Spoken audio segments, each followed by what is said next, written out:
Hi guys, can you hear me all right? Good morning to everybody. I think everybody's a little bit brighter today. Sun is shining, there's no rain. I think it's gonna be a good day, isn't it? So I'm the first one up for today, so I think it's a little bit of pressure. I know some of you probably went out, had a good time last night, so I'll try to make this as smooth as possible. So if you're here, you're probably interested about a guy that works in the government speaking about doing open source implementations. Well, that's me up there. My name is Federico Gonzalez Waite. You will probably hear a twang once and again. I'm a Mexican Kiwi. There's not many of us. And I've pretty much spent 9 to 10 years working within the Mexican government in high-level roles promoting open source implementations. So I was, at one point, I was a deputy director for technology at the Ministry of Agriculture. I was also their cybersecurity guy for a while. I actually did the first cybersecurity project in the government in Mexico when everybody said that cybersecurity wasn't important, and then WannaCry came. Then I went on to be the CTO of the Ministry of Foreign Affairs. I'm actually responsible for Mexicans having an electronic passport today. That was one of the projects that I led, and part of it was done on open source. So people find that amazing when we start talking about it, and it's one of the cases I will touch upon. I later on went to be an advisor at the President's Office of National Strategy with the last president, Presidente Andrés Manuel López Obrador, and then I went on to be the CEO of the National Research and Innovation Center of Mexico. So they were all pretty big roles. The last one was probably the best one because I was able to play around with a lot of technology, and our core was everything do it open source. So I've been one of these voices that promoted open source within the government. It's never easy to be kind of like that change maker. I currently left the government with the change of administration of Claudia Sheinbaum. I'm kind of like helping people do their own transformations. We're doing some really interesting projects while looking for the next big thing. So if you know about anything, I'm always open to talking about the future. What will I cover today? Why open source for the Mexican government? That's always a very big question. The government structure that was put in place for open source and these kind of like frameworks that was set up to drive adoption of open source. A couple of examples of what we did. So we're going to talk about one, foreign affairs. We're going to also talk about a core banking that was launched in Mexico. So you know, always financial institutions, they say we can't have open source because we are financial. Well, here's an example where we have done it. And also, we're going to talk about a project that we did about open source education, a really cool one because that one actually went across borders. It didn't only stay in Mexico. A couple of lessons learned, and then we'll be able to have some time for questions and an open discussion. So feel free, feel open to talk about anything. I'm not sure we'll be able to answer every single question that you have because some of the stuff that I know is confidential, but I'll do my best. I'm no longer a public official, so that gives me a lot more leeway to talk freely. So whoever's worked in the government or with the government knows what I'm talking about. So why open source for the government? No? You guys are seeing it right here. There's a big movement. We need to cut spending. Well, it's the same thing in Mexico. We're a small country. We're a developing country. Financially small, we can say. So we always need to reduce costs. So when you're paying licensing and that money is going into that, then we're losing a lot of money to do other things. Austerity plan. One of the big actions that President Andrés Manuel did was that he actually launched an austerity plan that went into law. So it wasn't something that was just spoken, it was actually written and certified. And that became kind of like the guideline of what you could and you couldn't do. And I'll give you an example of how intense this legislation was. Any public official that wanted to travel abroad for work needed a presidential authorization. That later went down and it was modified, but there was so many people just traveling for tourism on the budget that they made it impossible for them to just do it like that. So the process was very big. You couldn't fix government buildings with a special permission. You couldn't buy licensing, or you had to promote the use of open source. And I'll show you the exact text that comes out from that austerity plan where they promote the open source deployments. IT sovereignty, I think that's something that has come up in these forums quite often. Mexico had a very big problem where our IT officials were not IT guys. I am not against that because I'm not an engineer by studies, but I've actually been involved so long in this that I've become one. But we had people that didn't know anything about technology and they were just signing off on contracts. And that meant that people didn't know what they were buying, they didn't know how the technology was built, and they really didn't know if they were getting a good value for money. And that's why the next point is that we had to generate talent and assets. So there's no point in building a whole infrastructure in open source if you don't have the talent to keep it up. So there was a very big movement within the government. A lot of people got substituted, and we had new people come in that had expertise, and then we also spent a lot of time training future leaders for technology, so that we had the people in the right places that knew the technology and that could actually gain better skills. We helped a lot of the people transition. So for example, when we talk about the foreign affairs example, there was a very big data migration there. The people that were hired, they only knew how to work with Oracle. So we had to retrain those guys, but we had the right people that did actually want to learn. We wanted to go from being an IT consumer nation to an IT producer. So you probably all here consume Mexican goods. I know that it's a very lively topic at the moment. But one of the things that you probably don't realize is how much technology you actually also consume from Mexico. We always have this idea that we're most like an assembly, these kind of things, but we do develop technology. Unfortunately, a lot of the technology that was being done within the government through our research centers was being lost, and they were going into the public sector. So what we started doing was also changing the model so we could distribute and sell a lot of these products directly to the customers. That brings us also to being self-sufficient, not depending on vendors, and not having brand or partner lock-ins. Time and time again, I would turn up, and with the last role that I had, I was very fortunate that I was able to see a lot of the government agencies. And pretty much one of the most common problems that I found out was that you would turn up there and we would say like, why are you paying so much for this service provider? We have no choice. What do you mean you have no choice? There's like 30 companies that can do those services. They're the only ones that have the licensing. They are the only ones that know how the structure is. They are the only ones that can help us. A very corrupt thing that companies did was that the licensing that they bought for the government was not under the name of the government, and it was under their name. So that meant that I could only hire them. So that was a very big thing that we needed to do so we could become independent and not rely anymore on these guys. And we wanted to do a little bit of standardization in government technology because everything was a very big mess. So pretty much 6 years of work to try to change and legally now start pushing open source development in the country, trying to do things a little bit different. And this is the government structure that we had. No? So over on the side, you have Infotech, which was the agency that I was heading for about 4 or 5 years.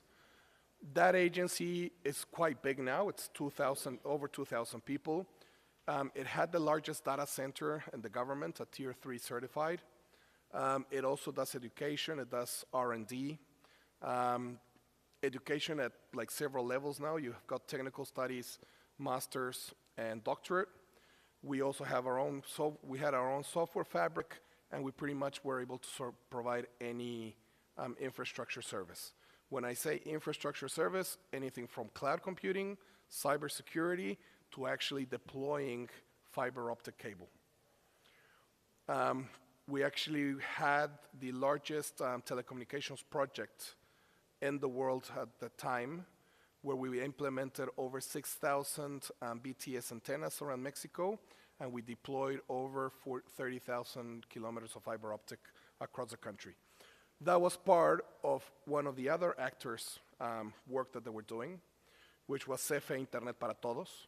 Because if we talk about the democratization of data, democratization of technology, or accessibility and open government, we cannot do this without having connectivity. So there was a very big territory in Mexico that was still unconnected, and it was unconnected because it wasn't commercially viable into that region. So the government took it upon themselves and said, we don't care. We're going to create a government company that will provide internet access to the population at a reduced cost, even if we're not going to make a profit or even if we're going to run at a loss. And that led for the telecommunications company to turn around and say, like, oh shit, you're going to do that. We're going to lose customers. So then it ended up being an agreement where we could all share everybody's antennas and network, and then made a lot more coverage happen. But we were the technology guys behind that project. The National Council of Humanities and Science and Technology is pretty much the Mexican Research Center, Research Council, I'm sorry, and everything that they were pursuing and pushing with other public research centers that are part of that network was that they actually had to do it open source. And a lot of the technology development, when we couldn't find a certain product at a price that we could pay, these guys would come in and develop it. For example, they also developed, during the COVID, they developed our own vaccine. And they're also working now in microchips. And then, of course, the one that was heading all this and was a very important part of it was the Presidential Office of National Strategy. They were pretty much leading the entire government, leading on the way of how to do things, how to regulate stuff. This has been in the legislation of Mexico for a while. Every single technology project that you want to do in the government needs to be signed off by his office. So that means that you have control of what the government's buying. It wasn't really enforced at one time, but now we got to the point where they would supervise and make sure that everything was done. And if there were projects that could be done with open source, they would actually cancel them and make people use open source. A very important component for him was that he also was the one that named the CTOs in the government agencies. So that gave him control about who was making the decisions and who was actually taking actions within those government agencies. So how does the law promote open source? This is kind of like the first policy that came out. This came out in 2021. And this is the agreement that came out from the Presidential Office of Technology. In Article 61, institutions may implement general purpose computing applications from public repositories of open source software. And this was kind of like the predecessor to create our own open source community within the government, so people could actually reuse the technology, because there's no point on having 300 payroll systems when we could do one robust payroll system and implement it in 300 places. No? And the main point of this one was pretty much what the next part that is highlighted, technological benefits that generate real savings for the Mexican state. In turn, institutions may collaborate with projects and initiatives for development of open source software. And I will tell you why that line was put in there in just a minute. Another piece of legislation that came into play was the General Law of Humanities, Science, and Technology. So this was the second actor that was there on the list. And Article 11, the consolidation of the digital government and citizenship through the development and implementation of information technologies, in particular open source software. So while a lot of countries and a lot of governments and the European Union were discussing not using open source, we were actually going the complete other way, and we're saying like, hey, please use open source. And then number 81 was also very interesting because it really puts a lot of power and a lot of strength on the development of technology by public research centers as a fundamental piece of the government of Mexico. Another one, our Federal Republican Austerity Law, the one that I mentioned earlier on, Article 16, procurement and leasing of computing equipment and systems will be carried out only in justified scenarios, based on modernization plans and prioritizing the use of open source software, provided that it meets the requirements for the exercise of the public functions. So this is pretty much where everything was based. When people used to say like, hey, we still need to pay this much for that license, we would turn around and say like, hey, you need to have a rollout plan where you eliminate your license over the next couple of years and you start using open source technology. And then a lot of the discussion that also went around was we can't use a lot of open software and we cannot use the cloud. And that was a complete felony because this is a legislation that actually comes in from the previous administration. So this is President Peña Nieto, so that's 2 presidents ago in 2017, where it says that you can actually move personal data into the cloud and use it. The only restriction that we have about using cloud in Mexico is that anything that is national security data, the actual regulation states that you have to host it within a data center within that government agency. So that's kind of like the only thing that we had. And as I go into that one, I will roll on to the foreign affairs example of one of the projects that I led, and I will stay on with the personal data, because the first thing that we did here were 2 things. We started segmenting our information, and we were dividing it between cloud and our data center, because foreign affairs, you can imagine, we have a lot of offices abroad. Actually, Mexico, I believe it's the country that has more consulates in America. So it didn't make sense that we had everything operating from Mexico when people were accessing from all over the world.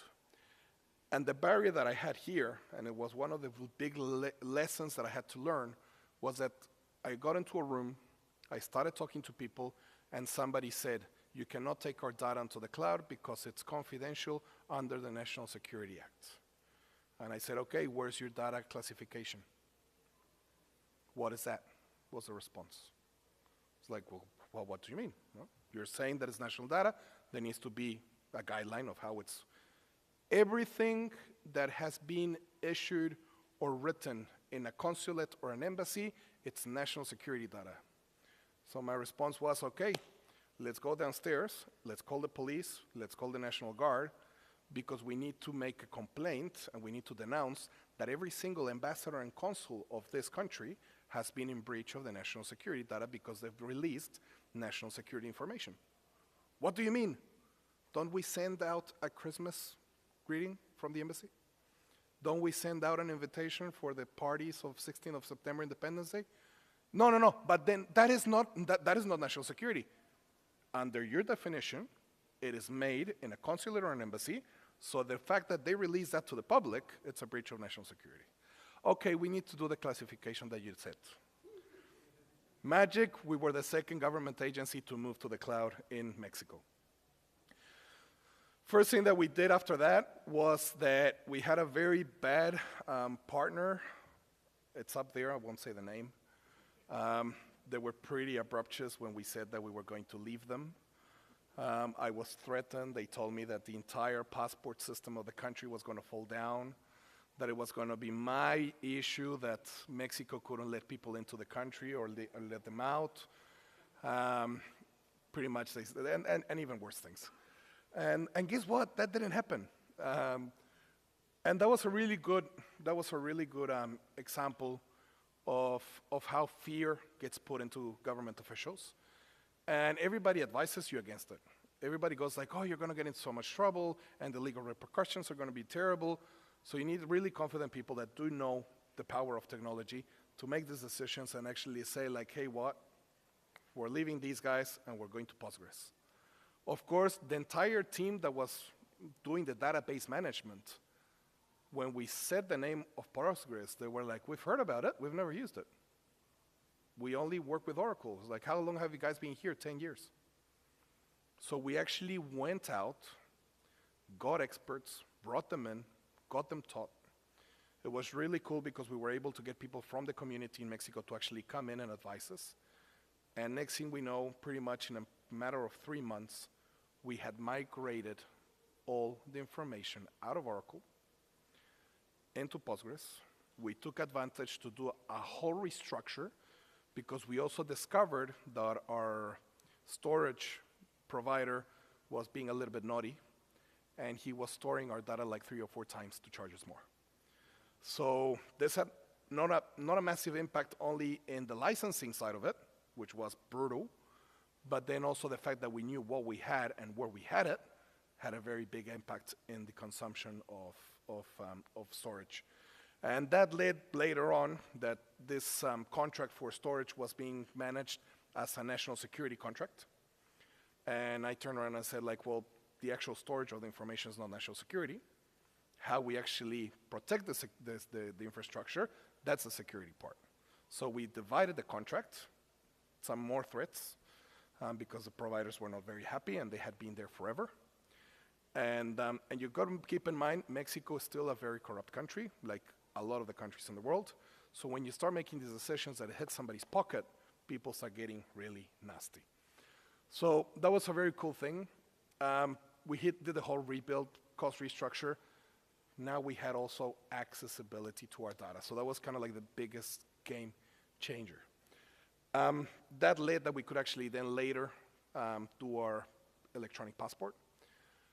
Pretty much the whole emission platform was built by the own ministry, so we're not paying any licensing, and we used a lot of open libraries, even for the biometrics.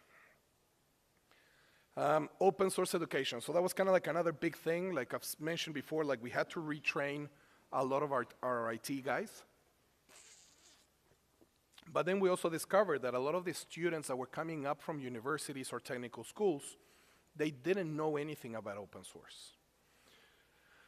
And we started a very big apprenticeship program where we would actually take people from technical universities, put them into government agencies, in particularly into the software fabric of Infotech. And their first week there, they couldn't do a thing. So then we started also questioning the quality of the education that these kids were getting.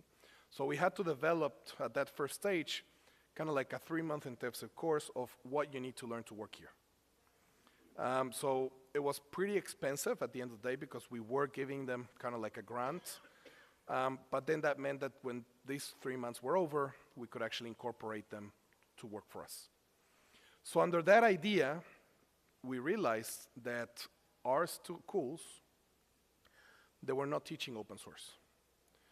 I actually had the experience where I went into a technical university, I went into their communications lab, and everything that was there was Cisco.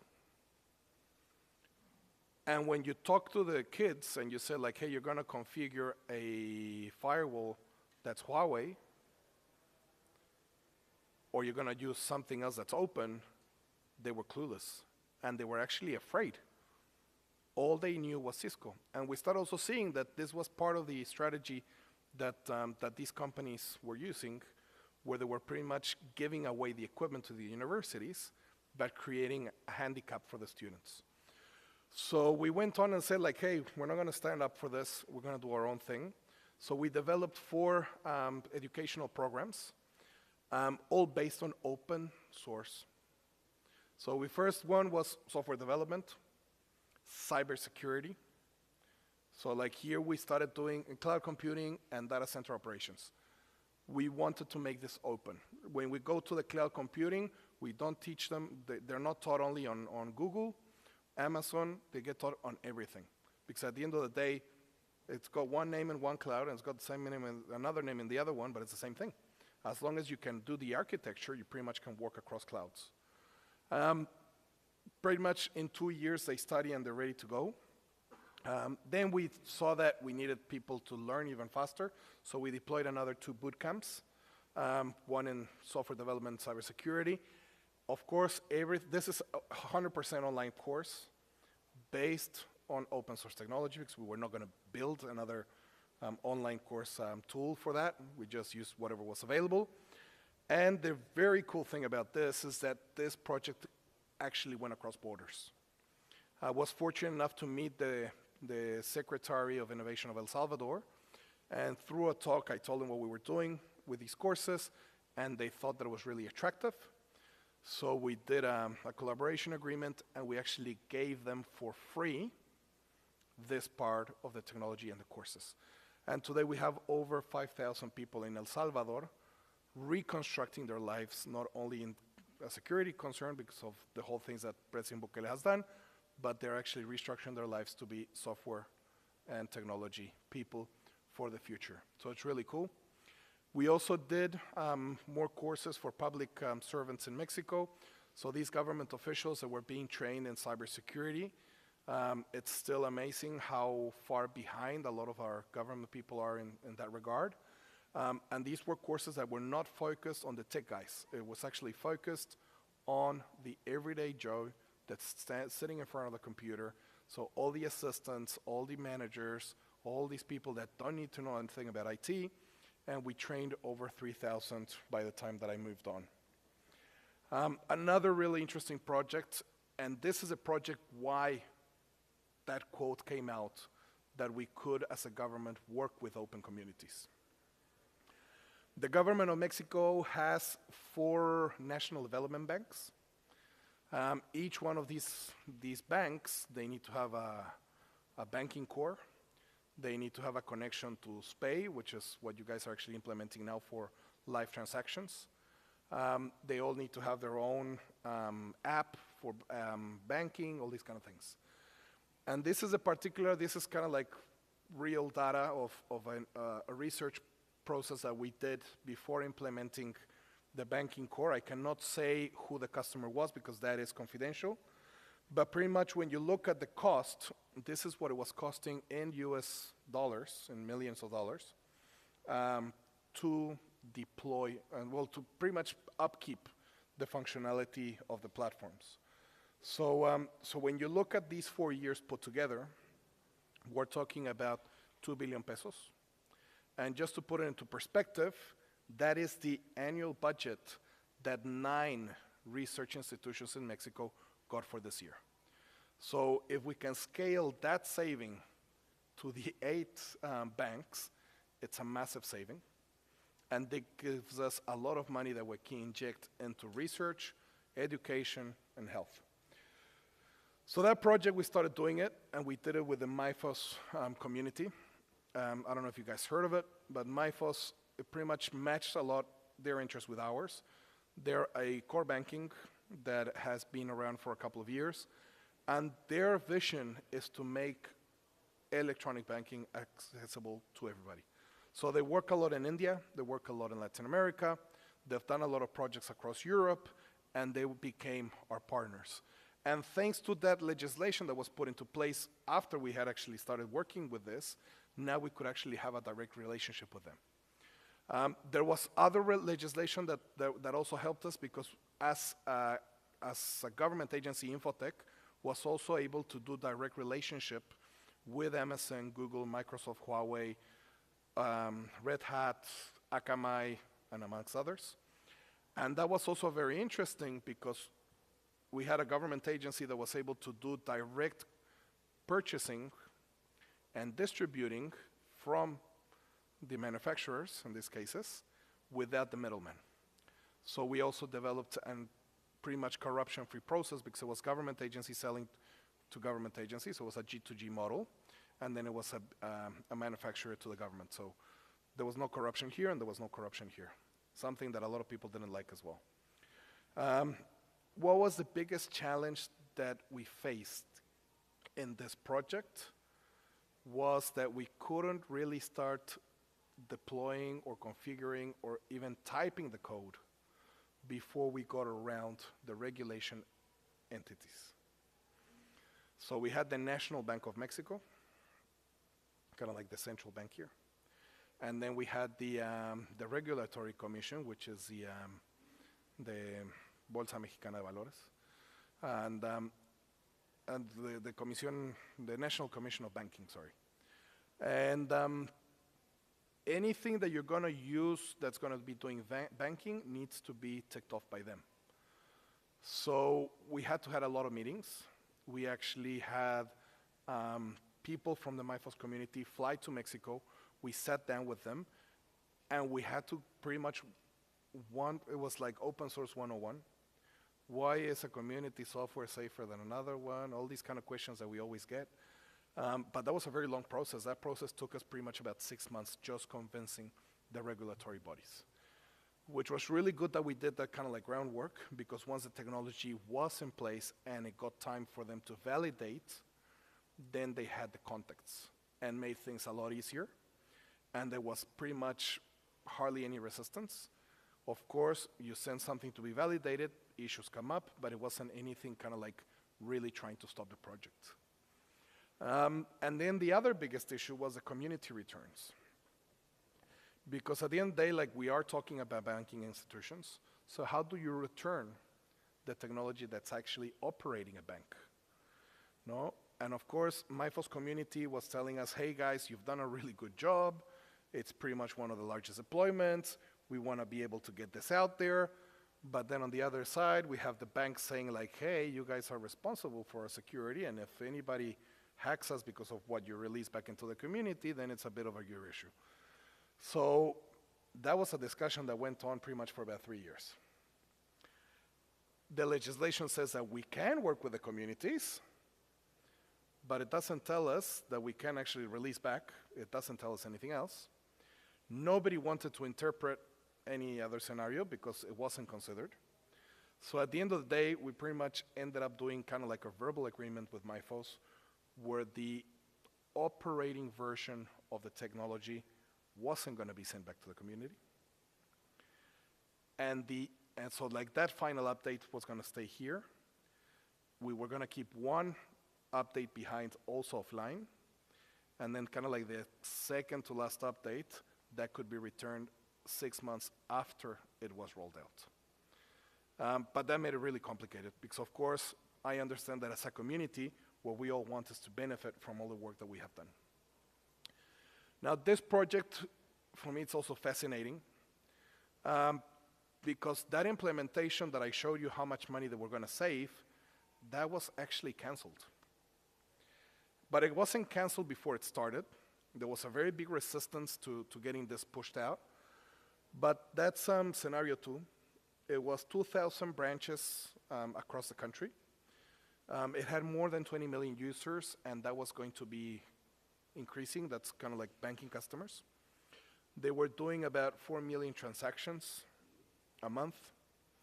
They were doing about 5,000 internet banking transactions per second.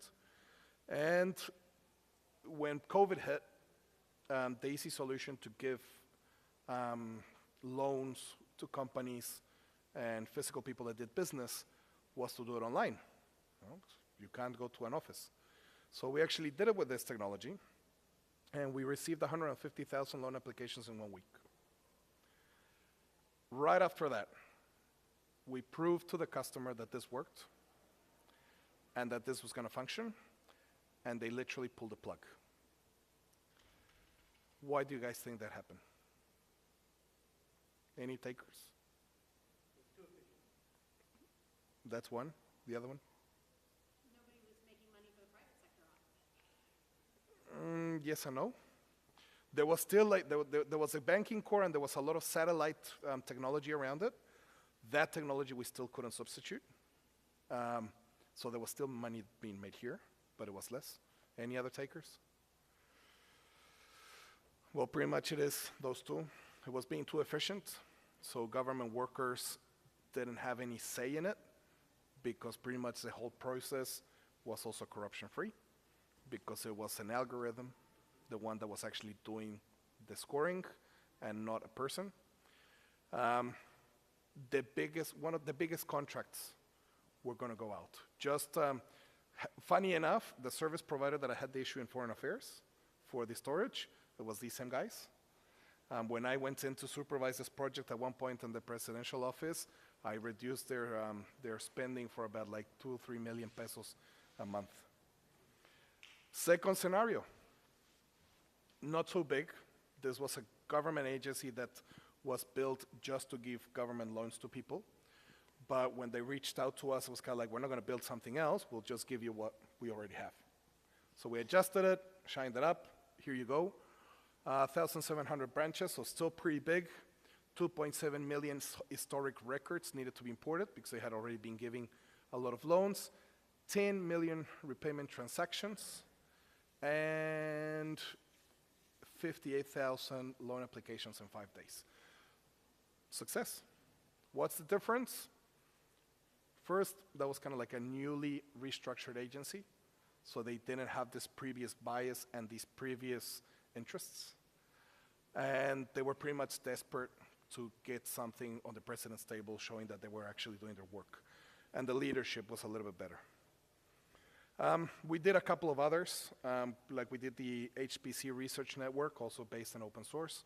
So this connected a lot of the HPC infrastructures in Mexico. We did our own cloud in Infotech, and that was OpenStack. And we actually had help of members of the community that are actually here at the moment. We also created our own open source community, so we actually did kind of like general purpose software. So we did our own payroll system, our own government resource planning. That one we also didn't start from scratch. We actually went back and we found, well, we had people in the team that had worked with Identim ERP. They're a Canadian ERP from quite a while back. We built our own procurement and contract flow system using only e-signature, so you didn't have to do any paperwork anymore. We used a lot of open source libraries and databases there. And then we also did our own kind of like government procedure engine. Again, the government procedure engine worked in some places, it didn't work in others. The payroll worked in some places, it didn't work with others. But especially the payroll got us into a lot of trouble because of some unforeseen circumstances. So that was kind of like the old administration. We've got a new government that started in October, so you probably heard it at the moment with the whole deal that's going in between Mexico and the US. Claudia Sheinbaum is now the president. She came in with a pretty much complete new team for technology. They substituted a lot of the people that were there, and they actually went in and created a new government agency, which is the National Digital Transformation and Communications Office. They report directly to the president, and they've integrated a lot of the government structure. So they actually integrated under them the Postal Service, not sure why, Mexican Space Agency, not sure why still, National Commission for Regulatory Improvement, that one I do know why. They want to simplify a lot of the government procedures. So when that was in other hands, it was very complicated to actually simplify.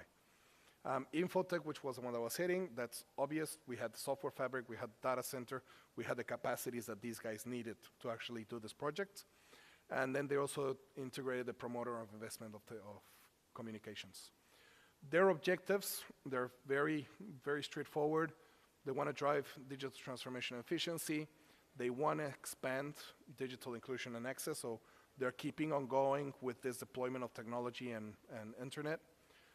They want to improve the public service through technology, so that's why the regulatory makes a lot of sense that it's there. They want to strengthen the national technology and the space infrastructure. Space is a big deal for Mexico at the moment because everything that we've got up there, it's pretty old, so we need to start changing a lot of things. Otherwise, we're not going to be able to be self-sufficient, and we need to ensure the government telecommunications cybersecurity. No? One thing that's a little bit scary is that there has been like 3 or 4 pieces of legislation that have come out to enforce the structure and giving them the legal identity and faculties to do stuff. And everything that has come out since October 2025 doesn't mention open source. So that's a little bit scary. Lessons learned from the transformation, and I will probably take about a couple, 5 more minutes before we finish and we open it up. Regulation helped. It helped a lot because it gave a legal framework to explain people why we were doing stuff, but it wasn't the solution. And then everything else we couldn't do because of fear. And I'm sure that you guys are working in the communities and stuff. Every time you pitch open source, everybody's scared. But we also didn't only have that fear. We also had legal fear. You're a government official. If the government stops giving services, you're liable for that. And that liability can get you into jail. So don't change the technology, just leave whatever there is, pay those millions, and nothing will happen. You will be fine. Take blame. Aren't we, we're like the bad guys. We're the black sheep. Nothing works because of technology. Technology is wrong. Well, in my experience, tech obsolescence was an issue, and accessibility to that data. So when we went in to implement a lot of the projects failed because we didn't have the data. The user didn't know how the data was structured. There was no technical documentations to help us figure it out. So we pretty much ended up having to do like forensics on stuff to get it out. So I see some heads shaking, so you've probably been through this before. We had cases where it failed because of poor leadership in the change management process. And this is pretty much everywhere. No? From the definitions,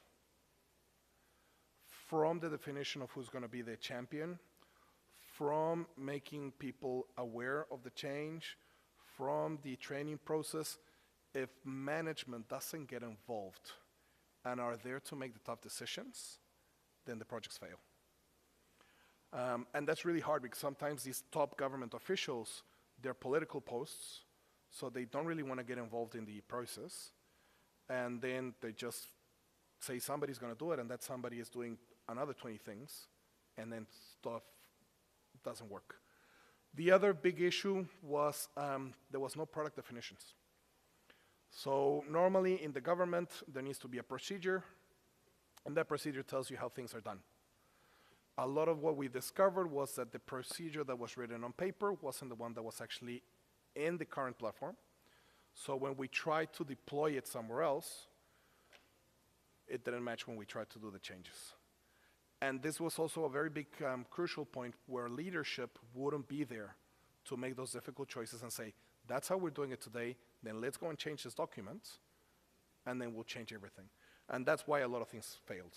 And especially payroll. Payroll is pretty straightforward. It's this times that equals this. You know, it's very simple. If you don't have those formulas, or those formulas keep on changing, which in one of the projects it did, like the formula changed every single week, you can never actually deploy. As good as the technology is, it's not going to work. Another very big issue that we discovered was money. A lot of people think that because you're going open source, you don't need to spend a cent on it. And they don't realize that you still need to have a team of engineers, you still need to pay servers, you still need to pay connectivity. So they kind of like went on like, okay, it's open source, we don't need any more budgets for the future. So that was a very big issue. Government capacity, talent, and assets, we've talked upon that.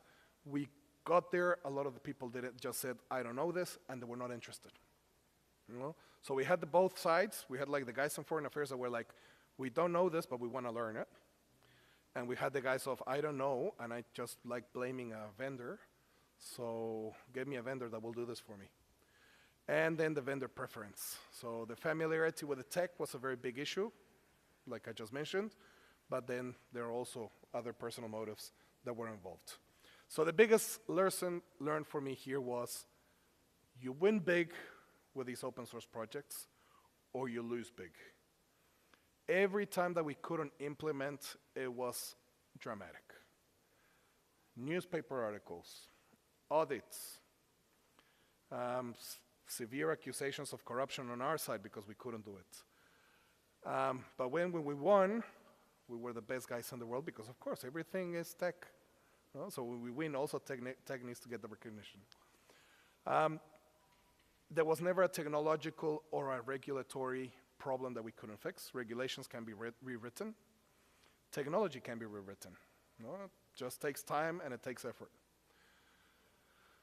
Most of the loss scenarios, we could see them coming. And I got to the point where I actually made a phrase with my team. When the logical arguments fail to convince and are overcome by illogical ones, there's only one explanation, and that's an alternative motive.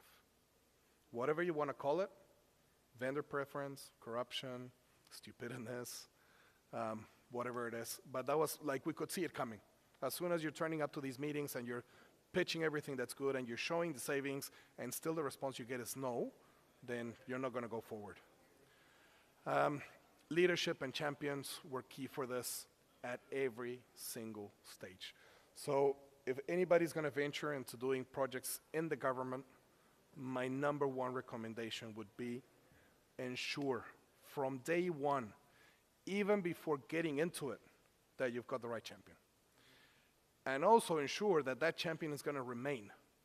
Because we did have a couple of projects where the champion was in place when we started the project, but because of government rotation, they were not there at the middle of the project. And that change of person was the change between the success and the failure. And I think we're pretty good because we've got about 10 to 15 minutes for questions or discussion. So feel free.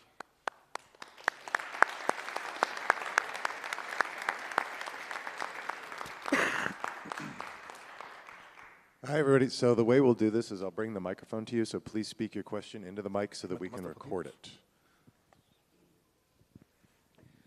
Well, I'm from Mexico, so excuse my English. Bienvenido. Actually, used to be my boss, so. You look familiar. Where? Infotech, Infotech, but no? I work as a contractor for Infotech. That's good that I don't talk badly about Infotech then. I have actually two questions, but they will be fast. What will be the proper strategy for institutions like Infotech to create an open source entrepreneurial, something like that, ecosystem? So not just Infotech is absorbing all the projects, but making, for example, my company being contracted by Infotech to do a project and make it open source, and everybody can have it. That will be the first question. And the other question is, how did you manage to put Microsoft in place? Because I know they have a lot of power, for example, in the Mexican IRS, and it's hard to argue with the guys that they actually put obstacles for projects, technical obstacles. So, well, two questions. Entrepreneurship, the project that was going to be launched this year was going to be an actual incubator for tech startups in Infotech. And actually, we already had a partner that was going to get on board. The idea there was that we were going to give office space and computing capacities for 2 years and advice. So we could actually get people that don't have money to launch their own startup to actually go there. Mexico has it's very ambiguous. There's not very many options to get money for startups. So that was what we were actually going to launch. The idea was that from those ones, then we could actually start incorporating into the government. That was the idea. Like, I couldn't do it when I arrived.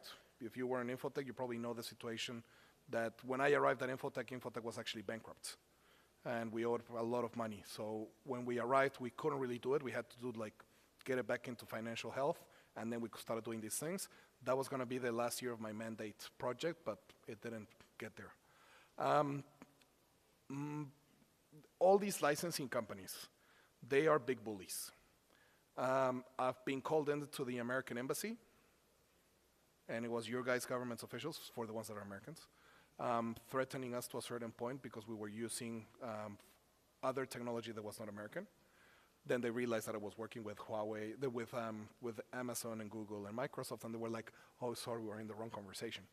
And so they do come out, they use the government, they bully you, they go ahead with the legal stuff. You need the right legal people.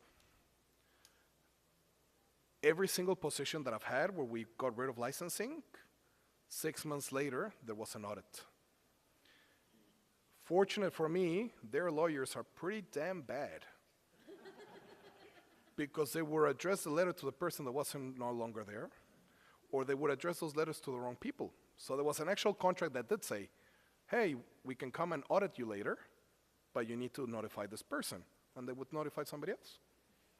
So because we were not stupid enough to buy it, we just turned around and said, hey, mate, we can't take care of this. Of course, we didn't tell them why. We screwed them around for a couple of years, and somehow it worked. So that's the thing, you need to actually be fearless and come up front to them.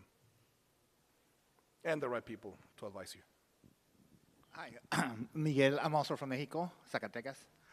Question for you, Federico.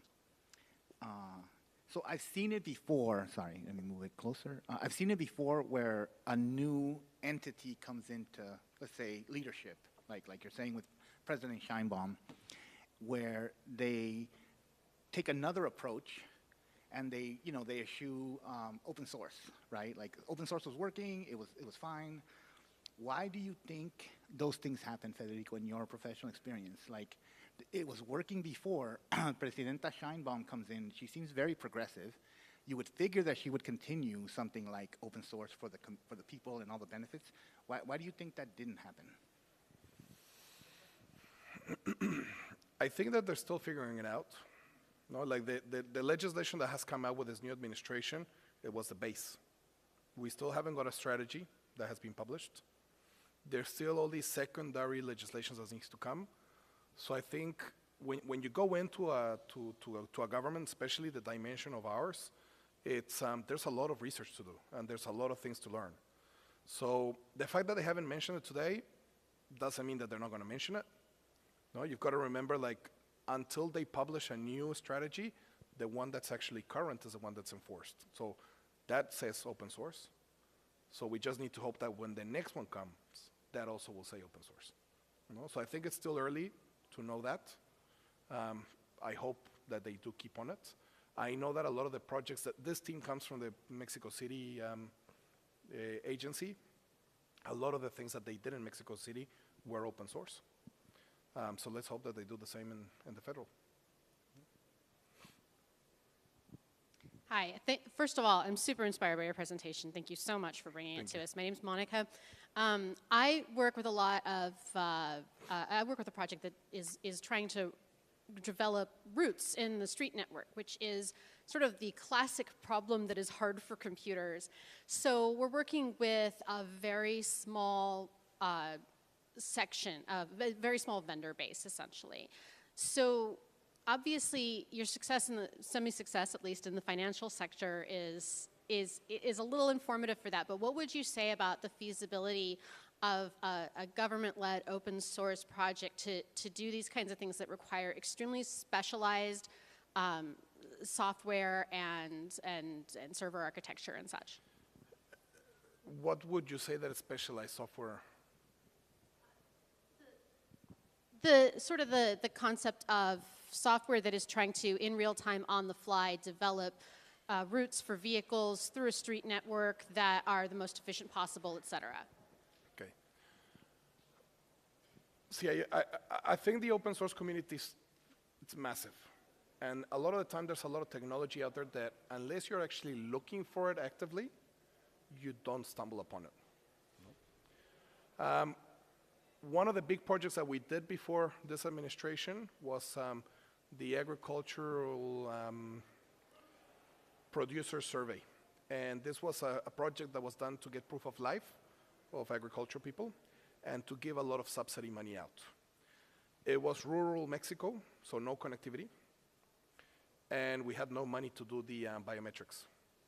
Somehow we managed to be able to do a standalone app with biometrics from a phone. And this project was about 8 years ago.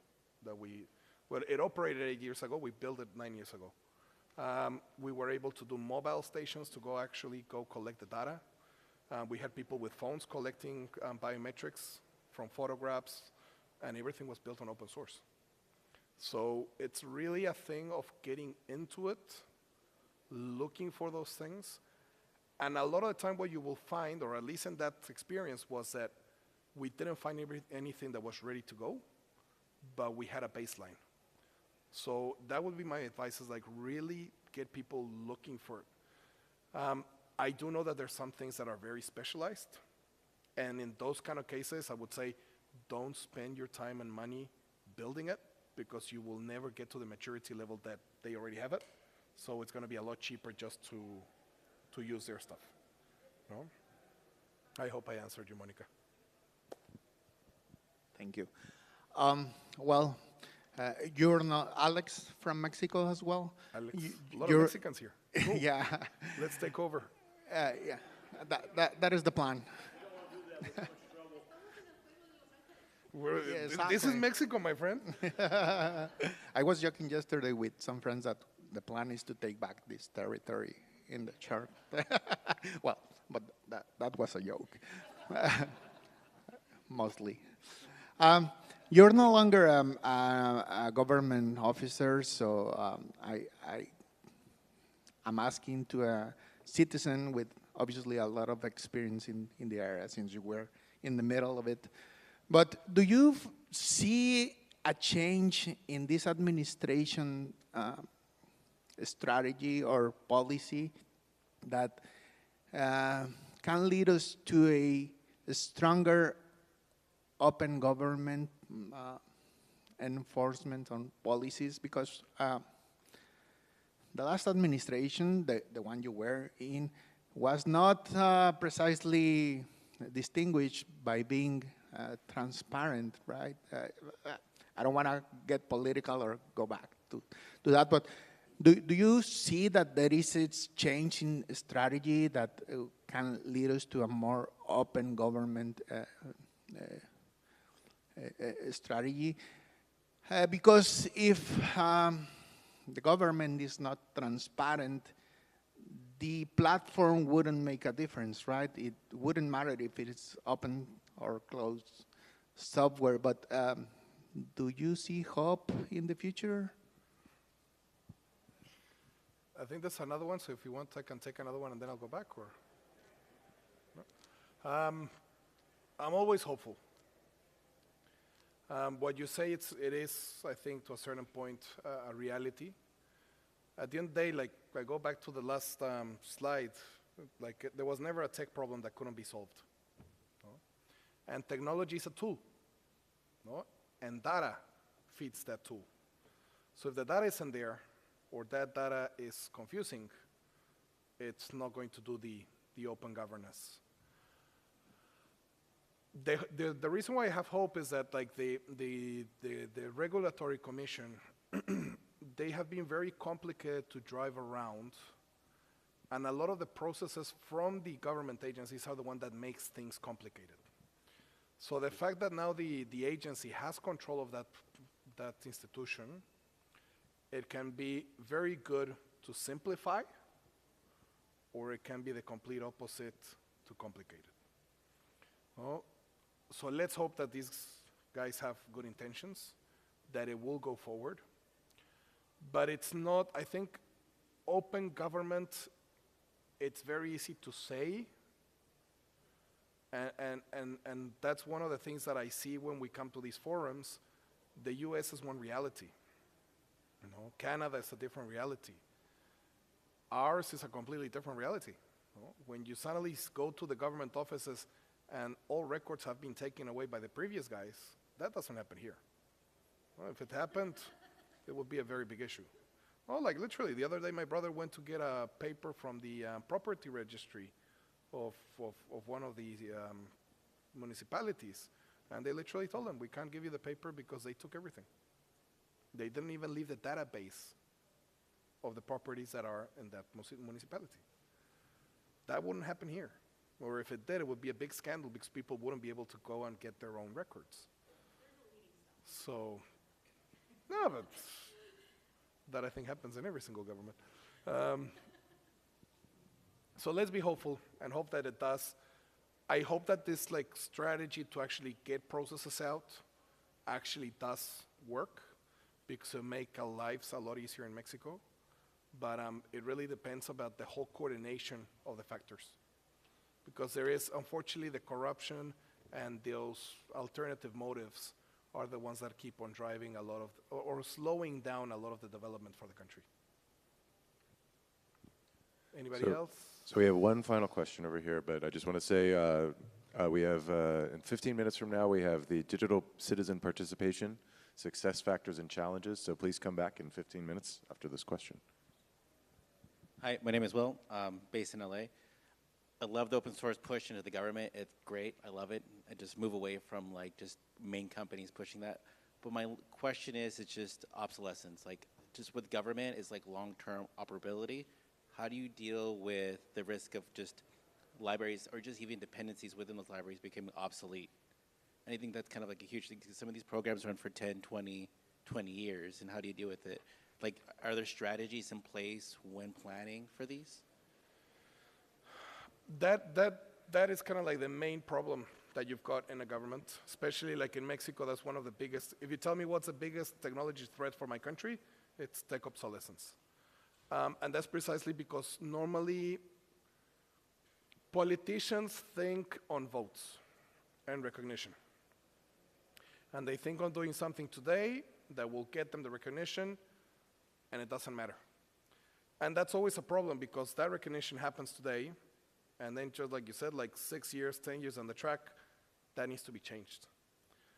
One of the things that we were trying to do from our government agency was actually that we could actually have plans to do the refurbs. Because also one of the big mistakes that the government did in Mexico 4 presidents ago was that they actually prohibited the purchasing of technology. So before that law came out, people went out and bought servers, computers, everything, and a lot of the agencies are still operating with them. And now you can only lease, you cannot buy. So a lot of times this is a big problem, because by the time you actually lease something, you pay 3-4 times the value of it. How do you get around it? It would have to be a legislation that comes in when you actually are doing these new technology projects, that you ensure that these projects have kind of like a certain follow-up. The problem in Mexico is that there's actually like a restriction where governments don't want to do contracts that go over the period of their government, because it's badly seen. So then that means that the last day of the president, that's pretty much the last day of everybody's contracts. So there would have to be like a very big regulatory change that actually ensures that contracts can go longer, and that these are kind of like far ahead plans. Because at the end of the day, like, also the thing with technology is that technology is changing very quickly. So what's useful today might not be useful in 5 years. No? So that's kind of like the ideology that they base themselves on, but it's really difficult just to throw everything away and buy it again. No? So I hope that answers it. Thank you guys for being here bright and early. You've been a great team. Enjoy the rest of SCaLE, and thank you, SCaLE, for having us. I think it's very important for Mexico and other countries that are not so developed to have a voice in these kind of forums. So thank you for the opportunity to be here.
Hello? Hello? Hello, hello? It's working? Yes.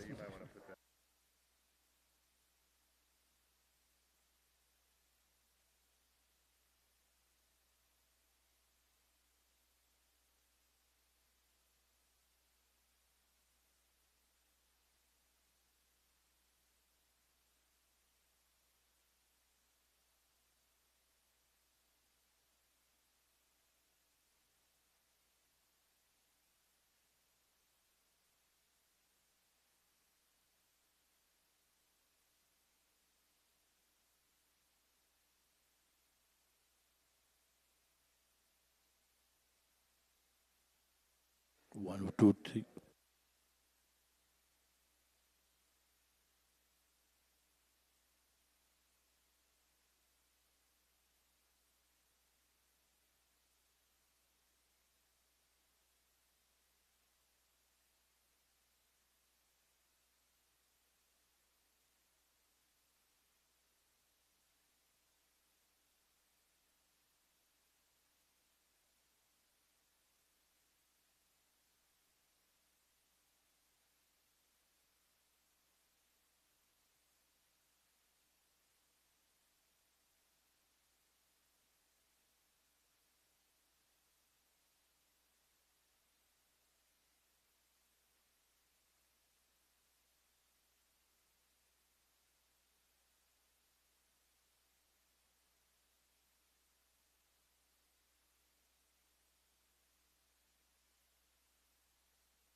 Hello, everybody.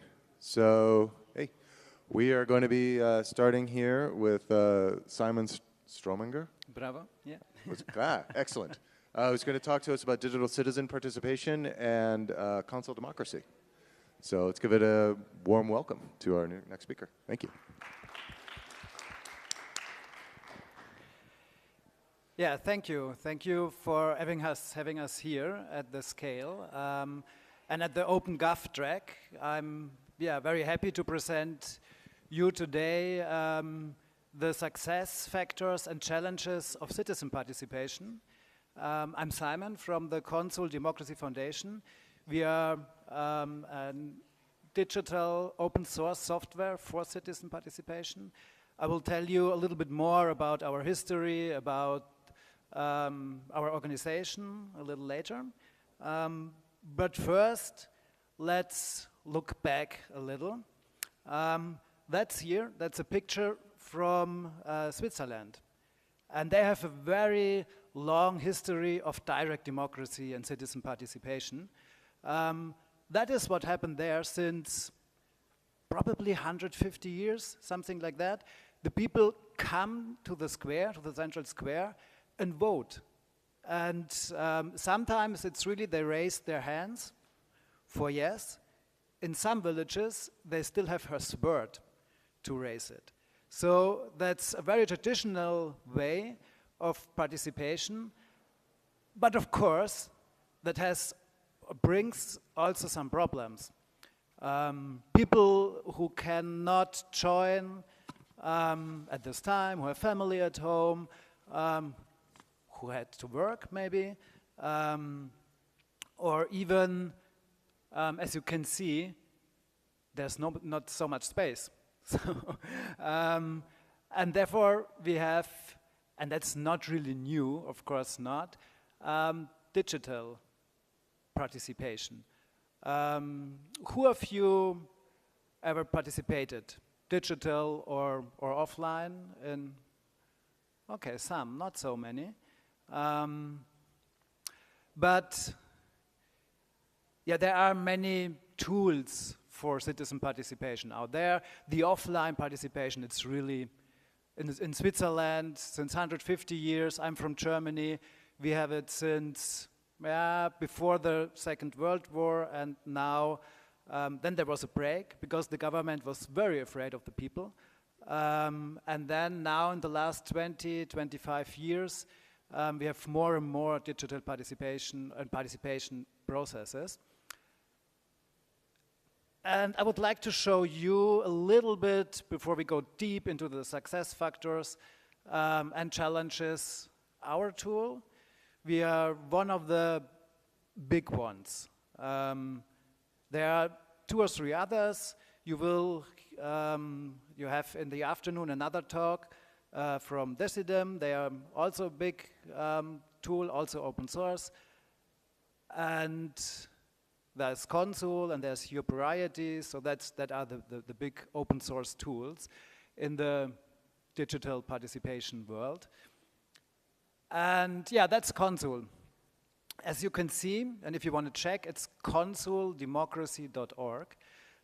There's also a demo version, and there's all the informations. And this picture here, that's the demo version. That means we have 5 tools. It's debates, proposals, voting, online, offline, hybrid is possible. We have legislation processes, and we have participatory budgeting. That's one of the most used at the moment. That means the municipality gives amount of money to the people, and they can decide about projects. They can vote for that. For example, in Madrid, they had 100 million euros they gave to the people. And it's very different. So many cities use that, but the amount of money is very different. And of course, Consul, as I said, is open source. You can customize it very easily. You can find the main code on GitHub. It's GitHub and Consul Democracy, if you want to check. And open source is really, in this digital participation world, very important. And the biggest organizations, there's one ranking, maybe you know this organization in the US, People Powered. And they have this ranking. It's the only digital participation platform ranking, I think. And I think they ranked 65, 70 different tools. And the top 3, they are all open source. It's your priorities.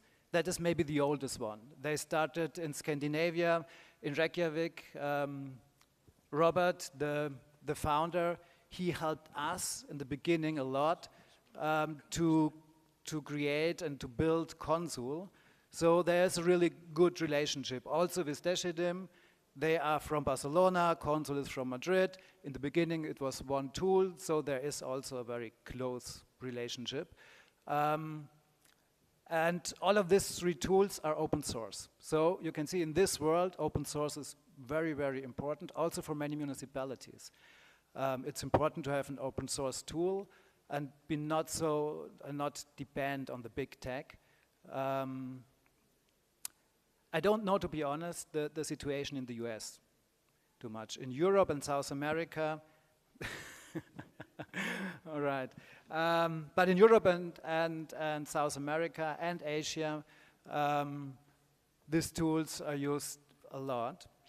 And also in the US, for example, Decidim is used in New York for participatory budgeting.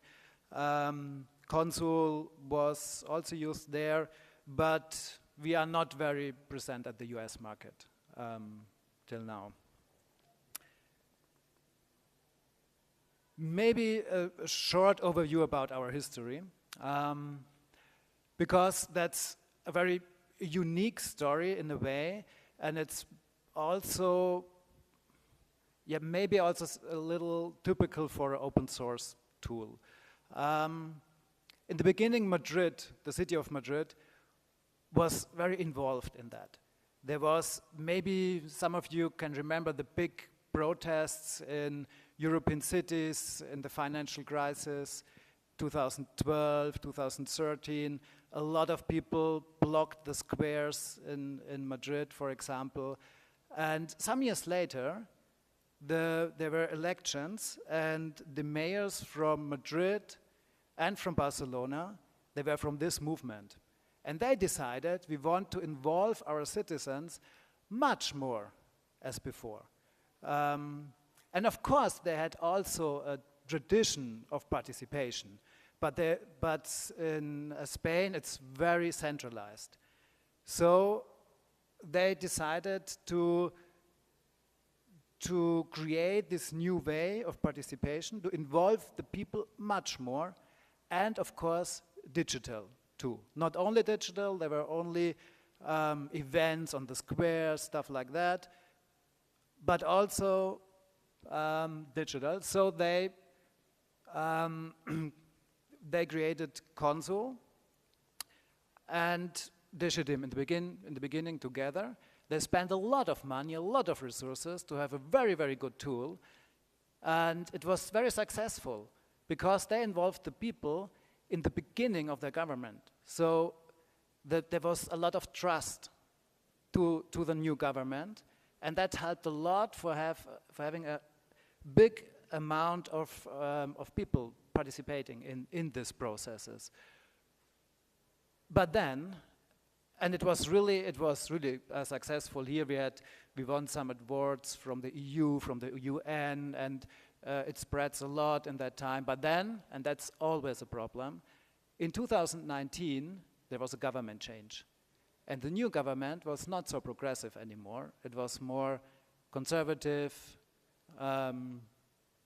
maybe a little bit on the right side also. So they decided they don't want to support this project anymore with tax money. So yes, they could not decline the whole project in Madrid because in that time, more than 300,000 people were registered and were using Consul for participatory budgeting, for example. But they said, no Madrid tax money for an international project anymore. So we decided to found the Consul Democracy Foundation together with NGOs from all over the world, from the US, from Australia, from Spain, from Germany, from Scotland. So it was very, very international, but without any resources in the beginning. So that was a really tough time for the whole project. But that is one, I think, of the advantages of open source, because the project, it didn't die. It was used in so many municipalities, and they developed it by their own. They maintained it in some parts by their own. So it's still used in many countries around the world. And then in 2021, we managed to get the first funding for the foundation. So we could, in the last years, build the community again. I will show you a little bit more about the structure later. Yeah, but it's still one of the most successful participation tools all over the world. But we had, of course, some challenges, and we still have, because we are so decentralized. But that means, for example, companies customize it for municipalities. We, as the foundation, we earn no money at all. You can just use it, it's free of any costs, it's on GitHub. But many municipalities have not the resources for that, not the knowledge, or not the people, or whatever, or not the money. So they hire companies to do that. And these companies, they develop, for example, new tools, or whatever is needed. And the question is, how can we motivate and convince them to contribute back to the main code? I mean, there's the license, they have to publish it, but as you know, there's a difference between publishing it and really help to bring it back. And that is one of the big challenges we have at the moment, but I think we are not the only open source project who has this kind of challenges. But yeah, so maybe here's also some of the municipalities we work with, more than 200, and it's round about the world. We had, for 2 years ago, the first project in Somalia, and try now to expand also more in the MENA region, Middle East, North Africa. But as you could see here, it's really, we are focused a lot on Europe and on South America at the moment. And that depends, of course, on the history of the project. Because it was developed in Madrid, Spanish language, it was much more easy for South American municipalities then to implement it, to be in contact with the city of Madrid, get help from them. And there's another reason why we are so, let's say, successful or present in these regions. I will show you a little later. And you can see at Landeshauptstadt München, that means Munich, the city of Munich in Germany, they have this label, ambassador. And of course, we are still struggling with sustainable finances. So we have some foundations, they support us, but as it is a project free of costs, so we have to find solutions for that. And one of this is a new sponsorship we implemented some weeks ago. together with our first sponsor, Munich. They choose the ambassador sponsor, so they pay 20,000 per year to support the project. We have 200 municipalities, and the idea is to convince more and more, to motivate more and more of our cities to become a sponsor, and so to help us to develop software, to organize events, stuff like that. For example, we had 2 weeks ago a very big event in the Canary Islands, the Consul Conference with 70 of our municipalities being there discussing all the challenges they have in participation, in digital participation, how to reach the youth, people with migration background, timelines for participation processes, all of that.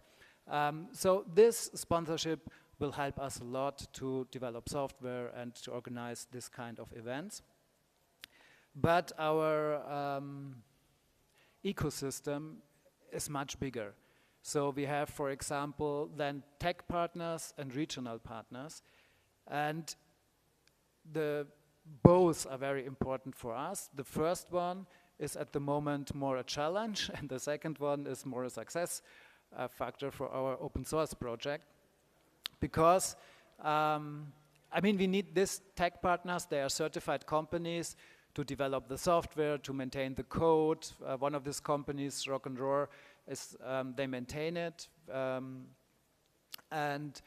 we would need much more companies and a bigger community for the success in the future for our project. So we are more or less in the beginning of that. And both of these companies working for Consul since the Madrid times.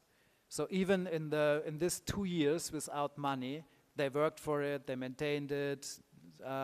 So yeah, for them it's a very, very important project. But of course they have to earn money with that, they have to live. So we are struggling with that. We try to build that. That's one of our big challenges at the moment. The second one is more a success story. Because for us as an organization, we are like the spider in the net, maybe. But it's very difficult to have direct contacts to all the municipalities, to understand the political culture in the different regions. It's not possible for us. So we have regional partners.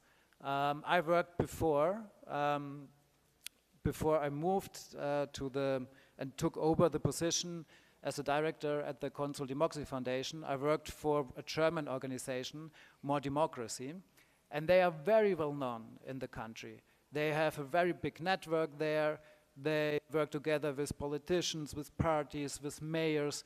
So it was very easy for me in this, not very easy, but easy enough in this position and work for this organization to convince the mayors, to convince the town halls, to convince the administrations to use Consul because they trusted us and they were looking for a tool and they wanted an open source tool and they wanted to work with a democracy organization they know. And we have the same, and we convinced in 2.5 years more than 40 municipalities in Germany, from Munich to Flensburg in the north, from bigger ones to smaller ones, so it was really a success. The same happened in Scotland with COSLA. The same happened in the Netherlands with Framer Frame. The same happened in Slovenia with Dungeon of Done, and the same happened in Romania with Code for Romania. So that is for us one of our biggest success factors and a success story, to work together with regional partners. And of course we are looking for more regional partners now. We have a new one in Mexico and we have a new one in Greece, but we're also looking for maybe one in the US, maybe one in the MENA region, and also in Asia we don't have a regional partner at the moment. So I think that would be very important also for us to spread more there. All right, let's talk about, we talked about a lot about the open source project and about success factors and challenges there. If there are any questions, I think I have 10 minutes more. 10. Yeah. Then after this 10 minutes, please. That is a screenshot from our demo version. So that is the tool proposals. We try to give people a much more easier access into participation processes. And of course, we work a lot with pictures, videos, and stuff like that. So, for example, the strategic plan for 100% green city here, you could support that, and you can organize communities behind this. You can organize events in the city, but you just can click and support it. However you want. And I think one of these instruments where you could really see the benefit of digital tools is the voting tool. That means it's much more nicer designed at the demo version if you check it directly as it is on the slide here. But for voting, and we see this in these times more than ever maybe, it's very, very, very important to have good and clear and easy information about a project. We talk so much about fake news, and that could really be a solution for that, to provide the people all the information they need. For example, here that's the voting about 2 possibilities of a square. And they have everything here. They have pictures, they have the costs, they have all the information you could involve videos or whatever you want. There's also the possibility to have discussions to this, and we have no hate speech there, almost no hate speech. So that's really, really not a big problem. And the results are very good. I mean, Madrid is still the role model for that because they have so many resources, they are making a great marketing, and that's one of the success factors too, to make a lot of public work, because if the people don't know that you have this tool, how should they participate? So that's very important. And the numbers are, for this kind of participation projects, very high. So we have in Madrid for this one more than 200,000 people in the voting. But if you would add all the processes of debates and proposal, because they have a 3-step process. The first one is there's a debate in the municipality. Then the second one is the proposal. So after the debate, someone create a proposal, and the people, the citizens, can support this proposal. And if there are enough supports, then it's going to the voting. And with all of that, there were more than 400,000 people involved in that process. I will skip this one because we have not a lot of time anymore. 5 minutes, all right. I want to talk a little about the, let's say, soft success factors, because they, to be honest, Federico before mentioned technology changed so fast, and that's true, but you could have, with a very old software, a very successful participation process. It's not about the software. I mean, you need it, it's good to have a good one, but it's not the most important thing there. It has to be safe, for sure, but much more important is that there is trust between citizens and government. So this, because if there's no trust, then the citizens will not participate. You need enough resources inside the municipality. That means money, and that means human resources. And that means marketing, of course. Without marketing, as I said, no one knows about it, and that happens really so many times. And then the civil servants come to us and ask, yeah, your software is not working. Yeah, sorry, but that is not the way how it goes. You really have to spend resources in that. And one factor for increase the trust is something like a participatory footprint. That means the people, the citizens, have to see their influence in the outcome at the end. So if I, for example, make a proposal about a bike lane, something like that, and this is really there, and that happens then, and it's implemented, then of course I see that democracy works in a way. And even if this is happened with other people, if it's transparent, then that works. And of course there has to be meaningfulness. If the participatory budget, for example, is about 10,000 euros, then it's different to the 100 million we had in Madrid or in other cities. For example, on the Consul.con some weeks ago, we had the municipality of Sao Paulo, and they presented their participatory budget. And I think they did it the first time in the 90s, something like that.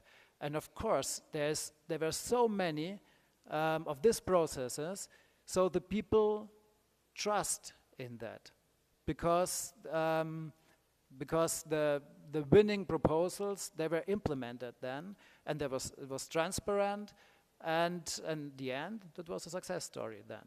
And they have, I think, at the moment, more than 100,000 or 150,000 people participating in that.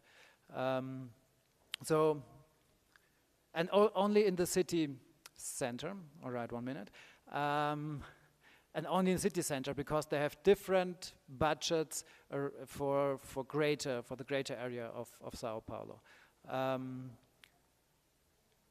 And the last one is and this is what we tell the civil servants always, please try to think like a citizen. And that means, why should I participate?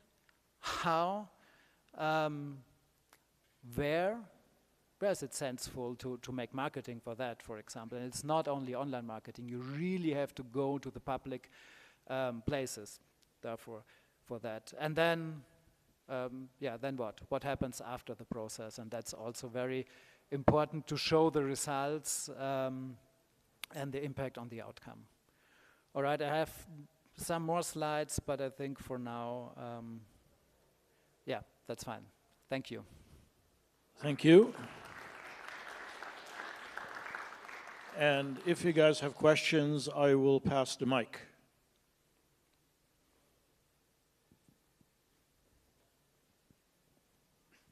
Thanks so much for coming. My name is Wyatt. I'm a local here to Pasadena. I have two questions. The first one is around user authentication, right? Like the concern of bad actors and how they could tip the scale.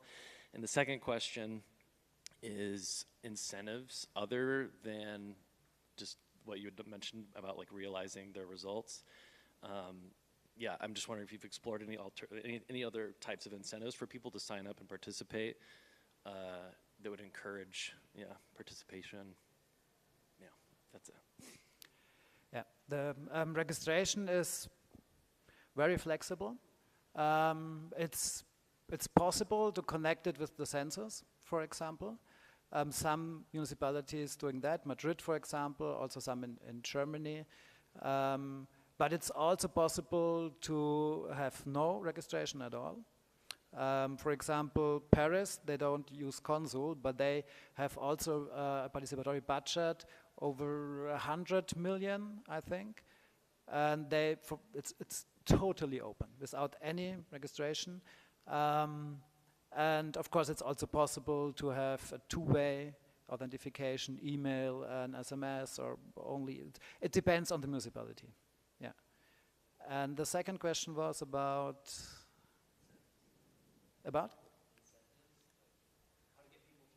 Yeah.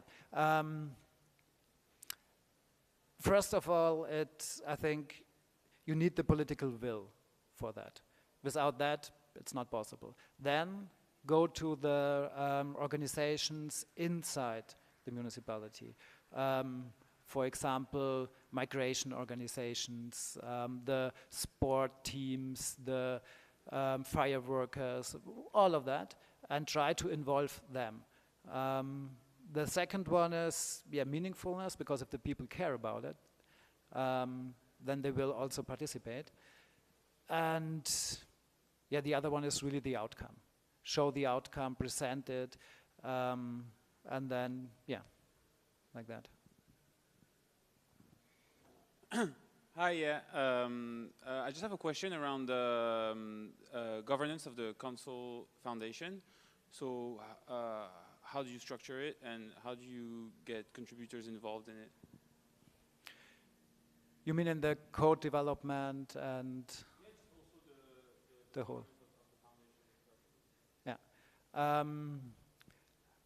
We try to really, as the foundation, to organize the whole project with the structure I showed with our different partners, and of course there's the possibility to contribute at GitHub, for example, if there are any bugs or if there are any new developments out there, because there are many.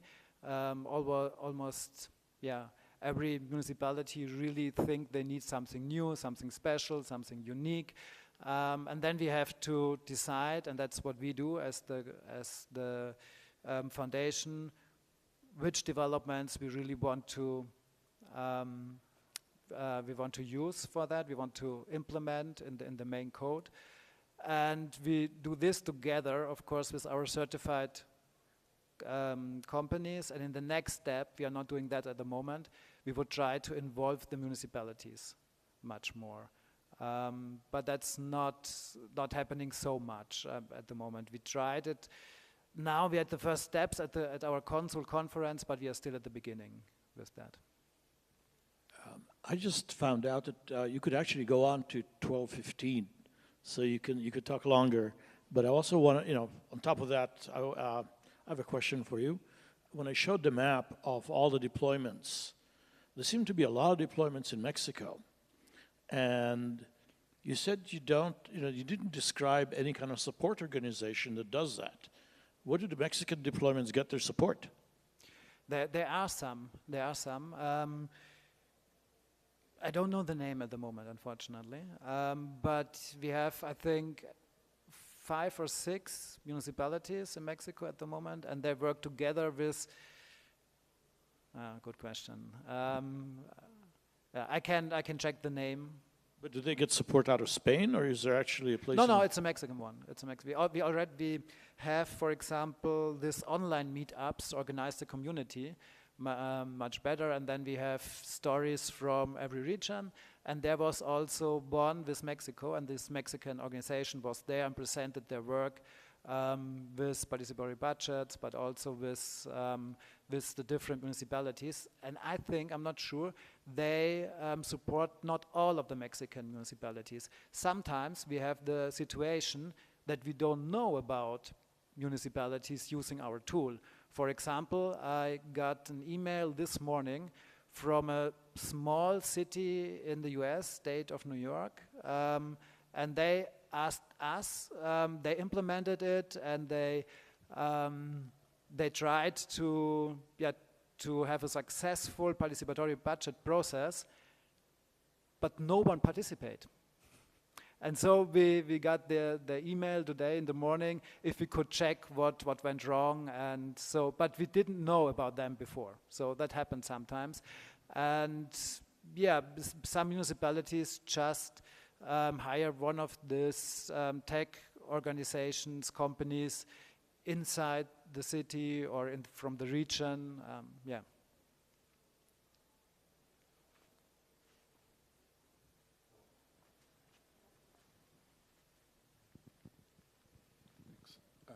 Have you considered, pardon me, have you considered integrating alternative voting systems? For example, Lumio has a more discussion consensus-based voting system, and I believe the Center for Election Science has published code to implement approval or score voting as opposed to binary up-down or pass-the-post type systems.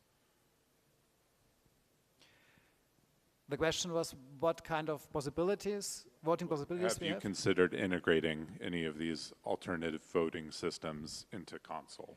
Yeah, we had also at the ConsulCon, some universities were there and they presented their voting systems they developed. So we had some discussions with them, but not with one of the other bigger companies or providers of that. But yeah, why not? Yeah.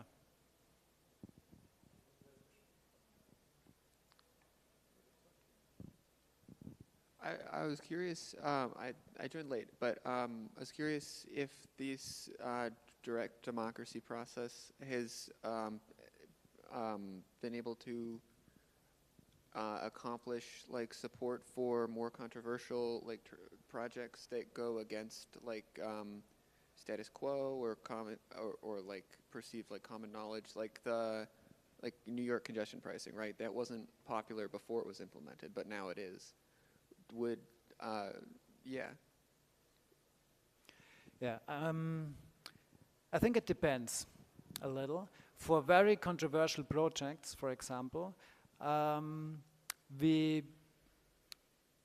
advise the municipalities to combine it sometimes with other tools, for example, with citizen assemblies. We have this development more and more to, do you know about citizen assemblies? No, okay. Okay, so I have to describe it, I think, Ellen.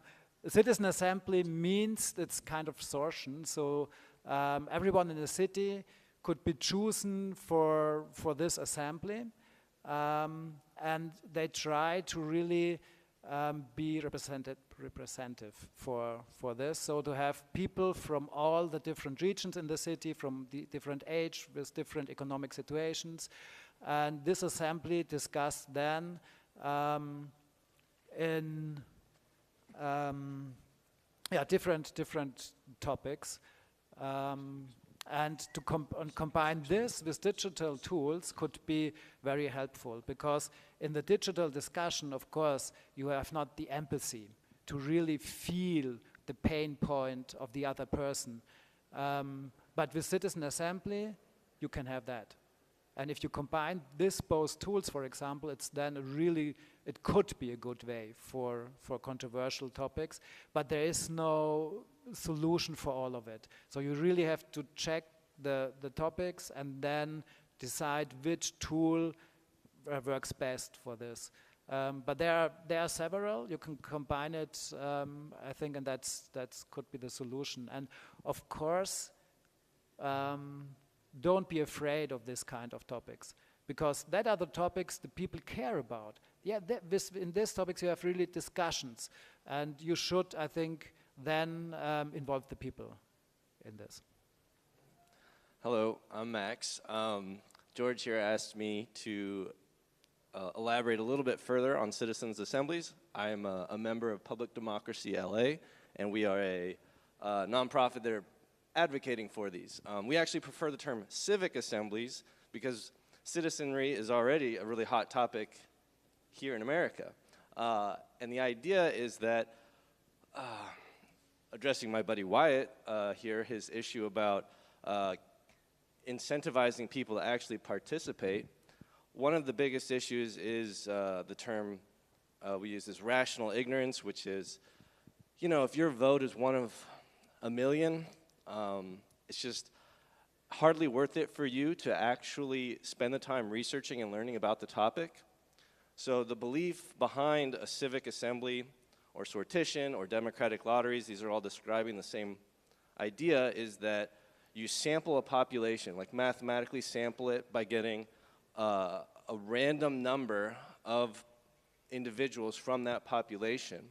And this way you can actually have a representative group, old, young, rich, poor, beautiful, ugly, and that should, if they are given time and resources, reflect the population.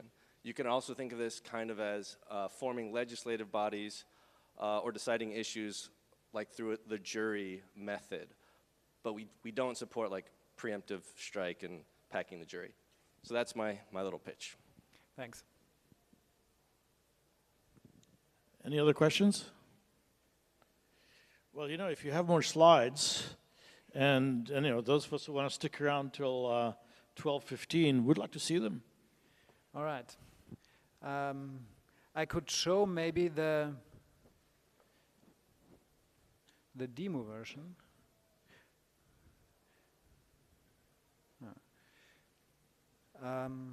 Right.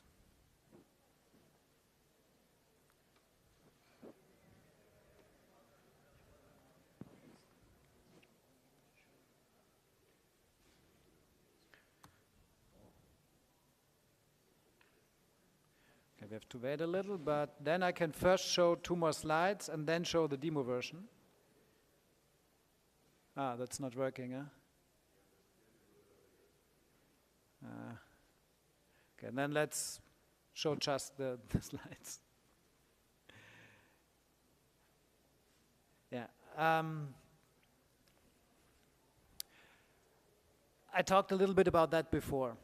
So we work together with municipalities, for example, with Munich. They are ambassador now. So you could think they are very engaged in citizen participation and they're interested in that, and no. They are interested at the moment in open source. And we are one of the projects they support because of that. But they had, I think, they have at the moment round about 40,000 administration workers, civil servants. And no one, not only one, was responsible for citizen participation. And that's, of course, a big problem then. And even if there is 1 or 2 people, if there's a small department of citizen participation, then that's not enough. Because the different departments, because, for example, the department for traffic, something like that, they are then responsible for the projects. And they have no idea about participation. And then they design these participation projects without any knowledge, and in the end it will not work, of course not. So that's really a big problem. So we try to convince the municipalities to really build structures for citizen participation. To have a department for that, that's the first step. To really hire people. And yeah, for this we have to show them why that's important, why citizen participation is important. And many municipalities are not convinced about spending a lot of money for that, because that's something nice to have, but of course it's not so important like a new street or a new buildings or whatever. So we have to convince them first, hire people and have a department. Then you really need clear responsibilities for that. Even for all, in all the departments, it would be necessary to have one person at least with knowledge about that. And then there should be a structure inside the administrations with all the people and the department of citizen participation working together. And what's very important too is the political support. Without the political will, it's very difficult also for the administrations, even if they want to have good participatory processes. And then, of course, public relation. Without that, it's not working, and we had so many times conversations with the municipalities, and they told us, but we posted it several times on our city homepage, at Facebook, and we did not reach the young people. Why? Of course, Facebook is maybe not the best tool for that. And you really have to go also to the public spaces. As I said, you have to involve really the organizations inside the city. Without this, it will not work. And yeah, simple language, and think about creative approaches. For example, a QR code on the street or on the square or whatever. So yeah, be creative. And then we have, and that's also important because I talked about the political will. And we help the city of Munich now to implement something like participation council. And the idea is to bring really every group on the table, not for every participation process, that's not necessary, but to have an overview about that, to check all the processes in 1 year, for example, together, to check what was working, what's not. And for this, we have in this board, in this, let's say, participation advisory board, 30 members. And on this table, they are together the civil society, the organized one and the not organized one. And they are the biggest part. Organized one means people who are working in different organizations inside the city. And then the city administration has to be on this table, of course. But there are not so many members necessary. It's much more important to have the citizens and the politicians. Politicians are very important because they, at the end, they have many times to decide about the results of it, and they have no idea about the whole process from the beginning to the end. So they decide about something in the end in the town halls. They have never really heard about about the whole process before. So if you bring them sitting in these rounds, give them the participation experience and the feeling what happened there, that helps a lot. And that's important. And we have this kind of participation, tables, councils, now more and more, that happen more and more, in Europe. I don't know, again, how, and in South America, for example, in the city of Porto Alegre, they also have participatory budgets. I think they were the first in the 80s. They have this, and they were probably one of the role models for many other cities. I think there's a question. Yeah, yeah. I wanted to ask. I'm not that familiar with the tool that you mentioned, but does it have a online text input where people are adding comments? And if so, can you share about your experience with moderating for online conversations in digital spaces? Thank you.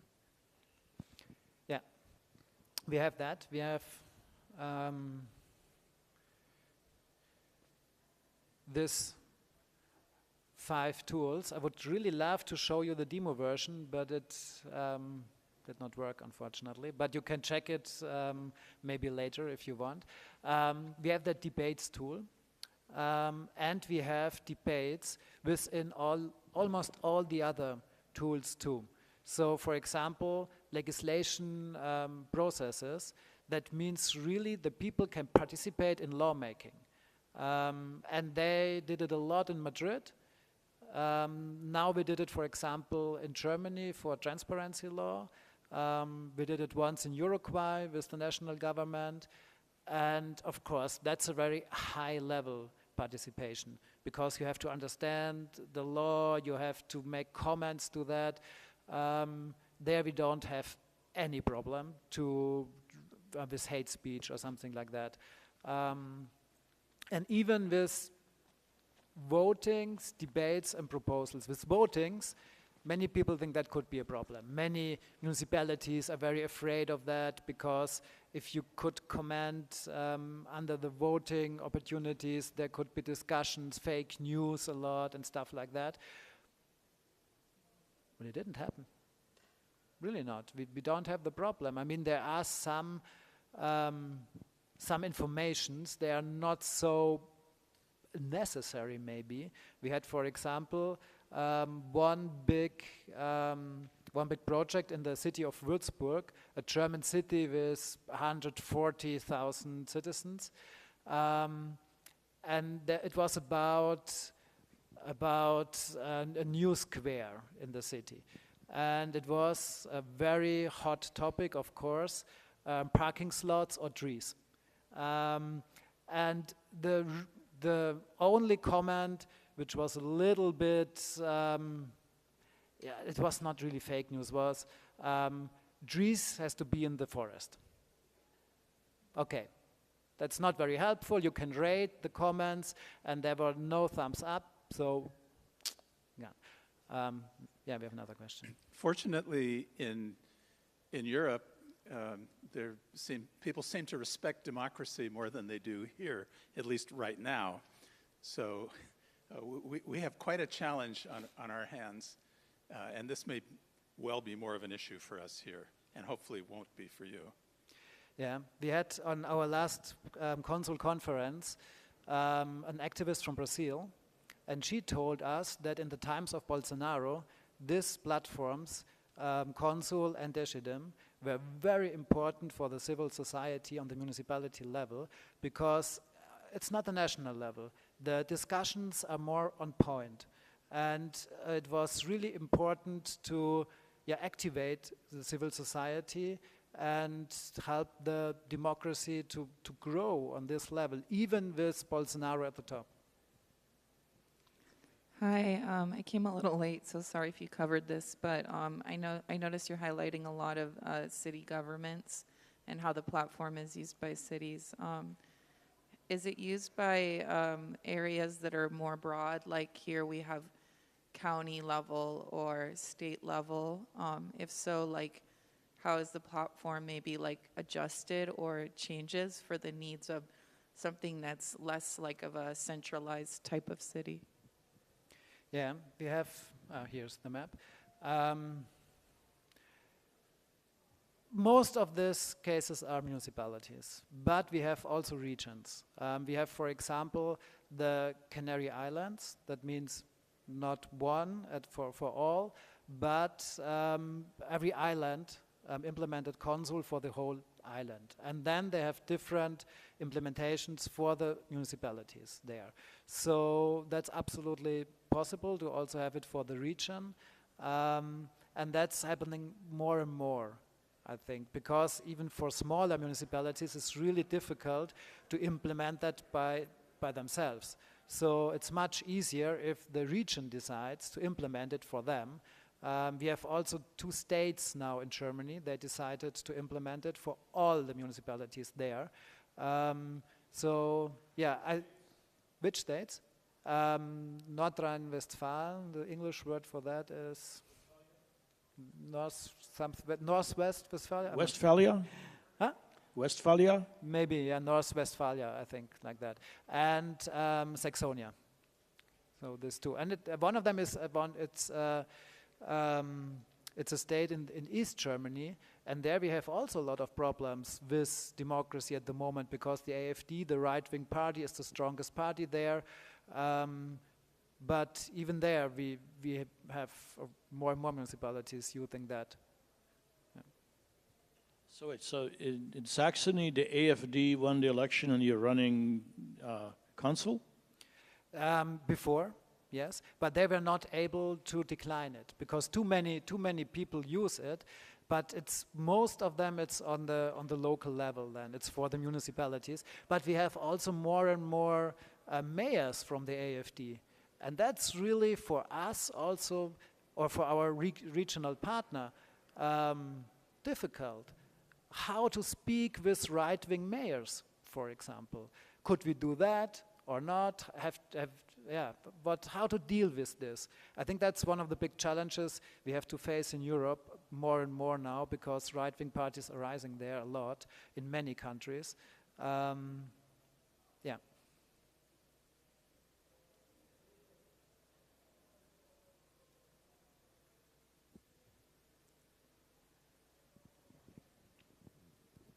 Yeah, so just to follow up on that,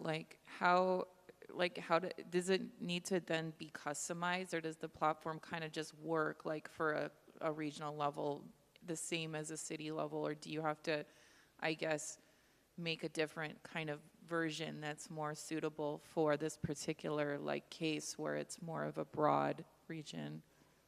That was like kind of, sorry, because I asked a two-part question, so I just want to make sure I was able to ask the second part.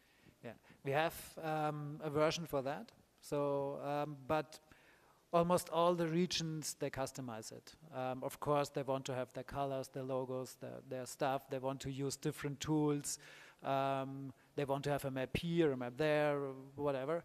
So they customize it, but it's not a lot of more work for a region as it is for a municipality. Yeah.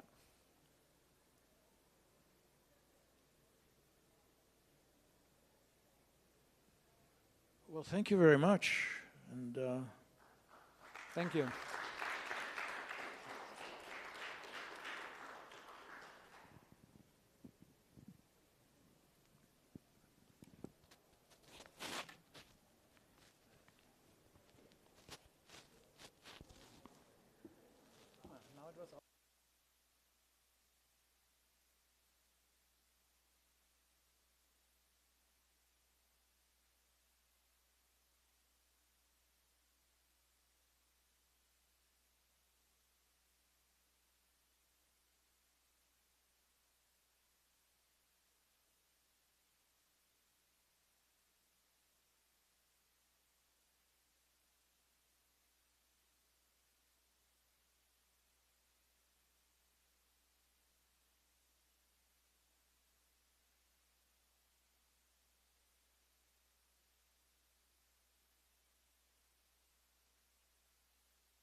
You're good?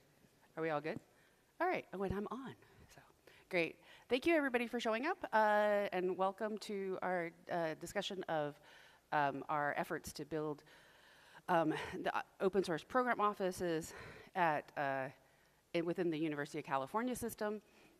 I'm Stephanie Ligi. I am joined by 3 other of my colleagues that are also working on this. 2 of our, out of the 6 campuses, 2 are here today. UC Santa Cruz and UCLA, of course, because we're in your town, or nearly in your town. I just want to double check while I've got people here that, do we need to have any definition of what an OSPO is generally? Does everybody know when we say OSPO what we're talking about?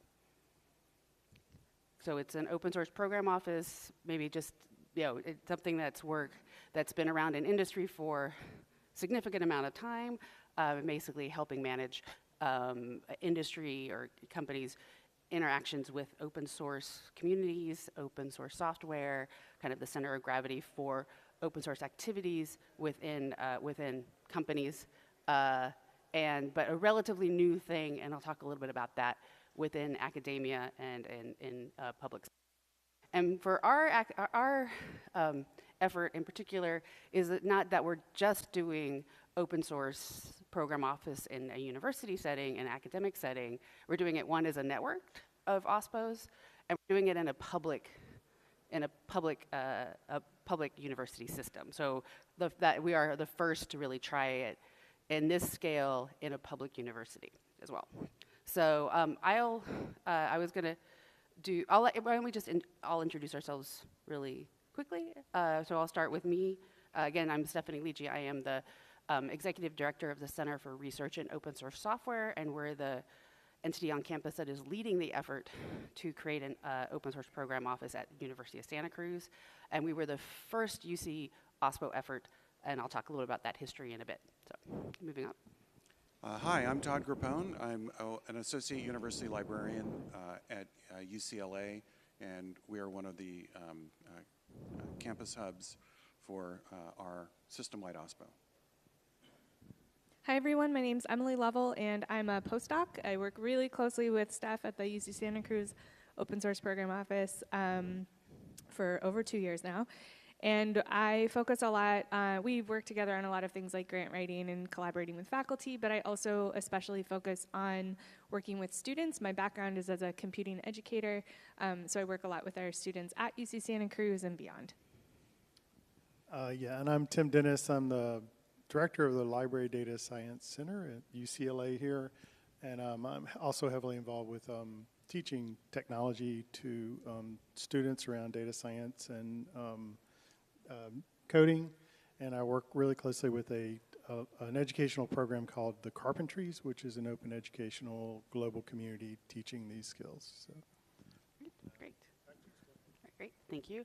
And we also want to, aside from the 6 campuses that we want to highlight our work, we also want to thank a lot the Sloan Foundation, who is funding all of this work, not within the UC system, as well as with a number of different universities that are trying this this effort. So you'll see us thanking Sloan a lot, I think. So yeah, again, the 6 universities that are part of this effort, ultimately we hope it to be all 10 of the universities, but right now we started with 6. We're hitting, all different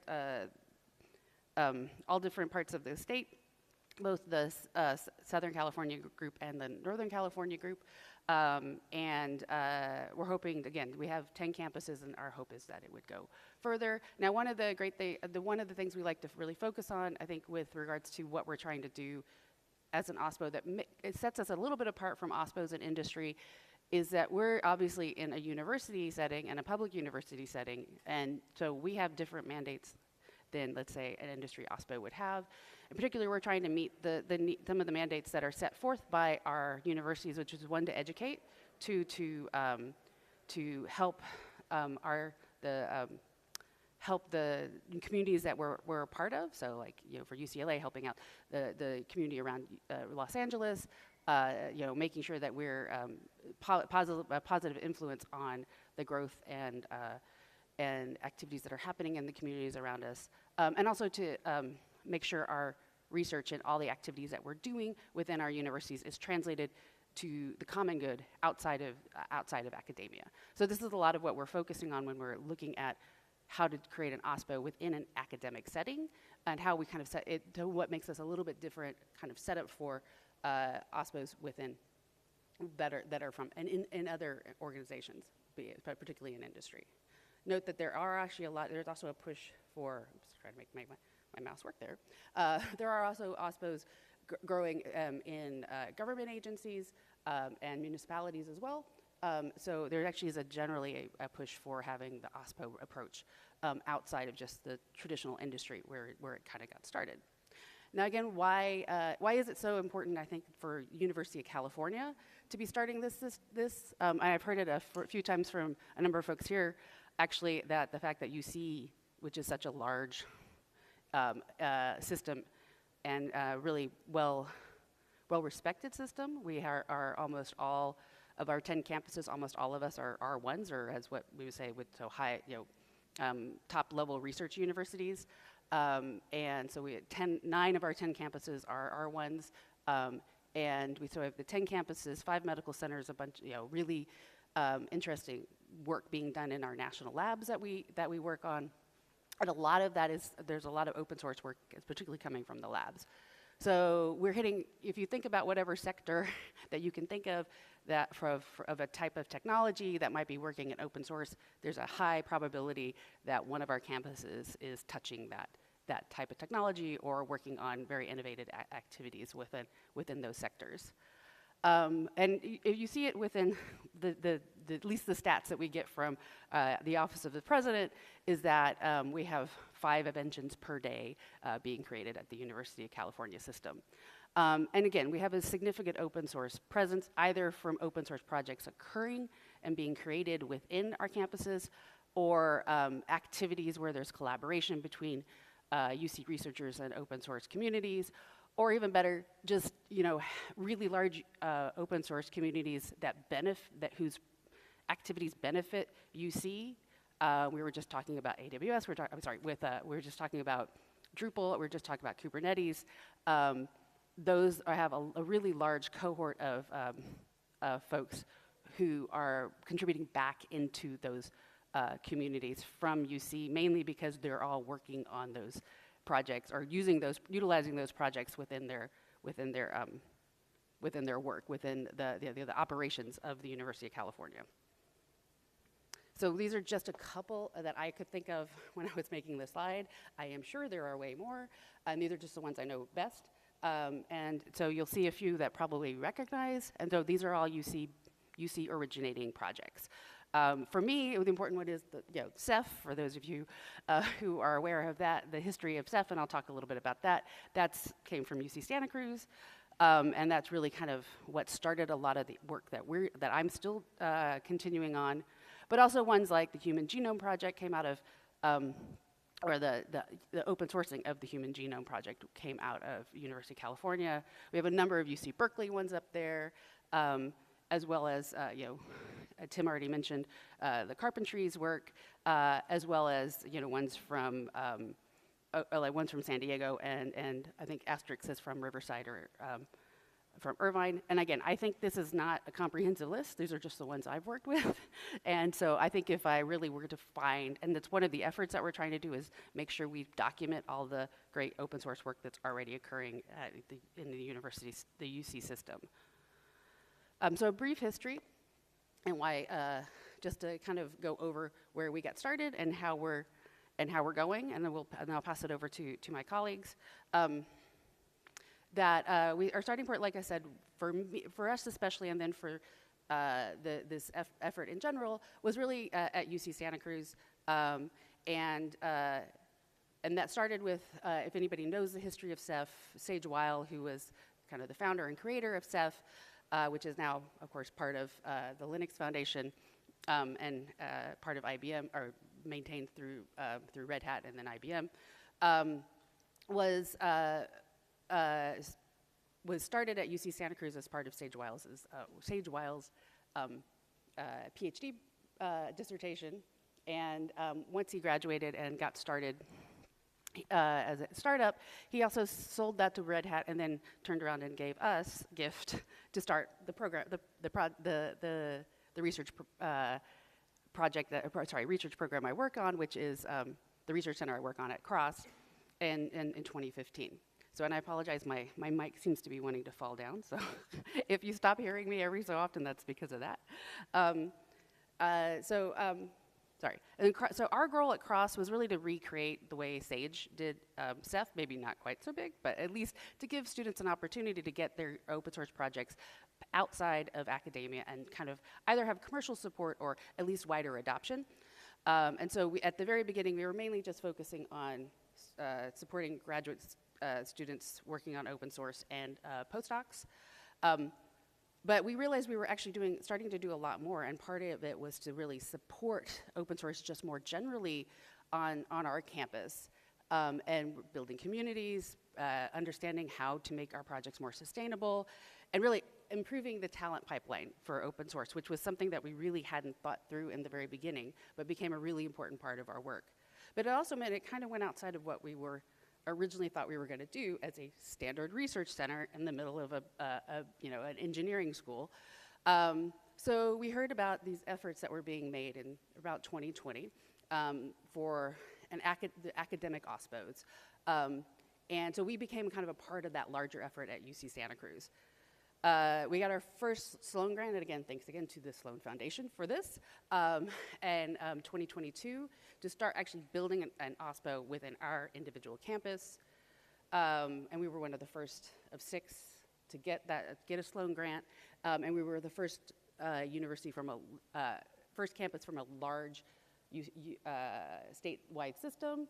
Vermont was also in that group, but Vermont obviously a lot smaller than California, and they have 2 campuses and we have 10. So it was kind of a big significant thing, especially because even from the beginning, part of our goal was to see if we could expand it to the whole UC system.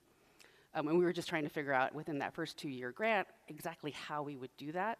By 2023, we were talking with our colleagues here at UCLA, UC San Diego, and the other campuses that are listed there at the bottom. And we really began working full on in like summer of 2023, fall of 2023 to create another proposal for the Sloan Foundation in order to really start building that network, which is what we started doing a little less than a year ago. So in April, May timeframe of 2024.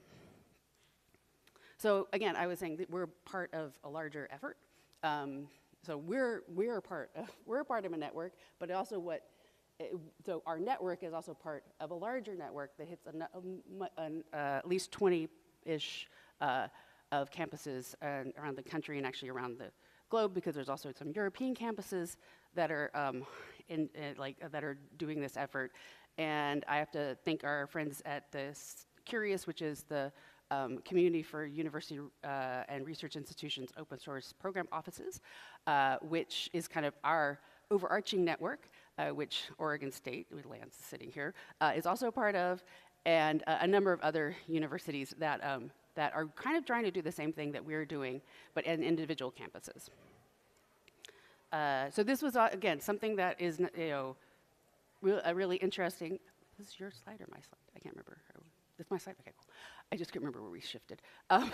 So a lot of what's interesting about, for those other campuses I'm talking about that are individually working on creating OSPOs, they're trying to pick a piece of, like, maybe from this circle of which ones they need to focus on, because you can't do it all, although there is a tendency for OSPOs, especially the academic OSPOs, trying to do all of that, and it's really hard because there are normally 1 or 2 people. So trying to leverage maybe allies inside their campuses is like one approach to meeting all of these needs, or identifying which needs they're going to focus on. What we love about, what I actually really enjoy about our network approach, which I'll let my colleague Todd talk about in a second, is we don't have to do all of that.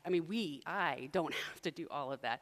I know that there's somebody else and another campus is doing that one better than me, so I can leverage what they're doing. So the great thing about the way this network has been working and that we envision it moving forward is that we can actually really go far on with each other's expertise, helping all the campuses, so not just everything staying within your local campus.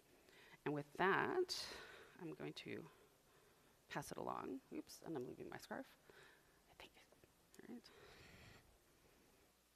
Okay. Hello, everyone. Good afternoon. I'm a little curious myself. How many folks here are from academic institutions? Oh, a good amount. Okay, great. Stephanie just alluded to there's a number of academic institutions, research institutions, large research institutions that do have OSPOs on campus, and they've had them on campus for a while. I'm pretty familiar with a few of them.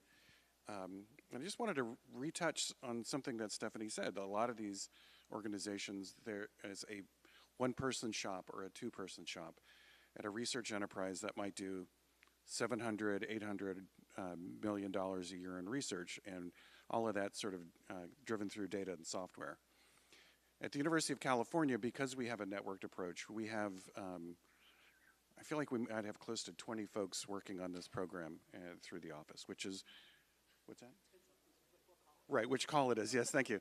But clearly there's an advantage to it, and when we talked to the Sloan Foundation, initially there were about 5 UCs putting in an application to start their own local OSPO, and through communication among those groups, among those campuses, and with Stephanie helping us talk to the Sloan Foundation, we thought strength through numbers might give us an opportunity to really do something a little new for the academic community and strengthen our own each individual campus OSPO effort. So that's why we came up with our sort of networked approach across the University of California to our OSPO. It's a statewide multi-campus effort. There's campuses in Southern California. We've got Santa Barbara, UCLA, and UC San Diego. In Northern California, there's Cal, Davis, and Santa Cruz. Am I forgetting anyone? Okay. So you see, with all these campuses and with all of these organizations, we've got a pretty big effort. It's pretty hard to miss if you're interested in writing software or using open source tools, understanding open source licensing. It's a really big deal these days because what does open source mean in the AI world? And if you're at the University of California, then you've got a place to ask those questions.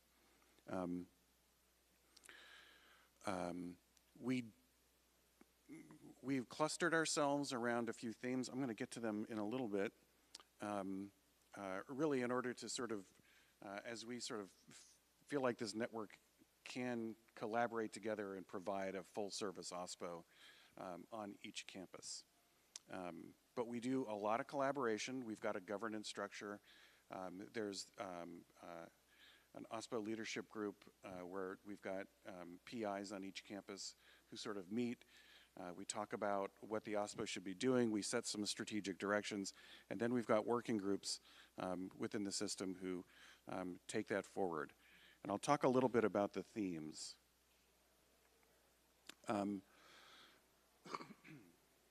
As you can imagine, a place the size and the scale, Stephanie talked about 5 inventions a day coming out of the University of California.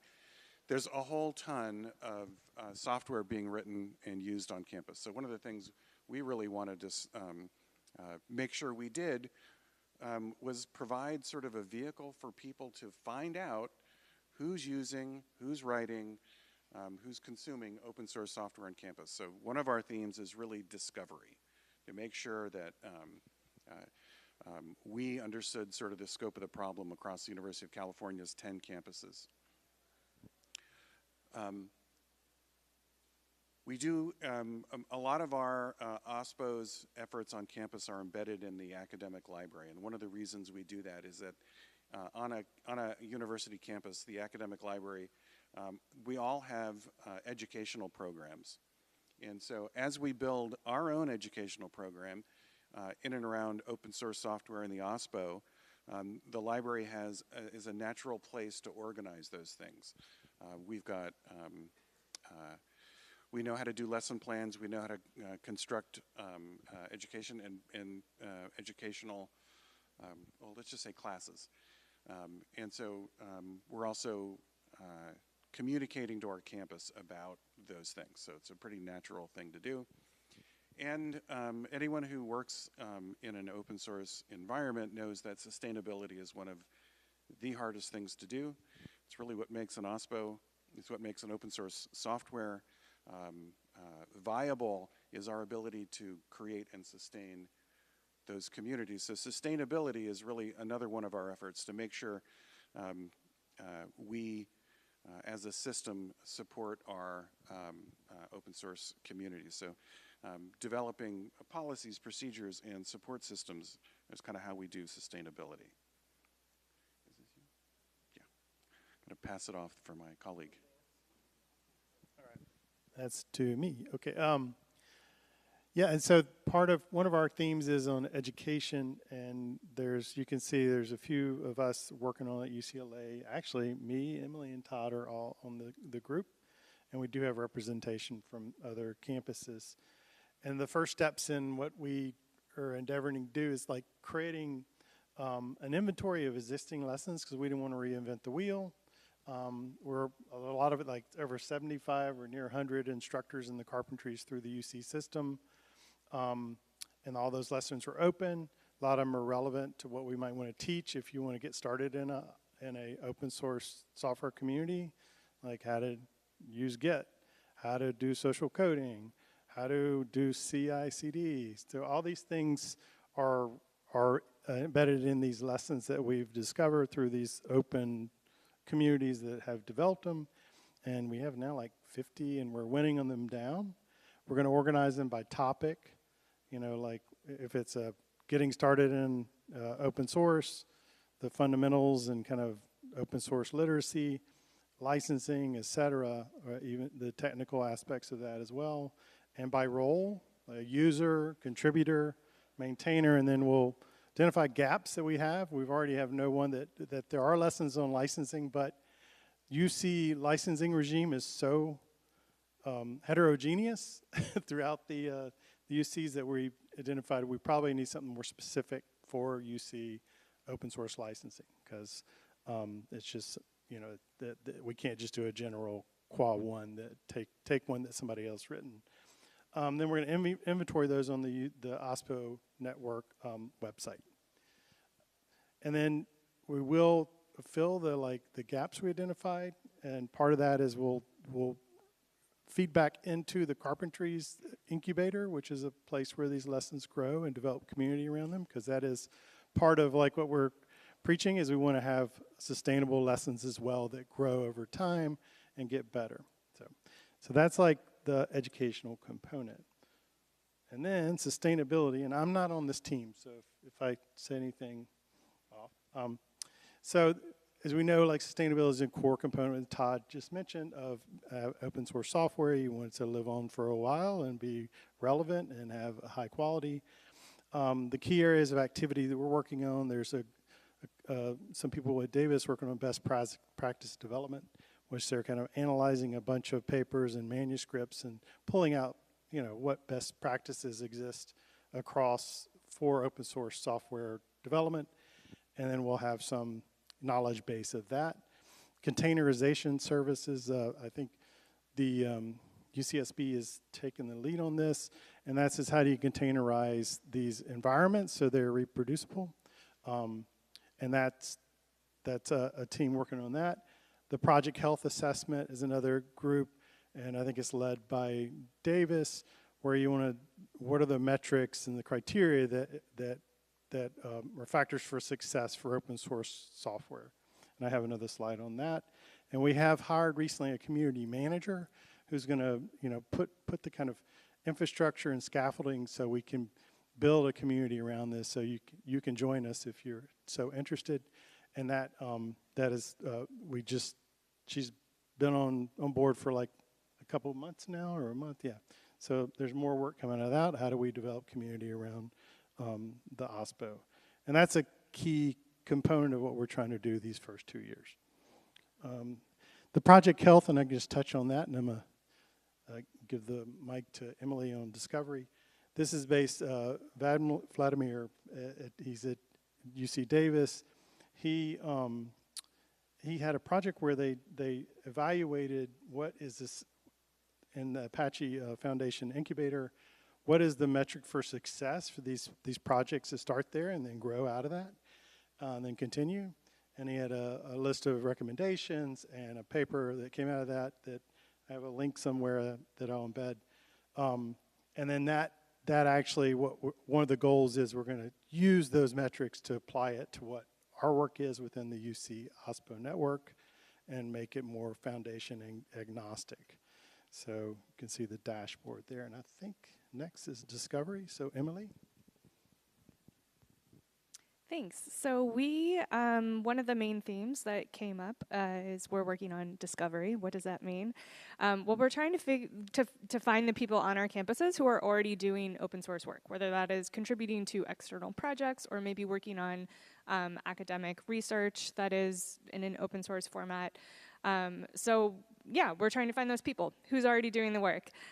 We are also trying to figure out how to better document the products that are coming out of that. So there's a lot of students who are spinning up their own open source projects, and then again, like I mentioned, research projects as well. So just finding and connecting to those people. We're also trying to understand how do faculty and staff engage in open source, or how would they like to engage in open source, and also what is the perception of open source on our campuses. So those are sort of the guiding questions that led us into this. So what does that actually look like? Well, there's a few different ways we're going about this with a few different parallel end goals, I would say. But one of the things that we're doing is we have a graduate student, especially in a small team of folks. We're also working with NumFocus to scrape GitHub and try and locate things that way. So we're going and looking for all of the projects that we can find any sort of visible affiliation with each of our campuses, and then also doing things like manually checking the data to see, you know, if we're doing that effectively and how we could do it better. So right now we are in the messy research phase of this, trying to understand this. There's people at other universities doing this in parallel that we're sharing notes with, and really trying to determine the sort of number of repositories and character of those repositories on our campuses. This is one of the hopeful outcomes of this. We've talked about a couple. One of the hopeful outcomes of this will be the UC Orb, or Open Source Repository Browser, which we hope will enable anyone from administration to researchers to come and look at that data in a way that is somewhat abstracted, that you can see what's happening on your own campus or a campus that you would like to study or understand further. Other things we've talked about are having more curated lists of projects that are happening on our campus, so that if you're someone who's like, oh, I wonder what open source is happening at UCSD, I live locally and I'd like to engage, that you might be able to go and look at a curated list of projects that are in different stages of maturity as well. We also are doing a lot of different types of fostering collaboration. So this is sort of looking beyond those three main themes into how we work both within and beyond our campuses as OSPOs. And one of the main points that I can speak to is the sort of within our campus communities that we're working on. And one of the main ways that we are doing that work is to train and mentor the next generation of open source contributors. So we do this in a number of different ways already, and we're continuing to expand.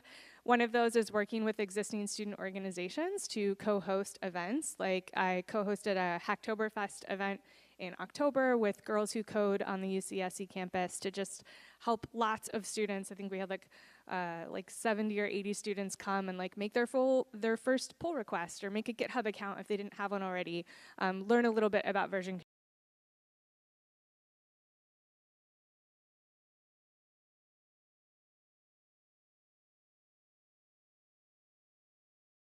developing and continuing to offer different types of summer mentorship programs. So UC Santa Cruz has engaged in Google Summer of Code for a number of years.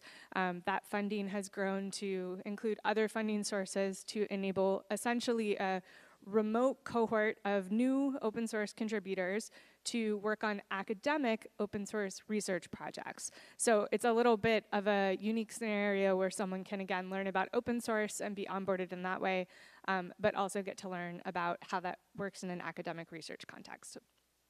Another mentorship effort that we have going right now is more recent, which is we're entering year 3 this year of a summer mentorship program that works with students from historically Black colleges and universities. And we have small cohorts of students that come and spend 4 weeks on our campus in UC Santa Cruz and then work together remotely for another 4 weeks. And those students, we help them onboard contributing to external projects. So students in that program have contributed to P5JS and to some different projects under OpenSSF relating to software security. And those students, we know that these programs have impact because those students are going on to speak at conferences and do paid work in open source and get jobs that pay them more than my academic job pays me, so they're doing okay. And then in addition to that, we also are working on academic year courses. UC Santa Cruz has offered on and off an open source contribution course. We're looking to expand that to other schools. That's also something I've done in the past, is taught semester-long open source contribution. And in addition to that, many campus-affiliated training. So that's really speaking to the work that's happening in our education subgroup, more around helping equip people with maybe researchers or academic staff with skills to work in an open source sort of way. And I will add 2 quick plugs to this assortment of things. One is relating to the mentorship work. There's going to be a panel that I'm speaking on tomorrow relating to mentorship as a way to get new contributors into open source, if you want to hear more about that. And also, since there's many academics in the room, if you're a student or faculty member, I'm supporting the organization of some ongoing workshops to train faculty how to teach open source. And if you're interested in that, please come talk to me. The next one is in May, and it's fully funded participation for faculty. The last bullet I will mention here is outreach to project maintainers. So someone mentioned this earlier, but we have an awesome community manager who works in our OSPO network now, and she is working with all of the different subgroups, doing things like going through the discovery subgroup data, these messy spreadsheets, figuring out like, okay, well, you know, these repos exist on GitHub. Who can I reach out to learn more? So she's doing a lot of one-on-one outreach in small events to learn what OSPOs can do to support the people who are already doing or want to do open source on our campuses. Okay.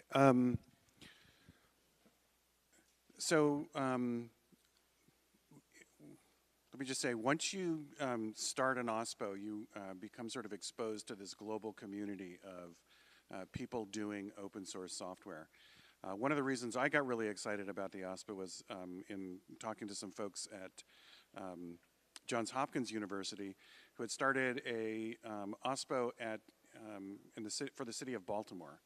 And they got the city of Baltimore to start using open source software and formed this thing called GovX, which is on our slide there. And it's really about promoting open source software to the public and public institutions. And one of the first things we did as a UC OSPO was a lot of us went to the United Nations and participated in a conference called OSPOs for Good, where the United Nations, this guy knows, the United Nations put together this global network to help communities around the globe use open source software to run their cities, and to do that in a way that is sustainable, safer, and cheaper. One of the things about the University of California as a system is that each of our campuses is really concerned about things like water use across the state, sustainability issues across the state, things like beach erosion. So we really care about data that's coming out in and about the state. The wider community, there's a global community, there's a community across the University of California, there's also communities across the state of California, and because we have this OSPO, we are now able to connect our own campus effort, and a lot of our scholars on campus with things that they're interested in, data sources that they're interested in doing research on. So I think Emily will close us out here. Oh, sorry, what? Yes. Oh, yeah, yeah. Stephanie will close us out. That's okay. No, I was more like, right. And yeah, I will close this out and open it up for questions. We'll just talk a little bit, kind of bringing it back into while we're here, like at SCaLE, and some of the stuff that we look at when we're going to open source conferences is trying to also foster collaboration with industry and open source communities. Because as I was saying, we are, as the UC system, and probably other academic campuses as well, but definitely UC being so large, we are really a large contributor to open source, even if we don't really highlight it really well as the way we should. So one of the efforts that we're trying to do is trying to figure out how better to support those cohorts that are contributing back in large numbers to large open source external open source projects. We also are looking really to figure out how to better leverage support between or collaborations between university, industry, and open source communities. And I'd love to get ideas out that. That's kind of one of the questions I kind of want to throw out to the audience. And not just we have our ideas, but we are open to other ones, and just really looking at ways to leverage the strength of the different parts of that. So like universities can do things that industry can't do, and industry can do things that at universities can't do, and the same with open source communities. And how do we all work together to further this whole, to further all of us along? And then recognizing that working with universities can be a challenge. Hard to believe, I know, but we actually want to figure also out how to mitigate that issue, because we know it's there. We've all worked in the university. We know how hard it can be to work with us. So we want to try and fix that as well as we can. One way to do that is, for those of you who may be in Northern California, in Silicon Valley area at the end of April, or if you want to visit, it's a nice time to be in San Jose.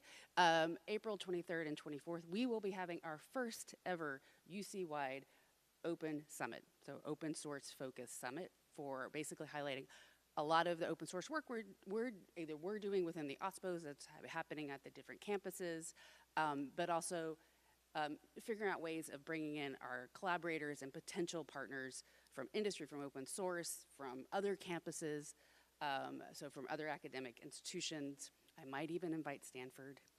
I'm not sure about that one. But yeah, and they have an OSPO too, so we have somebody to talk to. So if anybody's interested, the QR code is there. Registration is open.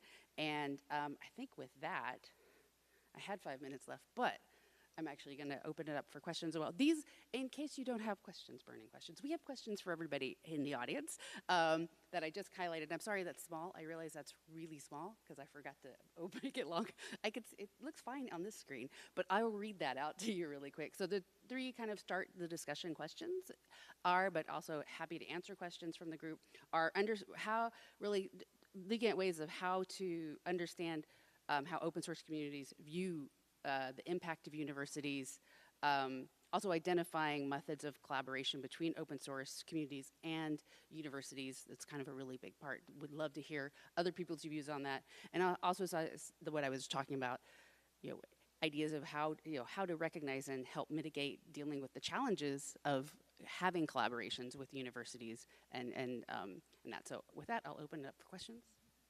Do I need to give this out?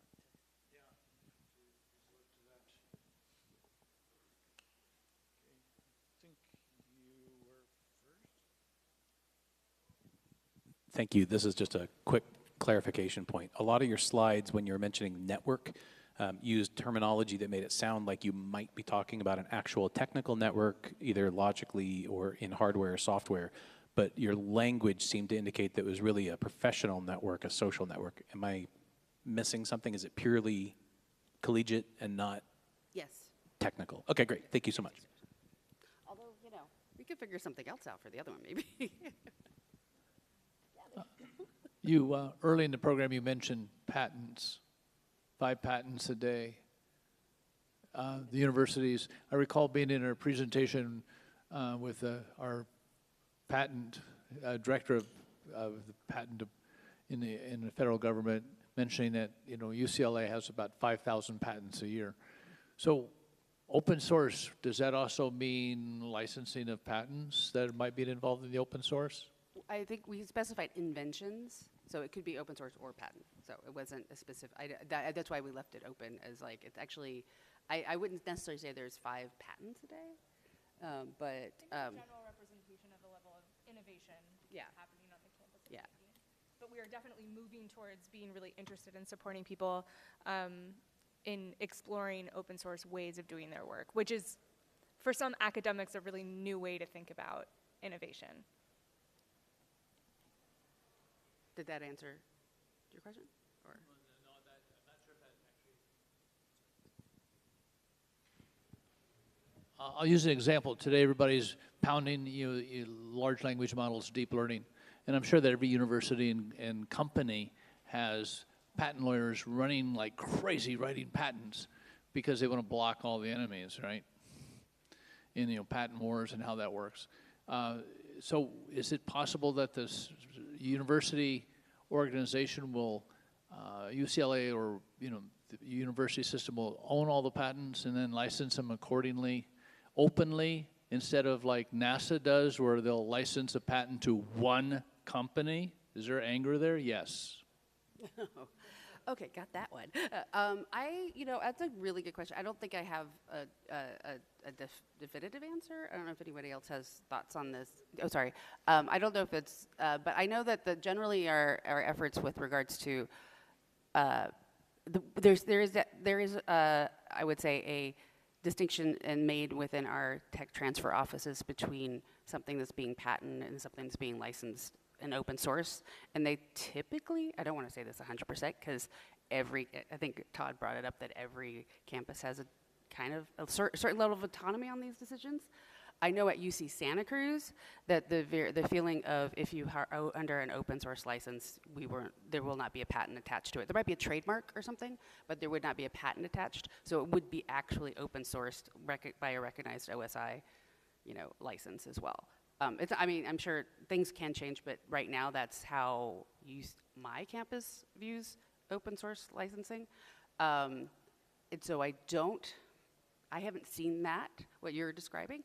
That isn't to say that I think maybe other campuses, TTOs, are having a different view of it. But generally speaking, part of what we're also trying to do is standardize the way that you see the system deals with open source licensing and this distinction between open source licensing and patented technologies. So I don't have a good answer for you as where we are right now, but I know the intent is to keep things open. We're also, as an academic organization, also more towards having intent to keep things in the open as well. Anybody else? Okay. You said what I was going to say at the end. Okay, cool. Thanks for your presentation. This morning we heard from somebody talking about how the Mexican government had attempted to institutionalize open source first or as the default choice. And I found myself thinking, I want California to do this. And so as an entity, as part of the state, I know that right now it sounds like you're focusing on demystifying and building capacity, but is there a roadmap for adopting policies in the University of California and possibly further that would make open source technologies the first choice, not just for, in terms of development of new things, but in terms of the software and even hardware that the university operates on? The university operates on. I would say that the university operates and operates on a lot of open source software. I don't know that we've got a system-wide standard so much as communities of practice across the system. I was going to answer your question a different way before you ended it by saying one of the things that we're really trying to do with our educational program is create education modules that could be used by, for example, LA County or LA City for their own government and technical staff. How to use open source software, demystifying open source software, bringing those things into the community, into City Hall. I think the university, we're really, I think there's so much open source in our communities that I feel like, it's not a hard thing to convince. We've got vended systems that do things like, our accounting and payroll and all of that stuff, but it all runs on open source software. I don't know that we've got necessarily an idea of replacing those things with open source software. The history of higher ed is littered with the corpses of those efforts. Oh, sorry. So, I don't know, maybe we could chat more if you're interested. I mean, I don't know. Good idea. The one thing I might add is that I do know that our procurement, the UCOP procurement folks are exceedingly interested in figuring out how to get open source and the OSPO activities integrated into their strategic partnerships with companies and industries and vendors. So I thought that was a very good thing where that they're actually going, we want to keep things open and have open source be supported through like strategic partnerships with like the larger companies. So I think that may, that is giving me, although we're just in that initial discussion, remember we've only been doing this less than a year, so we're in the initial discussions on that with our UCOP procurement folks, UCOP being UC Office of the President. So those are the people that actually like say, hey, if any campus is doing some large thing, please come through us so that we can manage it through the whole system. So that the fact that they're that involved and wanting to meet with us, I think was actually a good sign. So I think. So I think it's really exciting that you're putting together a program in office in order to manage this holistically. But my question is one question, but I have 3 examples to back it up. So how are you handling security within your open source development? And the 3 examples are 1, secrets and keys and whatnot that are being inadvertently left within repos. How are you looking for malicious or intentionally vulnerable or even accidentally vulnerable code within those repos that are being added by entities? And the 3rd piece is now with generative AI being so quote unquote good at developing code, one of the things that's happening is, especially for larger projects, there's libraries that are being hallucinated. So someone creates a platform, creates some software, and it's referencing libraries that don't exist. But the bad guys, being as clever as they are now creating those commonly hallucinated libraries and then allowing for completely malicious code to be added into these common hallucinations. So those 3 examples supporting what you're doing about it. Do you want to answer for that? Yeah, I will preface this by saying I'm not a security researcher, but I appreciate you raising these questions. I think they're super timely. They're super like at the top of our priority list. And we do work very closely at UC Santa Cruz especially with security researchers who, like, this is what they're thinking about. So we work very closely with faculty. We have a grad student who I think is actually funded by our OSPO to do a lot of security related research.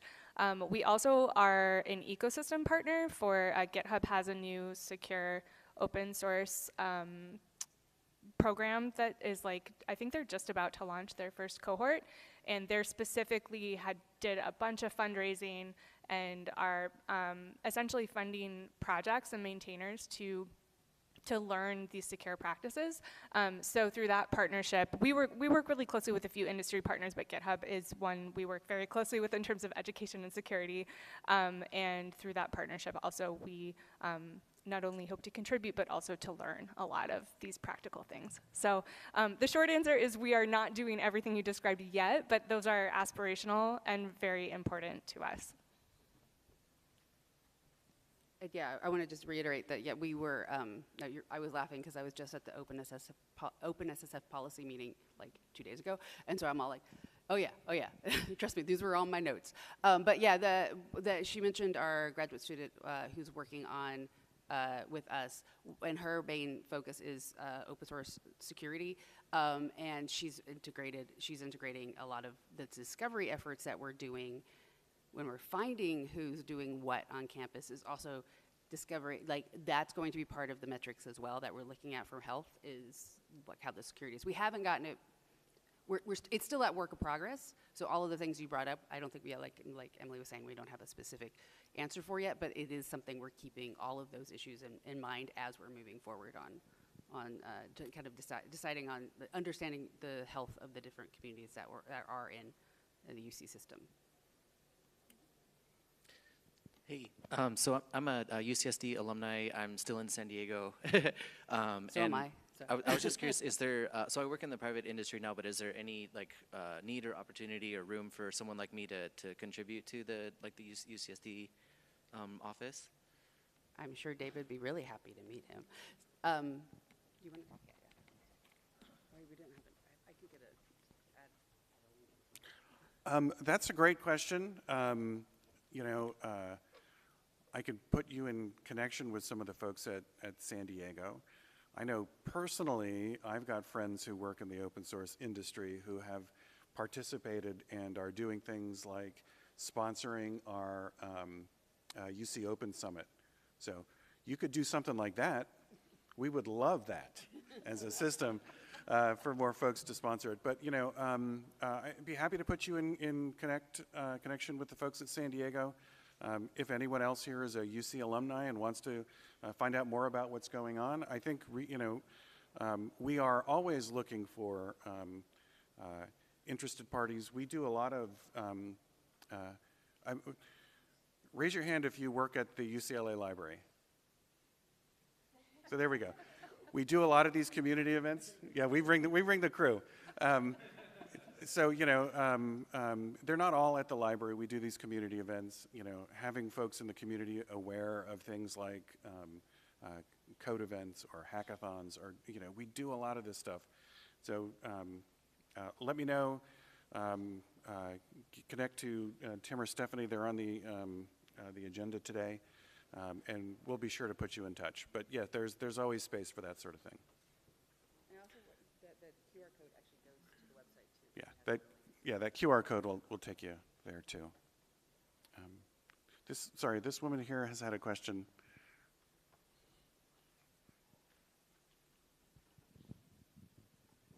Hello, Laura Buford, Associate Vice President for Innovation at San Diego State University.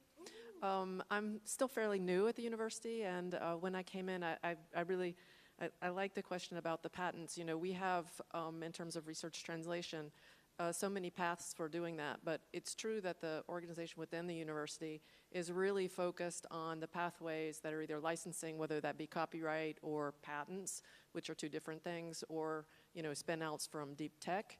And one of the things I wanted to do was, we have some researchers who have developed things that would really be great to do as open source. And from my perspective coming in, I was really surprised that getting buy-in from the university for building something around that is like, how did you have any trouble within the UC system, kind of like convincing about the value of this to not just the community, which is part of course, the university's mission, but also to the university itself, right?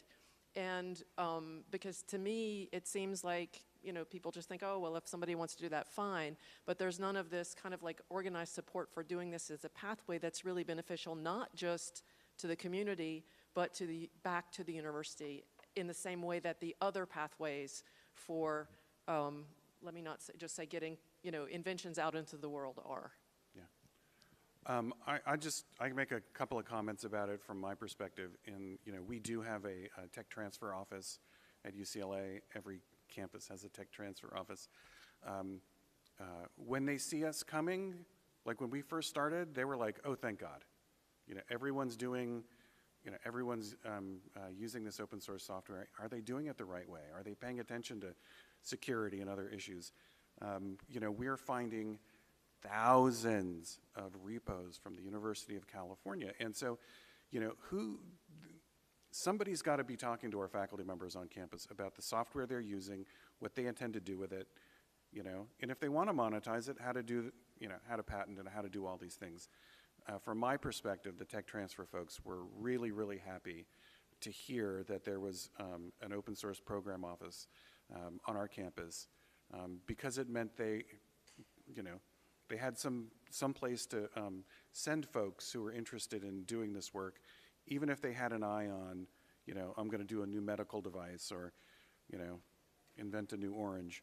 You know, there was a place for them to go on campus to you know, get started on the right foot, so to speak. Not sign a license, not sign on to something that was going to limit what they were doing, to think a little bit through what was going on.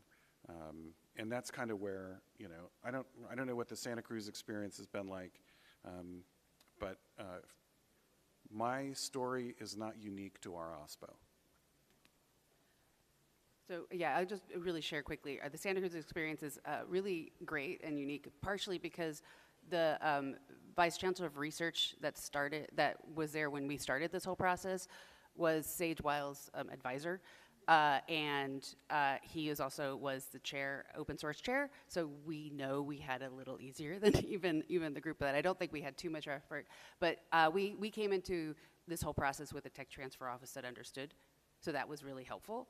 Aside from coming from the Open SSF, the day after that, I came from a tech transfer conference that I was on a panel on, talking about these things, talking about why open source is a great pathway for technology and innovation. And we had a pretty good audience and people that really in those tech transfer offices from all over the country and actually probably all over the world, understanding that there are this open source, not removing that, oh, there are things that should be patented and copyrighted, but that for a lot of technology and innovation out there, open source is the way to go. And I think that our boss, who is the faculty director of CROSS, said, and I quote him all the time, and not that he actually got these numbers from anywhere, but in his brain, it's like 5% of things that's coming out of universities are probably important that we actually have, you know, patent and maybe a patent on, or that makes sense for them. But then other 95 will just stay with us if we don't use open source. And I think that that's kind of what like Todd was saying, what a lot of the tech transfer offices are seeing. Oh yeah. Well, I just want to add one thing that we hear from the other universities that we collaborate with who've like eventually been able to make an OSPO is that it's not easy at every university. So many universities do find a lot of resistance or just misunderstanding or lack of understanding within their community. But the one thing that everyone seems to have in common is that they eventually found allies on their campus. And for some people, that's like the head of the Office of Research. And for some people, it's in tech transfer. For some people, it's individual faculty members. Honestly, like at UC Santa Cruz, having students scream, please give us open source, has really helped us. So I think it can look really, really different in your institutional context. But that's like the one thing that's really bubbled out of a lot of conversations I've had with folks. Any other questions? Well, if not, then I'm going to ask a question. Well, I am not a university person, but I've worked for companies, and in fact, I have patents. Patents are very expensive to file. So isn't when, let's say, the university is considering the option of a patent, wouldn't a reasonable question be, are you going to fund the patenting? And if not, then it's open source. So it just is a negotiating tactic. I mean, I had to do patent searches for stuff I myself came up with, and God, it was horrible to have to do that. It's tedious. I guess it's lunchtime.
Test 1, 2.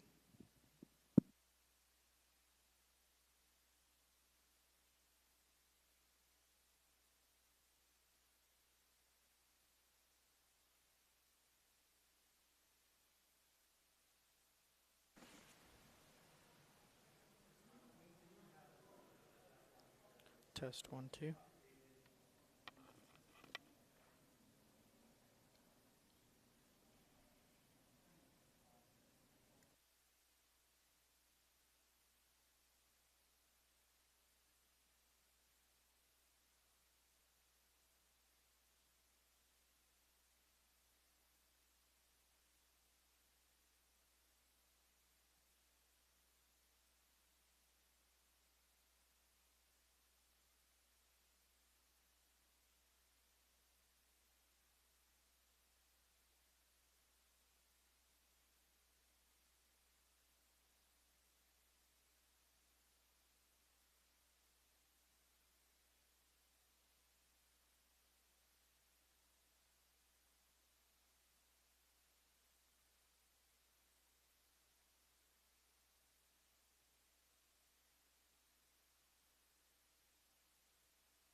So, okay, testing, 1, 2. Woohoo. Now how do I turn it off?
Good afternoon. I just wanted to say, sorry to interrupt. I just wanted to say thank you all for coming today. We have I'm really excited about this one because this is coming. This is Monica Wagner from LA Metro, and she's going to be talking about how LA Metro is using open data to prepare for the 2028 Olympics, which I think is a really cool topic. So, floor is yours, Monica.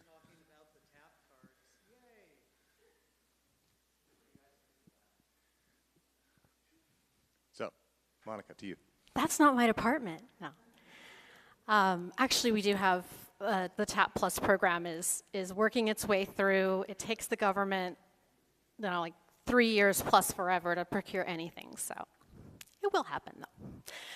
Welcome, everyone. This is practically a sellout crowd for this room. I love it. You say Olympics, everybody's like, yes, I am there. Woohoo! Well, that's my first question. How many of you would say you take public transit? Good, good, good. I'm speaking to the choir, 100%. All right, great. My name is Monica Wagner. I am not a software developer. I am not a network engineer. I am not a sysadmin. My programming language is bus routes and route instructions and detours. I am a transit planner. I tell buses where to go. That's my entire job now. And one of the things that I am doing right now is I am helping, our whole team is working on building the routes that we're gonna need to get people to these Olympic venues.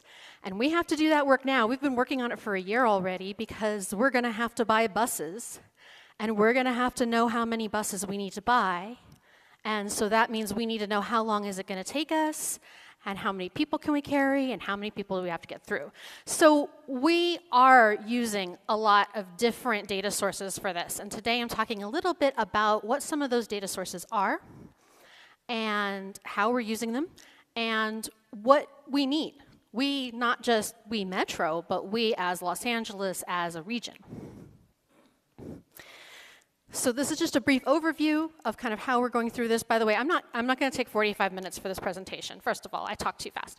But second of all, it's pretty brief. It's kind of compact. This is more kind of familiarizing folks with what's out there and what we're doing.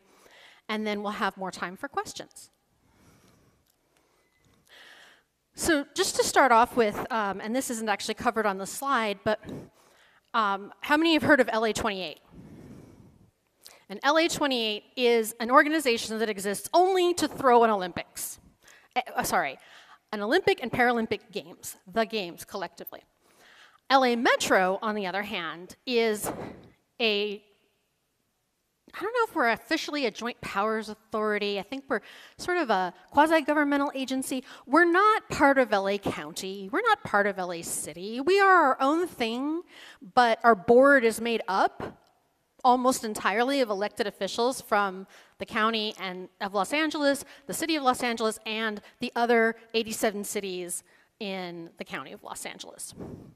So our service area includes most of Los Angeles County. We actually don't touch Antelope Valley. That belongs to Santa Clarita Transit Authority and Antelope Valley Transit Authority. They do an awesome job up there, but we do have one bus that goes to Ventura. So you've all heard about, how many have heard that this is gonna be a car-free games? How many think that sounds like something you could do in Los Angeles? Good, good, I've got some believers out there, woohoo! Yeah, I hope it is, because that's my job, right? So we're looking at how we're gonna make that happen. And what does it mean to be a car-free games? And people have also kind of backed off of that and said it's a transit-first games. But really what that means is that the security requirements of the Olympics mean that we are not going to have parking at any of the venues, except for like a handful of spaces, maybe for VIPs, maybe for some accessibility concerns and so forth. But if you have a ticket to an Olympic game, you are not driving to SoFi or Marine Stadium and parking there, because we're not gonna let you. Not we. Department of Homeland Security is not gonna let you. So you're gonna have to get there somehow else. The problem is we're having to do this work now so that we can get buses in time, not necessarily buy them actually, we might be borrowing them, who knows what's gonna happen. That also, not my department, that's somebody else. I tell the buses where to go. Somebody else gets me the buses so that they can go places. Somebody else tells them where to stop, and a third person tells them when to do it all. It's all very kind of atomized, but we all work closely together. But we, at this point, we don't even know where those security cordons are gonna be. So we're trying to plan routes when we don't actually know exactly where the destination is. And then we know that we're gonna need a lot of data to make this work. We're gonna need data to plan it. We're gonna need data to execute it. We're gonna need to be able to communicate information to patrons at the games. And if we can make our data sources better now, this doesn't just help the Olympics, this helps Los Angeles as a whole become a less car-dependent location. So what data is out there that we are using? On the open source side, we've got the General Transit Feed Specification. How many people have ever heard of the General Transit Feed Specification? Good, good, good. Not entirely novices out there. So this was originally called the Google Transit Feed Specification because Google said, hey, we would like to be able to give people transit information when they ask how to get someplace. And then it got kind of too big for them. They didn't want to deal with it anymore, so they and some other entities helped found the Mobility Data Foundation, which now is responsible for managing what is now called the General Transit Feed Specification, or GTFS, which is much shorter. So we're serving up static data about our transit routes and schedules. We're also serving up live, real-time data about where our vehicles are and where how soon we expect them to get to your stop. And also some information about our detours. That's something that isn't in all of the mapping products yet, but it's something that we're trying to put out there, and we're working on making it better. Then there's also some open data in terms of the infrastructure, because it doesn't work to have a bus if there is not a street to drive it on. So OpenStreetMap. How many have heard of OpenStreetMap? Thank you, yes, basically everybody, good. And then we have a Los Angeles County geocode repository, which if you haven't used mapping software, doesn't make a whole lot of sense to you, but this is something that usually costs money to do through Esri, because of course we're using ArcGIS instead of QGIS, because that's what we have a contract for. It does mean that we can geocode lists of addresses without having to spend extra money. Then we also have some data that is not open source. We've got, we've used Parkopedia to try to find out where there's parking and how much of it there is, because we have some information about how many people we expect to be driving cars there and parking them, and we need to know if there's going to be a space. But that is more aimed at finding parking right now because you're driving somewhere. So we're not always finding all the information. We're also combing through, you know, here's the 2022-2023 annual report for the parking services at Cal State Long Beach, you know, to get more of that information. It's really scattered. It's really hard for us to get. And even if we know how many parking spaces, we have no idea how many of them we will be able to use. But it's a start. And then we have some other data. Live traffic data. This is going to be absolutely crucial for operating a service that's running in mixed traffic.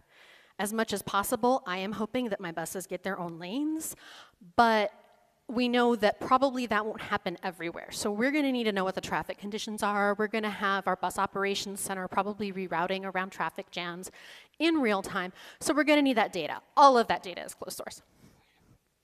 There's end user transit navigation. I don't know of, and maybe somebody else in here does, an open source product that is providing people with transit navigation instructions. There's a lot of products out there, and you know, Google Maps does it, Apple Maps does it, Transit app is pretty good, you know, there's a lot of options, but none of them are open source options. And then we have our own internal demand models. And this is part of how we're trying to figure out how many people are going to need to go to each of the events and how we expect them to get there. But those are our internal models. They're not something that is based on open source software and data. So there's room for improvement, right? GTFS is one place where there's a lot of room for improvement. Metro is the 800-pound gorilla of transit operators in Los Angeles County. But I already mentioned a couple of other operators, but we also overlap with a bunch of smaller operators. And some of these smaller operators would be huge in almost any metro area in the country. Long Beach Transit is running 36 different bus lines. I'm just in my area is the southeast corner of Los Angeles County, and I've got like 3 other systems that run at least 10 lines. And then we have, yes? Yes, Big Blue Bus, Culver City Bus, Foothill Transit. I could go on, but I'm not going to. We are looking at having some of these be very small, too. We have dozens of transit agencies, and some of them are, you know, Sierra Madre's Gateway Coach runs for 2 hours in the middle of the day, one route that just kind of loops through the city. And some of these cities are very small. And I don't just mean their area or population. Those actually can be kind of big, but I mean they're humans that are doing the work. They are small teams. When I'm reaching out to my municipal operators and the cities where our bus stops are, because we don't own most of our bus stops, 12,000 of them, and very few of them are on property we control. Most of the time, we have to talk to a city to get permission to use them. These cities, you know, I'll be talking to the director of public works, and they have like 2 employees. And they're responsible for all of their streets, all of their transit service, so much stuff. So we know that a lot of them, they have GTFS feeds, but they're only static feeds, and a lot of them are out of date. They've changed their routes, but they don't have the capacity to update them. And many of them, even some of the larger providers, don't have real-time data. And it may be because they don't have the hardware on board their buses, but it may be that they do have that hardware. They have a back end for seeing where their buses are, but they don't know how to translate that into a real-time feed. How many people specifically have taken Metro Rail? Maybe to get here today? Yeah, wow. I love you people. Sometimes you may have noticed that the prediction times waffle a bit, right? You'll be sitting there and it says 8 minutes, 7 minutes, 38 minutes. So we're also working on identifying the issues that cause some of our rail predictions to go a little bit all over the place and how we can resolve those. Because Metro Rail is going to be a crucial link. Some of our venue clusters are right at the end of a Metro Rail line. And we want as many people on those trains as possible, and that's only going to happen if they know when they are coming. We need better data on parking capacity. Like I said, Parkopedia would love us to buy their database. But I don't know if you've noticed, but public agencies don't usually have a lot of spare money. As it is, we have a budget of 7 million revenue service hours for bus to serve our whole service area. And I liken it to trying to put a queen-size sheet on a king-size bed. So spending however much they want probably isn't feasible. But that data exists in the world. And if there was a way we could structure it and crowdsource it, that would put us miles ahead in figuring out how we're going to solve this logistical issue. And then infrastructure. OpenStreetMap is amazing. I love it. But it is only as good as the contributions to it. So we really need to make sure that Los Angeles is as thoroughly mapped as possible.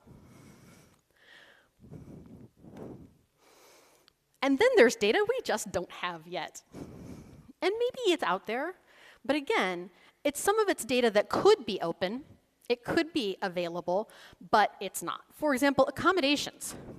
When you are planning a journey, you need two pieces of information, the origin and the destination. And right now, we have the destinations. And even that's a little fuzzy, as I said before. So we need to know where people are going to be coming from. And there's not a simple database of, oh, here are all the hotel rooms in Los Angeles. And there is data available from Airbnb or VRBO about what they have available right now. Of course, it's going to be very different by the Olympics. And they gave us some of it once, and they don't want to. Again, they would like us to pay for it, right? We don't have information from IOC about ticket sale patterns. I want to know, if somebody buys a ticket to golf, how likely are they to buy a ticket to kayaking? Or, what else are they likely to be going to see? Because these venue clusters are all over LA County. Well, there's over 10 of them in LA County. There's actually more that are in Orange County, and there's a couple in Oklahoma City, but we're not trying to take people there on a park and ride bus. But what we want to know is, are these people going to be trying to stay like in between these two venues, in between these two venues? If somebody is getting tickets for a swimming event at SoFi, then are they likely to just want to stay in Inglewood? Or are they probably also going to be trying to go to, I don't know, something in Exposition Park? Because that's going to inform their decisions about where they try to land when they're in LA. And then another thing that would help us tremendously across the entire city for everyone is knowing more about accessible paths for walking navigation. OpenStreetMap has all the streets. Google also has all of the streets and has some data about places that aren't streets, that aren't for cars. But it starts with the cars. And it's easy to drive a Google car around and record everything and find out what the speed limits are and all of that. And that's been done. But if I'm walking somewhere, I might need to know how wide the sidewalk is. I might need to know how many ficus trees have destroyed it. I might need to know whether or not there's a curb cut at the corner. And that is data we are missing in a lot of cases. And that is data we can build. I mentioned before the issue of parking capacity. There's Parkopedia. There isn't an open source data platform for this. There isn't, and it's not complete. So how do we get it complete? And then, of course, GTFS static and GTFS real-time for smaller transit services. Many of them have it, but they may not have it up to date, and they may not have real-time services. Of course, there's a lot we can do as Metro to lead the process of filling in this missing data, and so can some of our other public agencies. So one effort we're engaging in right now is the GTFS Pathways Extension, which gives people information. Basically, Metro serves on their GTFS feed information about how you navigate in our stations. Who here has been to 7th Metro? I'm glad you made it out. Thank you very much. It is an absolute warren of a station. I get lost in there. So, you know, we need to be able to have map services say, okay, now you go, you take this escalator down to that platform and walk this way, and so forth, because otherwise you end up with people standing there like, why are all of the trains going to Long Beach? I want to go to Azusa. We, of course, can include more data in OpenStreetMap. Everybody can do that. And in a little bit, I'm going to tell you more about how you can get involved in that. And then Cal ITP is actually a tremendously awesome resource we have here in the state of California that does provide some technical support to those smaller agencies in building their GTFS static feeds and even real-time feeds and helping them keep them up to date. It also monitors the quality of that data, and those reports are public. So if you want to know if your small city has an up-to-date GTFS feed, you can go to Cal ITP's website and find out. But then what, right? So the first thing is, thankfully, many of you use transit. I'm assuming pretty much all of you walk or roll places, right? At least to the car. Everyone is a pedestrian, everyone. There's no one who can get everywhere they need to in a car because the car doesn't drive into the restaurant. So when you do identify out-of-date or missing data, you can let someone know. You can include it in OpenStreetMap. You can open up the Transit Watch app and put in an other ticket to say, hey, this bus stop is showing up in the wrong place on the map. We are working on ways of making it easier to report to Metro when our data is messed up. Sometimes it's not our fault. Sometimes Google just decides that this bus stop is the same as that bus stop, even though they're on opposite sides of the street. But we still can talk to them and fix that. If you live or work or just have strong affectionate feelings about a smaller city and you notice that their GTFS needs help, you can volunteer. You can call them up and you can say, hey, I notice this is a need. I know it's really hard to maintain that capacity, but I'm going to offer my services. I've been doing some research and I would really like to help you with this. Filling in data gaps on OpenStreetMap, certainly. Adding missing data about your neighborhoods in OpenStreetMap. You know, I opened up an app and saw, oh, it doesn't know what the address of my house is. I know that. I can put that in. But then we could also build into that open source structure data structures for more things, like parking capacity, like hotel accommodation, or like, I'm sure now any number of you have thought of other things that aren't in there but could be. And that's the beauty of open source. You don't need to wait for some company to decide it is worth their time and money to do it. So that's the talk. This page has a list of resources. That, by the way, is Rude Dude. That's the Metro mascot. I'm not sure why our mascot is our example of things you're not supposed to do on the bus and train, but there it is. He's awesome. So these are some of the resources that you can use to get into this, to become a part of this, to solve these problems, not just for the Olympics or the World Cup or the Super Bowl, but for your everyday life, your neighbors, your coworkers, everyone who ever has to get anywhere. It can be an easier thing. And I got involved in transit because I lived in England for 6 months, and I didn't have a car. And I wasn't even in London. I was in Birmingham, which is the second largest city in England, much like Los Angeles is the second largest city in the United States. And I thought, wait a minute, why is this so hard where I grew up? Why does my city have so much trouble getting people places? And if you have thought that yourself, now you might have a way of being part of the solution. Developer.metro.net is where we post our GTFS feed links. as well as shape files for all of our bus lines, all of our rail lines, all of our station portals, all of our bus stops. Reports.calitp.org, mentioned them earlier. This is where you can see how your transit agency stacks up. How good is their data quality? And do they need your help? MapTime LA is a meetup group that also has a GitHub, and they are doing trainings on OpenStreetMap for people who want to update that. And the Open Sidewalks project is a project of the Tasker Institute. So they are looking especially at accessibility, but they're doing it. So with that, I am done with the talking, unless you have questions.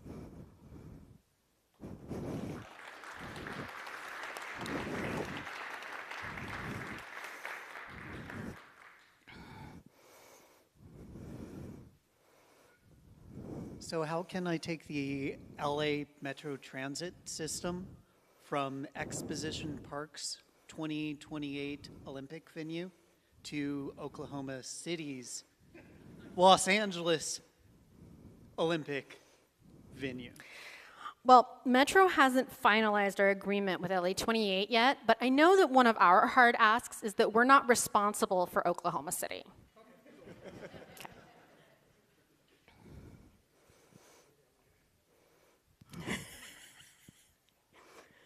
As far as I'm aware, LA's rail system uses what is known as a block system, and the locations of each train are tracked not by its exact location, and and for sure, not signal light priority. And please, LA dot, like, get that going, please. Thank you very much. So the rail data is, I feel like, has been and I expect to be inaccurate until LA Metro decides that they want to upgrade their signal system from something, or to something more communications based, for example. Out of curiosity, number one, has there or will there be plans to do that? And number two, do you have any pressure on, or can you exert any pressure on LA Metro to get that done ASAP? So yeah, and this is, I didn't get into the technical reasons, but that is a big part of why we have issues with our rail predictions. My understanding, and again, I don't buy vehicles, so I don't know this for sure, but we are getting new rail cars. You might have seen some of them out on there, and I think the new rail cars have better positioning. But then there's also the software support for it. It's something we know is an issue, and it is something that we are working on, but I don't have the details about where we are in that. I actually have. Oh, she does. Okay, this is my colleague, Nina Kin. She's who dragged me in here to do this today. Yay. Thank you for doing such a great job, Monica. Yeah, but I do have some info on that I can provide, which is, as you mentioned, the way that we track the positions of our rail vehicles is through track circuits. So being technical, I'm sure a lot of you here understand the concept of an electrical circuit. And then when you short that circuit, it signifies there's no current running. And so that's how we tell where the trains are in a block of track. And those segments can be really long, they can be really short, but we represent that segment as a single coordinate, geocentric coordinate of that segment of track. So you can imagine the issues that creates when you're trying to track it in real time and then creating arrival predictions on top of that. So one of the things that's being done right now is that there is this new system called Ytronics. I think that's the name of the company. They're installing additional hardware on the trains to provide better tracking. And I'm not involved in that because I'm not on the operation side, so don't quote me on exactly how it works, but I think it's a mix of GPS of some sort, maybe like ground stations, and then dead reckoning, something like that. It's supposed to provide more regular pings of actual locations rather than just track circuit data. And so that's being rolled out, but it's a process because it does have to be installed on an entire fleet of cars, and then also the cars, there's not like a dedicated head to the train. They get mixed up. So the head train has to be the one with it installed for it to transmit that data to us correctly. So it's a process, but it's getting done right now. I saw him first. Do you have mathematicians who are modeling the like expected, movement of people? I'm sorry, I missed like the first 2 words of your question. That's fine. Do you have mathematicians modeling the expected movement of people during the games? I think LA28 probably does. We have modeling software for the transportation side of it, the transportation demand. Not so much how people are moving when they get to the venues, but where we expect people to go. But like I said, a model is only as good as the inputs, and we have some missing information right now. So I was wondering if you could speak a little to Metro Micro. And how were you able to build an Uber Lyft platform using this data? So it's funny you should ask, and the reason why Nina's laughing, and so is someone else in the room who knows me, is because I spent my first 2.5 years at Metro working for the Metro Micro project, and I am their service planner. So Metro Micro is actually undergoing a little bit of a transition. March 16th, it's going live with new software, new vehicles, and a new operator. So we're not changing anything else right now. In the context of the games, Metro Micro is going to play an extremely small role, and it's not really going to play any role in venue transport. And the reason is, as the planner Jarrett Walker says, ridership is the death of microtransit. The whole point to microtransit is it is a great solution when you do not have the demand to fill a bus. As soon as you have a lot of people all trying to go to the same place, get yourself a 40-foot or 60-foot bus, cram them all in there. You do not want a van. That said, I think it is, as we go along, the board has made it permanent now, and it's probably going to be a more important part of our day-to-day experience, filling in the gaps in our transit system, making sure that people who can't live near a bus because they're up on a hill and the street is like 20 feet wide, that they still have access to the transit network and can get where they're going. Does that answer your question? It does. I was kind of wondering if they were going to open up, connectors between the different areas. You know how it's segmented between areas.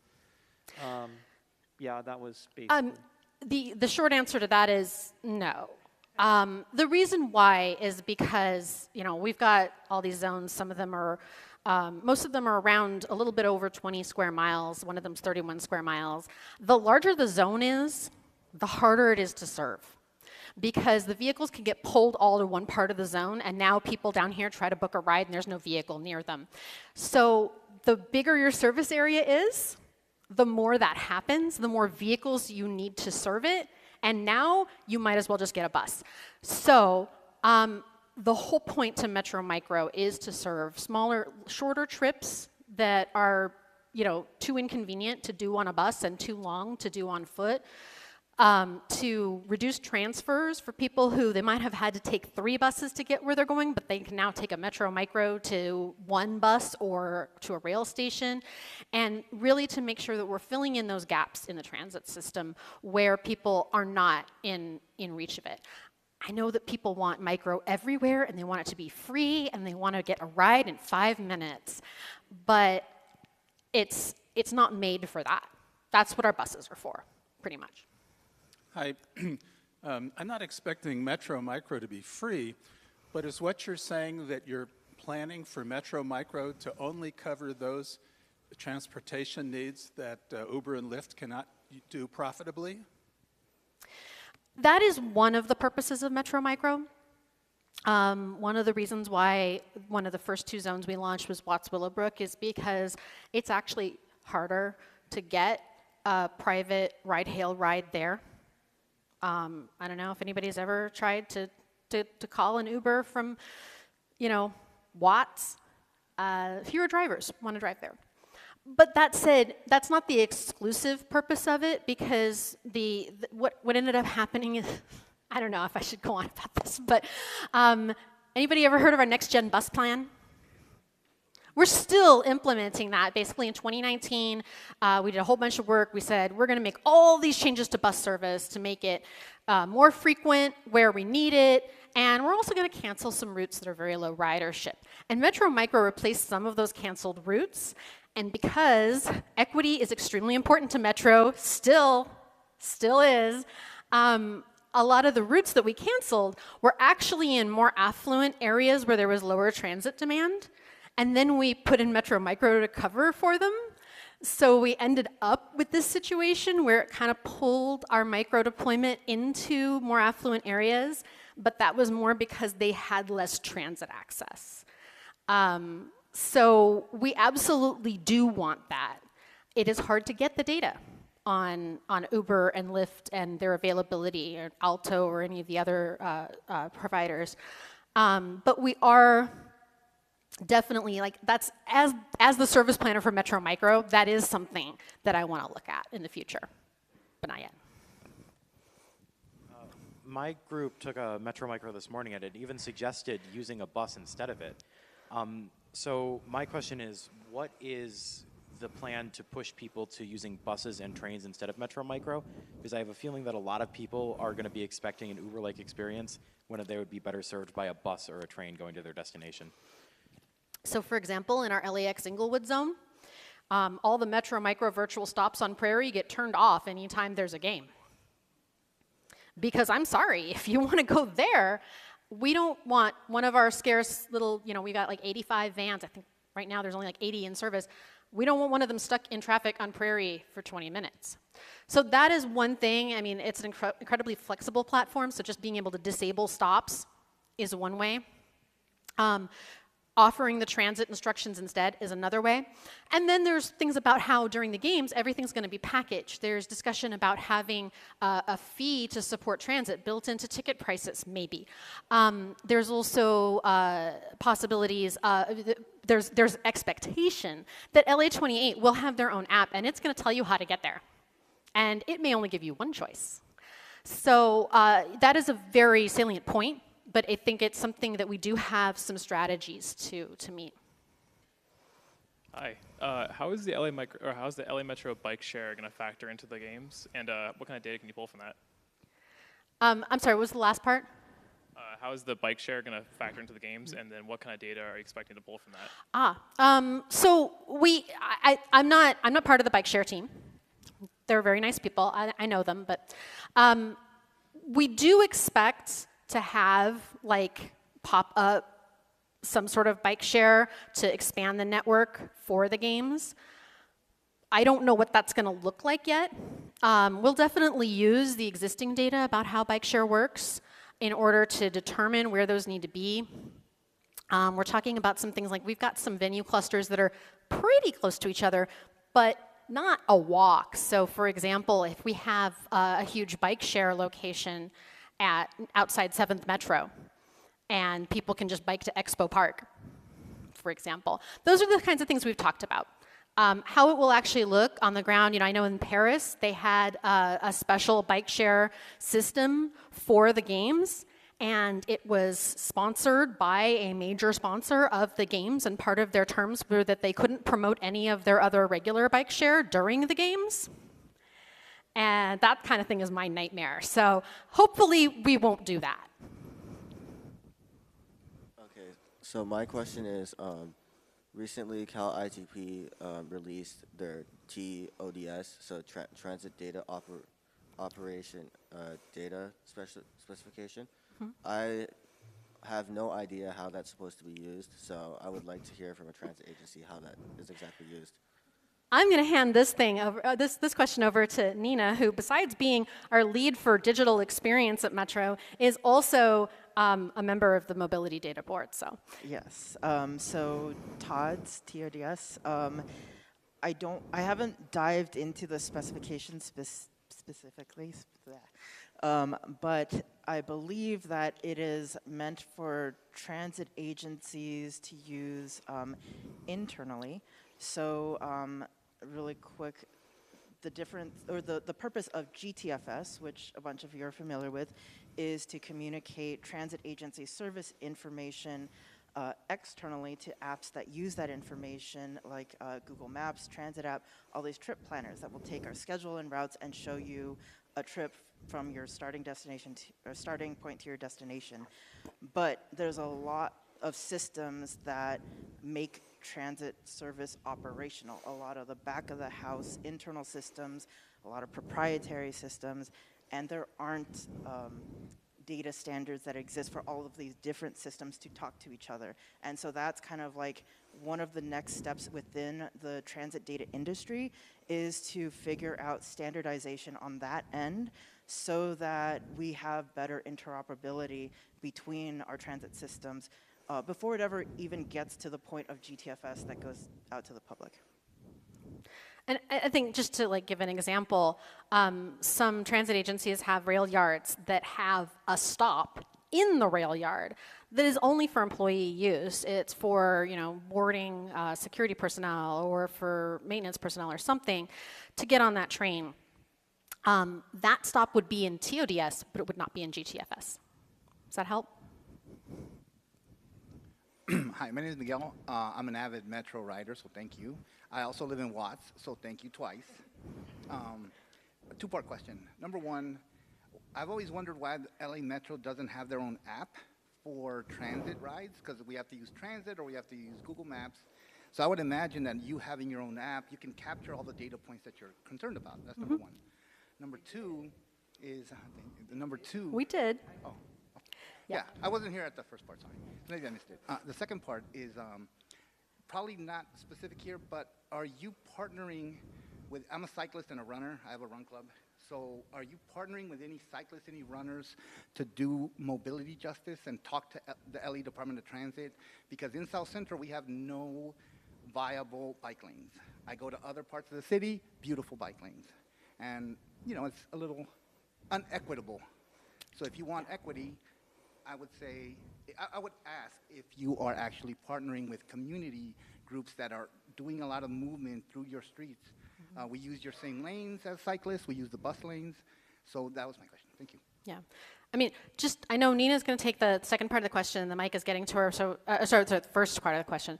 Second part of the question, I'm actually also a member, a participant in our equity liaison program for this cohort, and our, the project we're doing right now, one of the topics that we could choose from was about expansion of bike share and what are some of the equity concerns. My regional planning area is Gateway Cities. There's no bike share there. I live in Atwater Village. There's no bike share there either. It stops at the LA River. They're talking about filling in the gap between the west side and like the Hollywood and Los Feliz and whatever area, but that leaves a big question. We don't have bike share there, and then they build they cite bike share based on the existing network of bicycle infrastructure. So where we're poor in bicycle infrastructure, we're less likely to get bike share, which then just makes it a self-defeating problem. Well, bikes are this incredibly cheap and effective, efficient method of transportation for people who don't own a car. Or maybe they own a car, but maybe they don't have the money to put gas in it today. So yes, my short answer is, yes, it's something Metro is looking at. As far as, you know, who in Metro is looking at it, you know, that's always the question. We have a lot of silos. But yeah, that's something that we have observed. Now, that said, we don't control the infrastructure. We don't control the streets. We beg cities to let us have bus lanes. We encourage them to put in bike lanes. It's extremely piecemeal. We have a lot of bike lanes that just stop dead at a border between two cities. And especially once you get into Southeast LA, there are so many cities. And it's a real patchwork for all of these infrastructure questions, but especially for bicycle. So I'm aware. It's not part of my day-to-day work, but it is something that people at Metro are looking at. I hope that answers your question. Yeah, and as an avid bicyclist and pedestrian myself, and a ton of my coworkers at Metro are as well, it's a big, passionate issue for a lot of us. But as Monica said, we have no jurisdiction over the land itself, and we have no ability to actually build in that infrastructure ourselves, so we have to leverage other means. And I know that one of the other ways in which we support bike lanes and more bicycling throughout the county is by passing through money to other entities. So like Ciclavia, we're a big sponsor of Ciclavia events, but also the local active transportation, bicycling, pedestrian advocacy advocacy groups. You know, they do a lot of community outreach on our behalf. There's a ton of that work going on where our support looks like funding. So just to add on to that piece. Okay. And then, and then the mobile app piece. So that's funny you bring that up because I'm also involved in that. So am I. Yeah. We don't have much staff, so we get involved in a lot of things. The downside, so at one point, Metro did have its own app. And that app was contracted out to a development agency, and by the time I joined Metro in 2020, that contract was expiring. And if you used that app at that point, you would probably know it was a very... Yes, I don't know if I can cuss here, but it was not a great experience, which is why we did not continue going down that path. And as people who understand technology, probably have done development, you know that you're not going to be able to build and maintain a good app without the proper resourcing behind it, long-term resourcing. And so that's really the position that a lot of us have taken internally.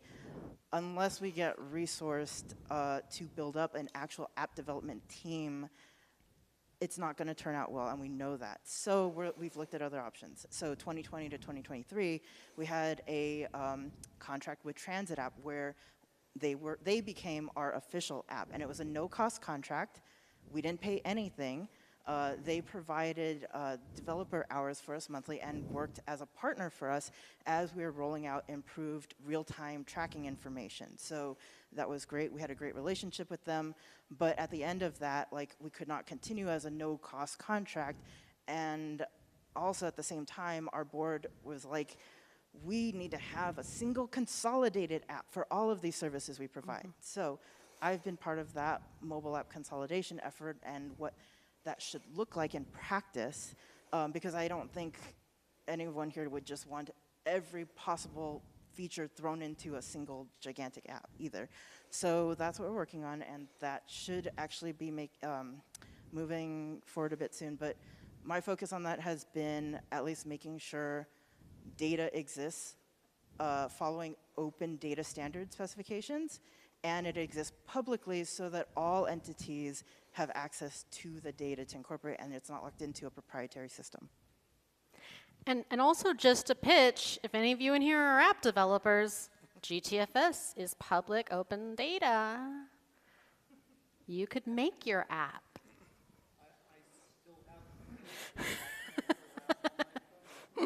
Hi.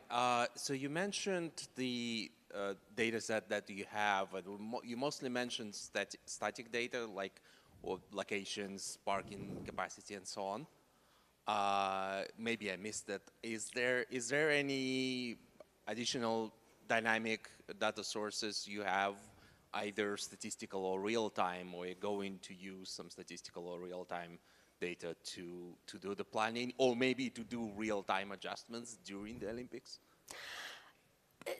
I think the short answer to your question is yes. I mean, we have our internal demand models. We have forecasting software. We're actually in the process of setting up a new instance of forecasting for operations.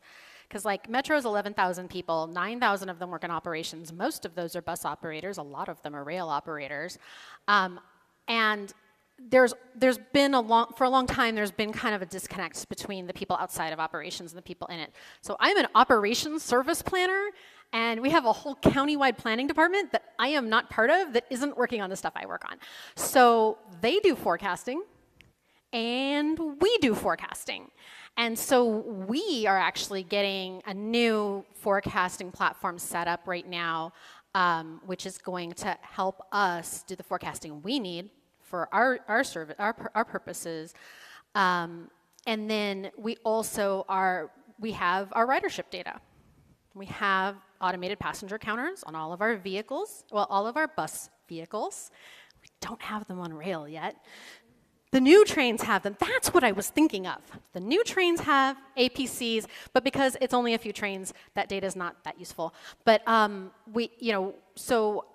much of my job is looking at ridership data, analyzing it, looking at loads, looking at which stops are most popular, and we're definitely crunching those numbers to figure out, where are people using our system? Where are they likely to continue using our system? Obviously, a lot of us are going to be working from home during the 28 games. But then there's a lot of people, most of them are not in this room, who cannot work from home. Somebody still needs to check you out at the supermarket. Somebody still needs to take care of your kid while you're at work. So we need to make sure that our system is available and it doesn't suffer because of the effort we're putting in to move people to the games. I don't know if that touches on your question.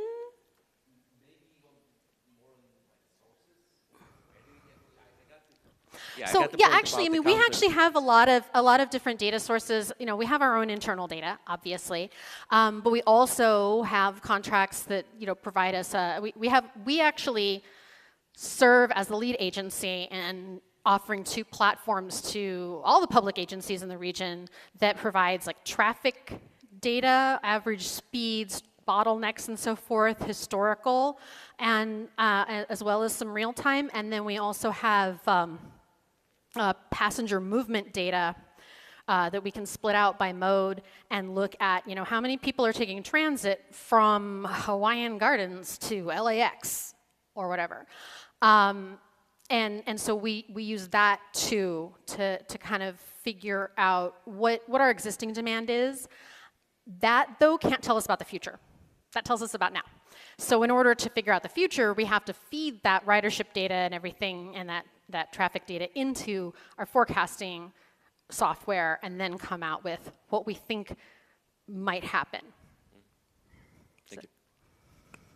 I just have one question about all the biking stuff. Didn't we do HLA? Does that not factor into this at all? That is the city of LA. The city of LA is building a lot of bike lanes. And I know this because sometimes they mess up my bus zones.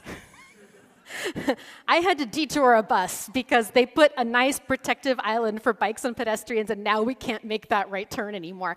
And they know this, and they're going to fix it. But procurement in government is, I don't have any professional words to use to describe it. It is an absolute nightmare. So they are in the process of reprocuring construction contracts so that they can send somebody out and jackhammer away some of that concrete so that we can turn our buses right from 7th to San Pedro. You mean it's fun to procure? Yes. Government procurement is completely fun. Sorry you're getting me again, but this time it's even worse because I have a more directed and probably personal question. So it's this. I'm wondering how much LA Metro looks at very simple, I guess, logical data. For example, right? My daily route is the 267, and so there's 2 schools along the route of 267. Mm-hmm. One high school, one community college. Major traffic generator. But then during rush hours, right? For example, if we were thinking between 7 to 9 a.m., between 2 to 4 p.m. when students are getting to and from school, the frequencies don't change. It's still at 30 minutes. And what that creates is extremely packed buses. to the point where the whole aisle is full. Each seat has at least one, or each row of seat has at least someone there. And of course, like 267 is also a major route, and you have people coming from Altadena to El Monte, or Pasadena to El Monte, or maybe somewhere in the San Gabriel Valley up to Pasadena and Altadena. It's packed. It's insanely packed, and so it begs the question that, like, aside from just 267, what routes have a similar amount of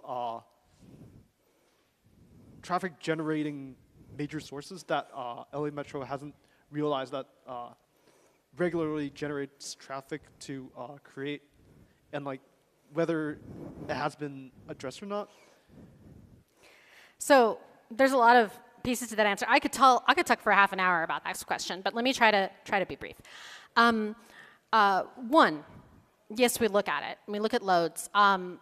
One thing you can do about your issue on the 267 is you can go to the Metro website and there's a customer relations feedback form, and you can put in specific data about, the 267 and when it is packed. And then we look at those and we use them to inform our twice annual service changes. So we do a service change every June and December. Most of that is tweaking schedules because traffic patterns change to help our buses stay on time so you know when they're gonna arrive. It's also when we make route changes if we need to and so forth. It's crunch time for our department.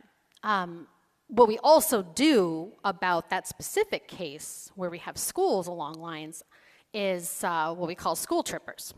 We have extra buses we only run on school days. And that does help. But, I said something earlier about putting a queen-size sheet on a king-size bed. And if we add more buses to the 267, we have to take them from somewhere else. And doing that equitably, and doing that without stranding people who are going to lose their jobs if we take that one last trip off of the 577. That is the kind of stuff that keeps me up at night. And then that's relevant to the Olympics because, fortunately the school will not be in session when we have the Olympics. Oh my God. During the Paralympics, it probably will be. But,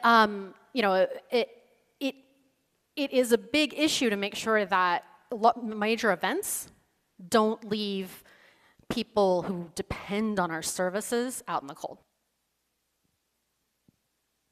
Hi, so this is great for 2028, but next year's the FIFA World Cup. Are you guys doing anything for that? Oh, yes. Or, yeah, how is yes. Metro handling that? A lot of the planning we're doing for 2028, we're actually like piggybacking on planning we're doing for FIFA. It's not nearly as big a problem because it's only one place. Well, a couple of places, I think. But yes, in fact, a lot of the work we're doing right now, we have consultants because, why would we give people good government jobs when we could just have a private company make profit? Sorry, that was me editorializing. That is not the opinion of Metro. But anyway, they were originally hired just to work on the World Cup. And now we've roped them into working on the Olympics too. So yes, the short answer is yes. Hi, so around like more peripheral venues, are you guys gonna be planning around kind of maybe increased demand at places like the Getty, for example? I work at the Getty, so we're probably gonna have more increased demand during the Olympics. I'm sorry, I'm having a lot of trouble understanding you. Sorry if I'm talking a little weird. So in terms of like more peripheral venues, like the Getty Center, for example, are you guys looking at data around maybe increased volume on those lines, like the 761? Or just like in general, those peripheral kind of venues? So this is the first I'm hearing that the Getty Center is hosting any Olympic events. Yeah. Well, one interesting thing we learned from Paris is that they did expect a huge uptick in tourism in general. That didn't happen. People only came for the Olympics. They weren't going to the Louvre. They weren't packing in to, tours of the Eiffel Tower or whatever. And then somebody in the audience has pointed out that the same thing happened during the 1984 Olympics. So it's probably not going to be an issue, but it is something that we're aware of. and we're going to keep looking at that and keep, you know, we'll be looking at social media. Oop. Ah, there we go.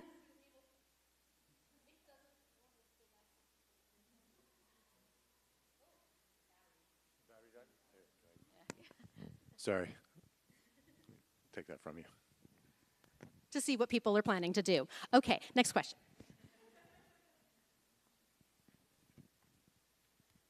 Hi, thank you so much for your talk.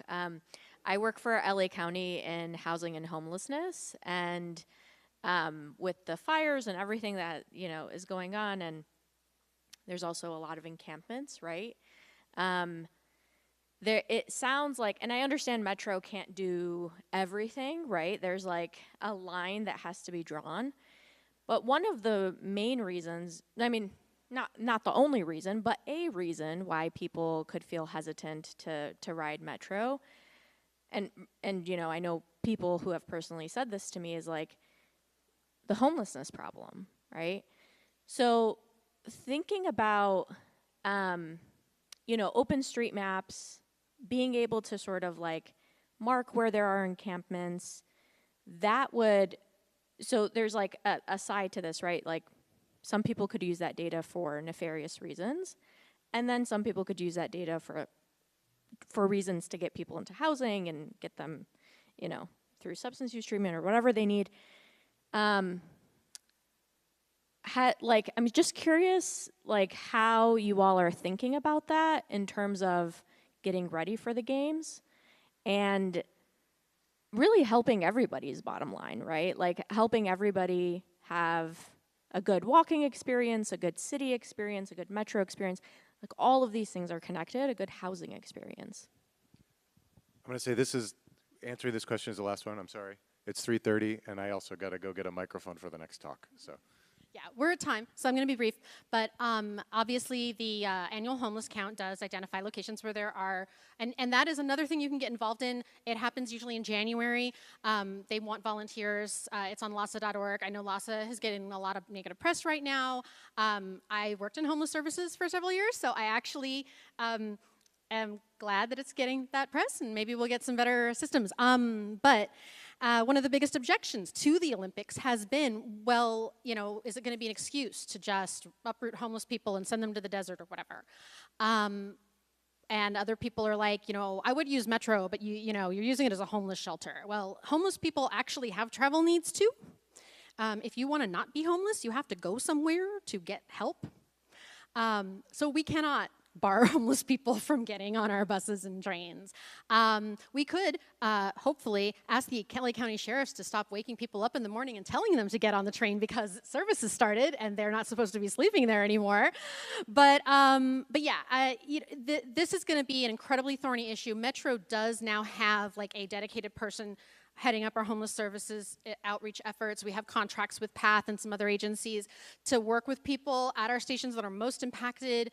But like you said, you know, it has to be an effort for everybody. Like, we can't do it by ourselves. You're going to be helping, and so is the city of LA, and so is hopefully everybody, so that we can actually use this as an opportunity to not just sweep the homeless people under the rug, but to actually address the critical shortage of housing in our communities and hopefully have some permanent legacy solutions to that.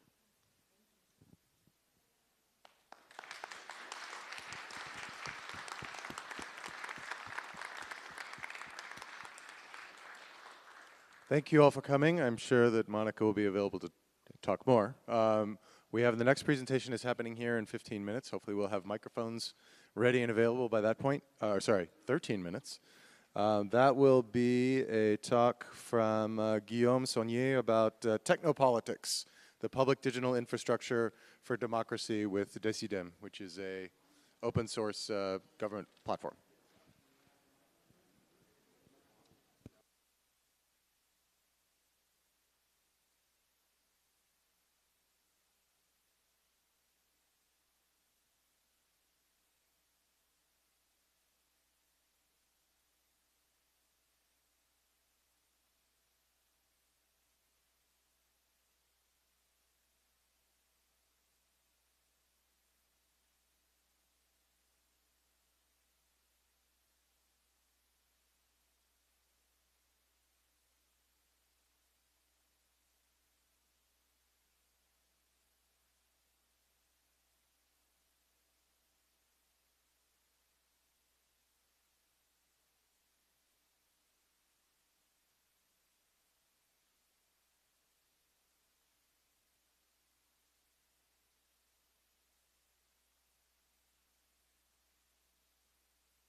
a bit less so you can take that guy. Okay, and then for questions and answering, am I taking this from you and walking? Yeah. Passing it off to whoever? Yeah. Battery, was it that mic? That mic. This one here? Yeah. A $20 smooth. This mic is half full. Okay, half full?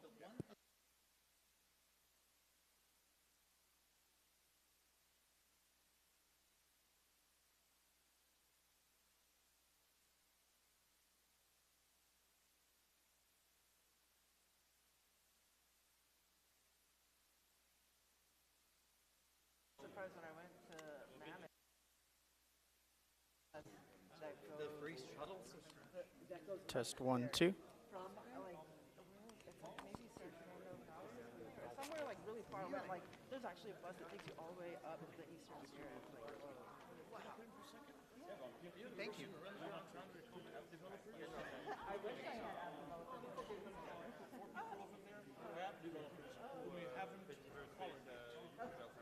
I've heard. So here we go.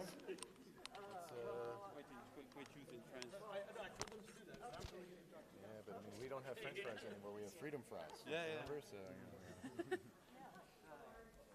Oh, that's finished since 2004. it's just an embarrassing moment. Okay. Oh, wow. Don't take it too far out. Okay.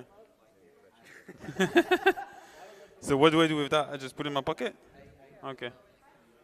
Cool stuff. You can give us an intro. I mean, you see the quality of my intro. So Yeah. Yeah. Please give us an intro. Do you have anything you want me to say in the intro? We'll just be talking about technopolitics and public digital infrastructure for democracy. And you're coming from Portugal, you're saying? You're coming from Switzerland. From Switzerland, just say Switzerland, yeah. The land of democracy. The land of chocolate and money. Not French. But yeah. That's an old Robin Williams joke. You just walk that way until you step in chocolate and money. Yeah. Then you're in Switzerland, yeah. Please make sure that one is Yeah, but it's just because I don't want people to hear the. hear us vibing. Yeah.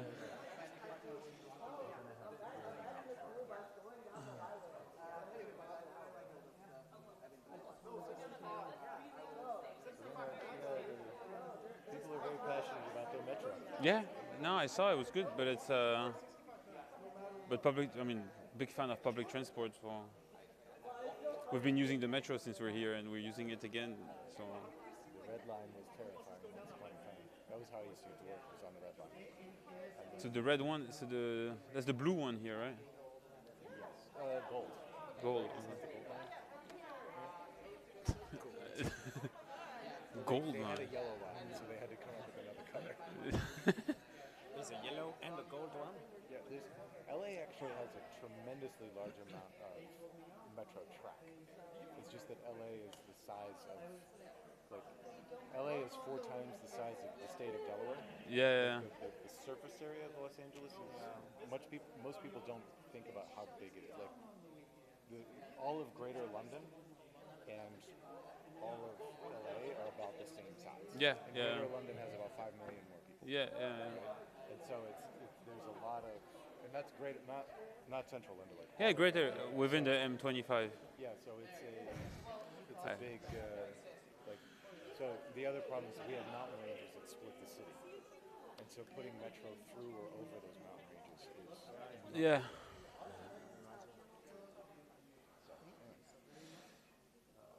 But when you talk about Greater LA, that extends all the way to like the Valley, all those places, Burbank, all those places. LA County. That's all this as well, yeah. And so in LA County there are 880 cities. Okay, 800. Yeah. Oh wow. That's what she's talking about. How it's cities you go to boundaries. Yeah. So it's, 800. That's gigantic. It's enormous. Yeah.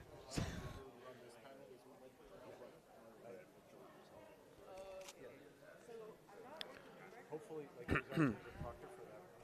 T'es chaud? C'est parti quoi.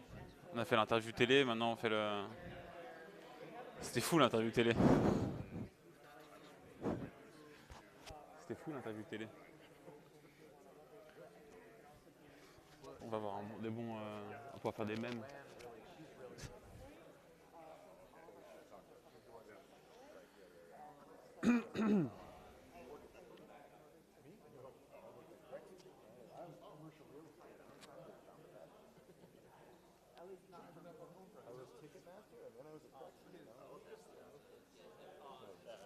Commercial, not home prices, not residential.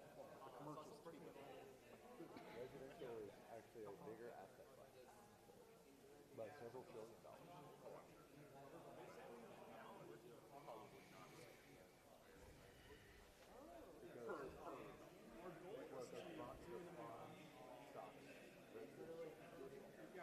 Ça va, tu vas aller de l'autre côté de la salle, comme ça on t'appelle. Hey! C'est vraiment CES Las Vegas. La prochaine fois, on va à CES Las Vegas, quoi. C'est la Apple conférence.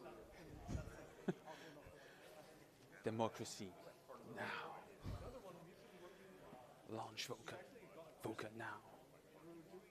Putain, il n'y a pas beaucoup de gens dans la salle. Hein. On aurait dû mettre dans le titre, il fallait mettre un truc genre Bring Democracy to LA. Il fallait parler de LA en fait.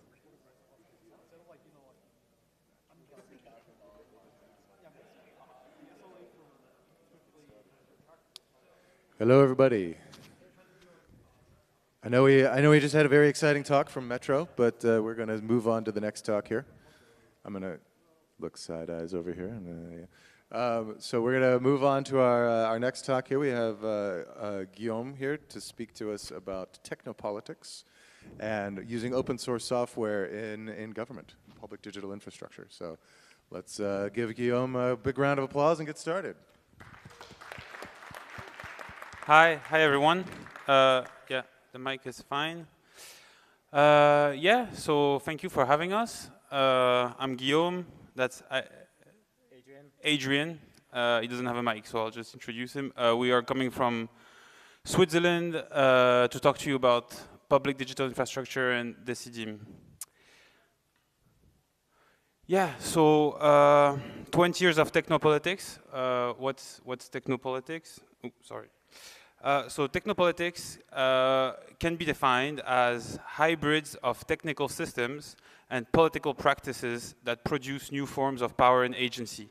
So it's basically politics happening in real life and the technology that supports it and how those interact to create new forms of politics and political agency. Here, this is just a quick intro on where we're coming from. So all the way back to 2005 and some of the work that took place in Kenya, the tools that came out of it called Ushahidi, then moving into Europe, Spain, Occupy Wall Street, and some of those tools that came out of it. Decidim came in 2016, and it is a fork from Console. So Console was presented earlier.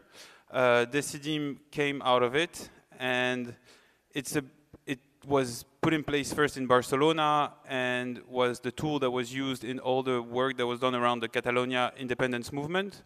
That took place on Decidim, and from there a product was created and was implemented in different settings, and now we'll look into that.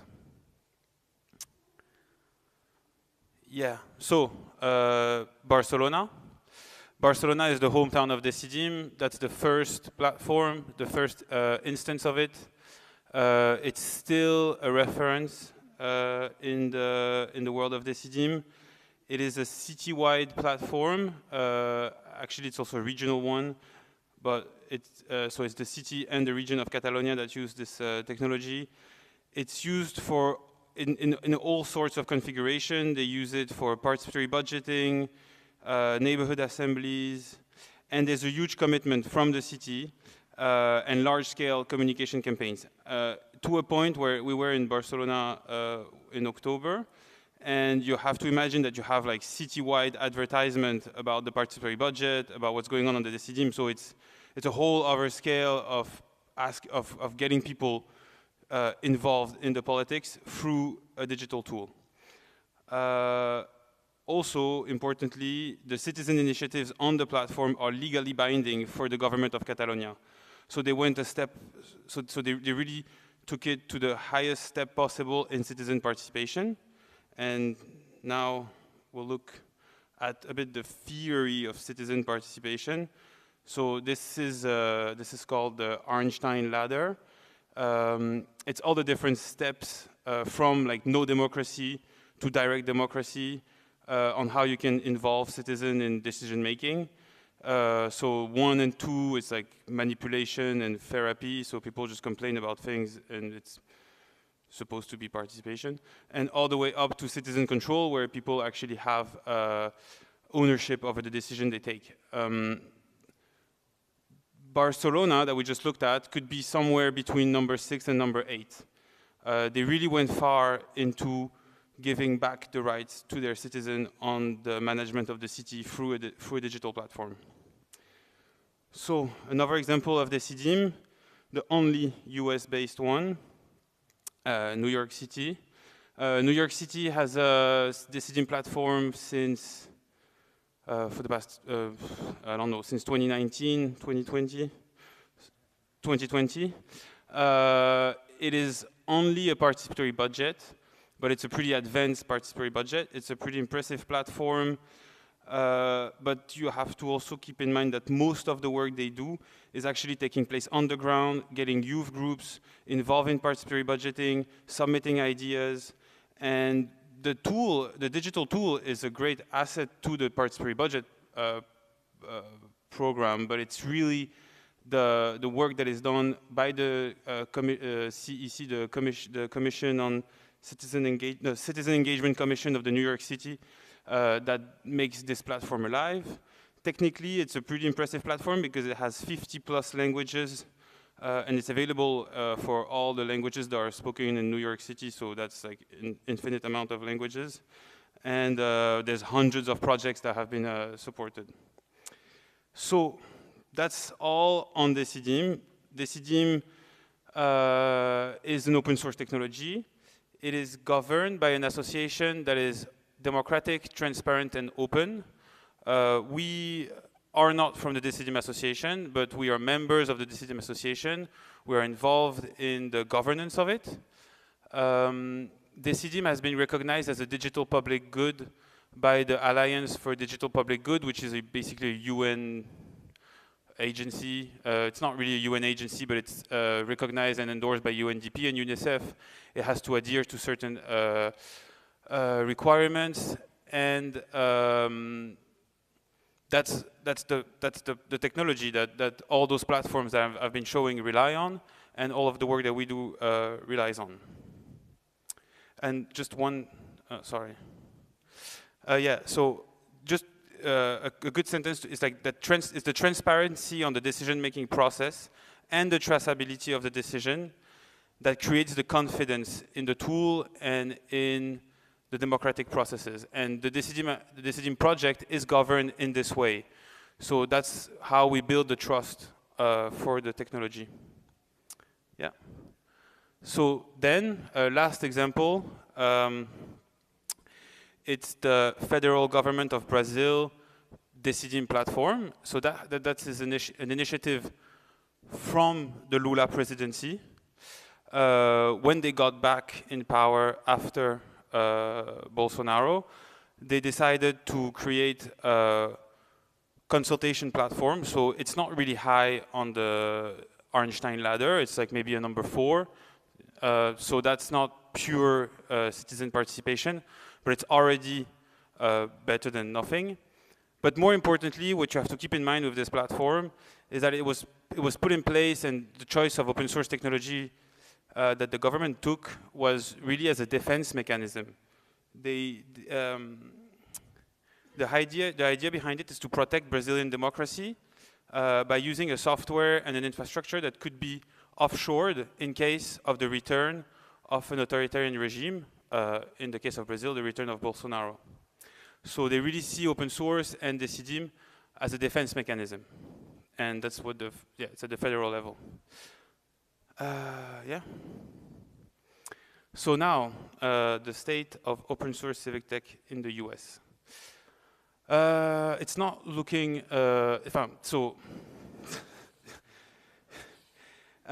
there's New York City that we talked about.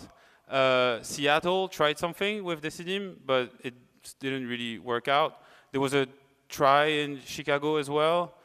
And then there's Police and Considerate, which are other open source technologies that are in the USA. But overall, it's a pretty bleak landscape for open source citizen engagement platforms. However, most states, most cities in most states do have platforms for citizen engagement. They are proprietary. The main one is called Granicus. You also have Zen City, and then there's like some smaller ones. Social Pinpoint is quite big. The other ones are a bit smaller. I would say that in the best case, those platforms are like more for information and consultation. They very rarely go really up in that Einstein ladder I shared earlier. And in the worst case, those technologies are used for denouncement, and they're implemented both by the city and the police departments or neighborhood watch associations. So it's not proper participation, I would say. So, but that's the, now we move. There's millions of other ways of using those platforms, and focusing on the way, I mean, we've worked with local governments to implement them. I shared examples from government, but what we want to focus on today is really to talk about how other groups are using those technologies, and those groups don't need to rely on the push from the government or an implementation from the government, and they can already put in place democratic governance in their communities. There is very interesting examples from universities. Most notably one in France, the University of Bordeaux has a very active Decidim platform on which they run student participatory budgets, open research projects between different departments. We also work with NGOs and humanitarian sector. We implement Decidim in very different contexts. Just after this, I'm going to Tanzania, where we're implementing Decidim with a humanitarian actor who is trying to get more participation and information from the people they help on the ground on what they need, so really using it as a need gathering tool. Participation experts, so those are the labs, the innovators, the people that work with participation, but sometimes they work for local governments, but they also work for any type of organization that wants to do collective intelligence and collective decision making. And they use Decidim, and we implemented it for some of those labs where they basically just use Decidim when they need it for their customers, the city or the organization that they've been working with, without having to go through like a governmental implementation. Indigenous groups and communities. There is one of the most interesting example of that is in Brazil, where they use Decidim to organize assemblies of different indigenous communities in the Amazonian rainforest in order to get them to select what will be told by those groups at the next COP30 that will be happening. So that's a workers' co-op. I mean, I don't have an example of workers' co-op, but we think it could be a great tool for workers' co-op, but we don't know any workers' co-op we've implemented Decidim yet, but we hope soon. And open source developer communities. Because we're here, we'll go a bit more into that. We have two examples of it, of how Decidim is used by the open source communities to self-organize and to create and to bring on more types of contributors to their communities, and to bring transparency to decision making and accountability to what they do. So the first open source community to use Decidim is the Decidim community, which is already a good thing that they use their own system to govern their community. So Meta Decidim, which is you can access on meta.decidim.org, is the global association of Decidim, governed by the Decidim platform. It brings transparent and traceable decision-making processes to nurture the trust and the confidence in the organization itself. So I need to go into a bit more details about this later. Maybe the next one, I'll let Adrien present it because he has been working really closely with them. So yeah. Ah yeah, we need the mic.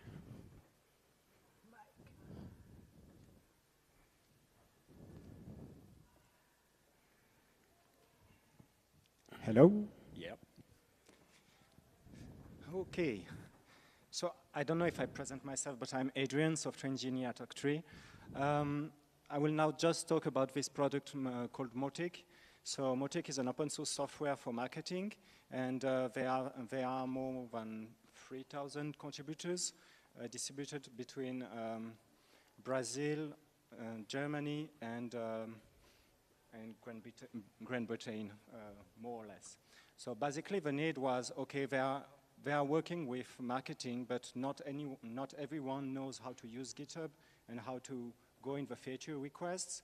And there were people that were more on the product sides who wanted to design roadmaps or to design, for example, how do we finance Motic? How do we do communication on Motic? So they search a platform that is more agnostic, where everyone can go and can see what are the decisions that are made and what is going on. So they are using the platform for doing election process. So basically people in the community can say, oh, I want to go in this working group, and then you can have election process and also decide on the governance of this working group that are, for example, what are the budget they can spend during the year, and they bind this with Open Collective. It's another tool for transparency. And this way you can have like a very nice governance model where you can see what are the decisions that have been made, where were the meetings, what are the meetings notes, what are the decisions, who votes, etc. And it's all in this platform. So it's quite good because they inspire themselves from Meta Decidim, but then reinvent themselves. So as Decidim is very modular, they just choose the good configuration for them, and it works out quite good. You can go on. Yeah, so. Oh yeah, that's my. You should. You want to? I mean, yeah, we can do it together. It's okay. So I'll start. You go, yeah. Basically, so as I said, we're not the Decidim Association. We are an organization called Octree. We're workers co-op based in Switzerland, and we have a product based on Decidim that is called Voca. We have implemented Decidim in different cities in Switzerland and elsewhere, as I mentioned. And we believe that we need to simplify and streamline the usage of tools like Decidim to bring it to communities around the world that need to put down a governance, have some traceability, have some transparency around what they do in order to be more inclusive towards their contributors or anyone who wants to get involved with them. And now we're talking about open source communities because we are at SCaLE, but it can apply to any sort of, as I mentioned, the use cases. You know, it goes from academic communities to indigenous groups and open source communities. So this community.voca.ct is one of the products that we have around Decidim.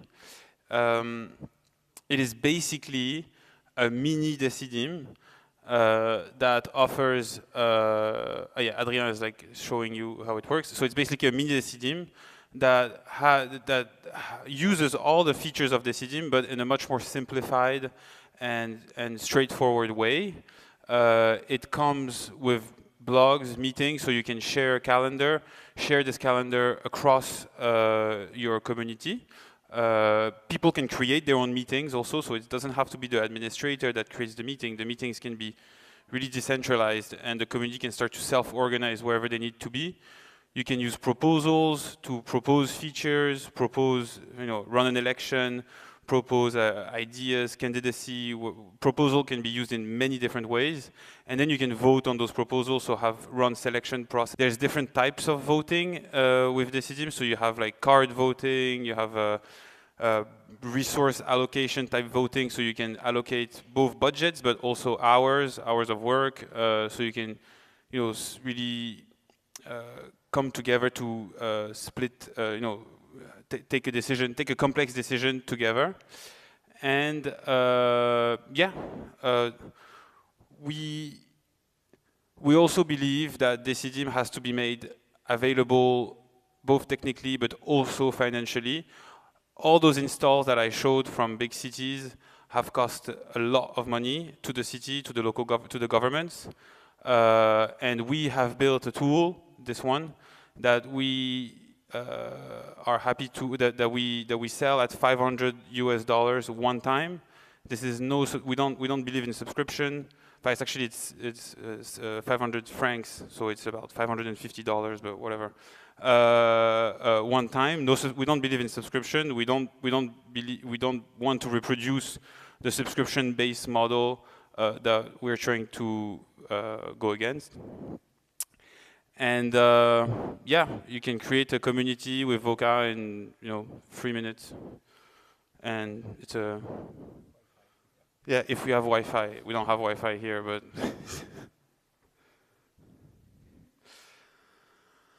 So that's the work we're trying to do. We are pushing. So I'll just finish. Yeah, after Adrien, we'll go back into some of the what we're developing and where we're going with the product. But it's communities, it's processes. The mission of Voca is to make Decidim available to the most. So that's what we're trying to do.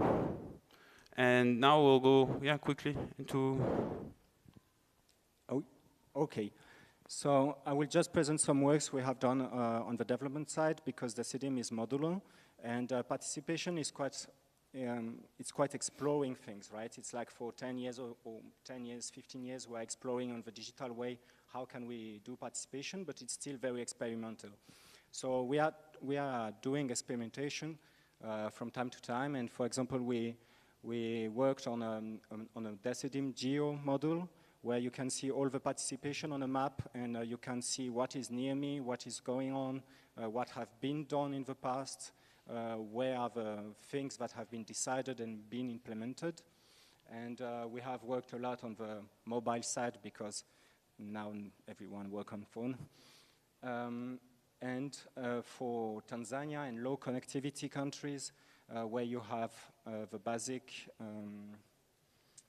basic subscription for internet that is only with WhatsApp, and you have no megabytes for going on internet. So what we build is a chatbot on WhatsApp, where you can have all the participation menu, but on a WhatsApp chatbot, where you can say, oh, I want to propose, or I can vote, or I want to read the blog news.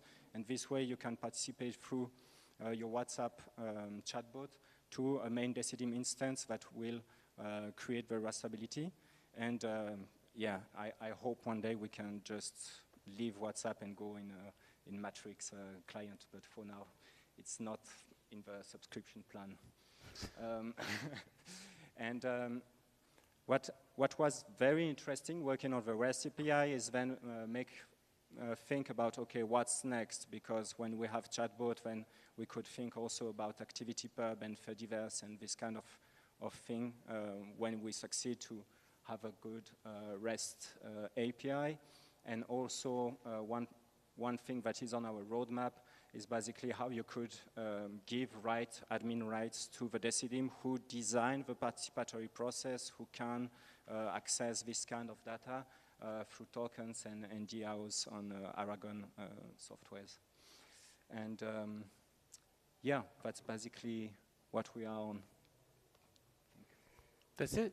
Yeah. Yeah? Yeah, so that's it.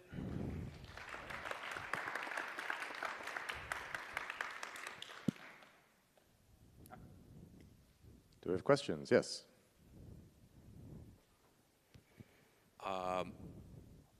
in the context of things like legally binding stuff, and also in the context of the lower side of the scale that you show, can you say a few words on the security for both sides, right? So from the platform security, how does that work, and how does that work for personal security of participants? Yeah. Do you want to talk about the platform security? So you are talking about the infrastructure. Okay. So you can attack the platform. That's one thing you can do, and another thing is you can physically attack the participants. That's another thing you can do. So you have two things. Yeah, but we need the mic for Adrian. I can answer on the participants, and so on Decidim, the minimum requirement is that people need to have an email address and a pseudonym. But they don't need to give their name necessarily. So that's the one way that they don't give their name. And now the work that we're doing with the chatbots and with WhatsApp is that we anonymized accounts. So yeah, we anonymize account creation is through WhatsApp, and we anonymize the accounts. And on the security of the platform. Yeah, maybe just to complete what you've said, because there is also all this part of, okay, we need an email to access, so then we have a private data on you, so we can like defer the data and find you at the end. And it's a whole exploration on how you can do participation, but completely anonymously, because at the end, it doesn't really matter who you are to make a proposal. If a proposal is good and is well voted, then let's be it, you know? So there is also some exploration about how you can participate, but completely anonymously, without making any account. But actually, that's the most important part of the security, right? It's about just not taking the data and not storing it. It's much more simpler than running against security. And for infrastructure, basically, all the cities, they run tests and security tests. So we have like many pen testing and bug bounty system to find security issues. And then we solve it and we share with the community. And we have a system to openly share what's happening on the security side. And now the work that we are doing is to try to have Helm chart and Kubernetes charts that work, that many cities can use in the same time. And in this way, we could have like pen testing and testing that are more transferable, more or less, because they are more or less on the same stack. How do you then solve these two problems in conjunction? If you say you can be anonymous and impact decisions made, then an attacker can create an anonymous entity and impact decisions made. So how is that addressed? Yeah, there is no good solution to this. I mean, it's like spam control. If you leave it completely open, then you will have spam, and you will need to have some system. It's always finding the balance depending on the use case. I don't have a golden bullet there. Yeah.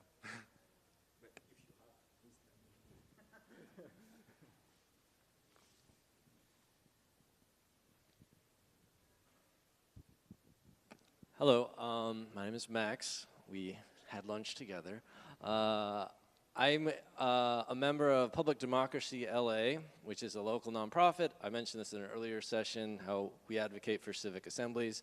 So I'm curious if Public Democracy LA wanted to use community.voca.city, would we be paying the $500 for one instance? What if we want to work with different neighborhood councils? Do you have any kind of plan for that? And then do you also have any examples in like American cities where your service has been used? And also, I'm assuming I can like query the API to get a random selection of people, probably, of users, to then give them special voting privilege. Anyway, a lot of questions. So yeah, just on the sortition aspect, there's a sortition module in Decidim. You can run it on the members, on the accounts that are registered to the platform. So you cannot do a sortition of all the residents of an area because we don't have the data for that. Then there was the question. Remember the second question was on? So on that, so civic assemblies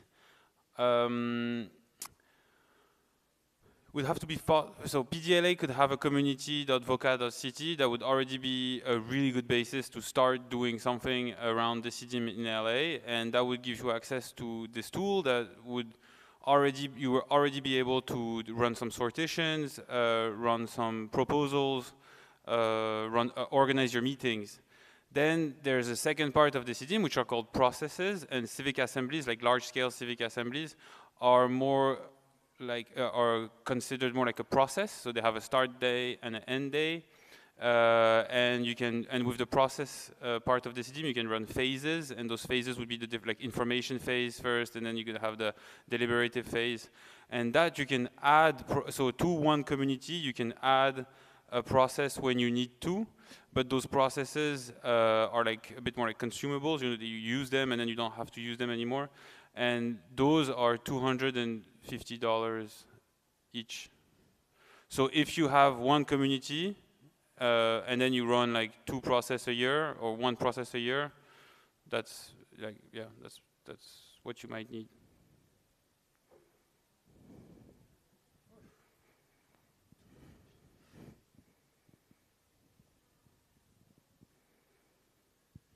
Hi, I also had lunch with you. But my question would be, if let's say you want to do a sortition-based process, like a lot of these sortition-based processes try to balance by income, by ethnic identity, by a lot of these things. You are kind of anonymized, so how do you do that? And the other one is that let's say that, you know, if let's say we get over that hurdle, how do those sortition-based processes that let's say you've done in Europe, how do they work? Do you invite people to co-locate somewhere, or just give me a description, give me a story as to a sortition-based thing that has happened, you know, on one of your sites? Yeah, okay.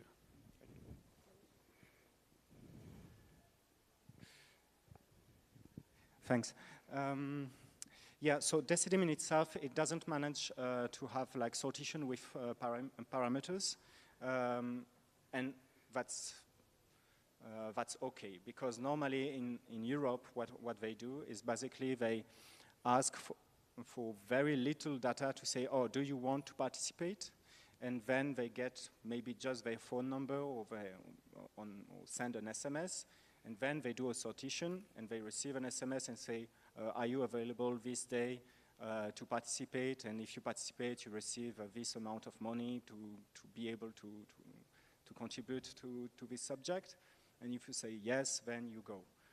But basically, all these processes in Europe is done with government data that doesn't go out government. So they don't want to use like a tool and send this data and all the database of phone numbers of citizens inside another tool, so they don't do it.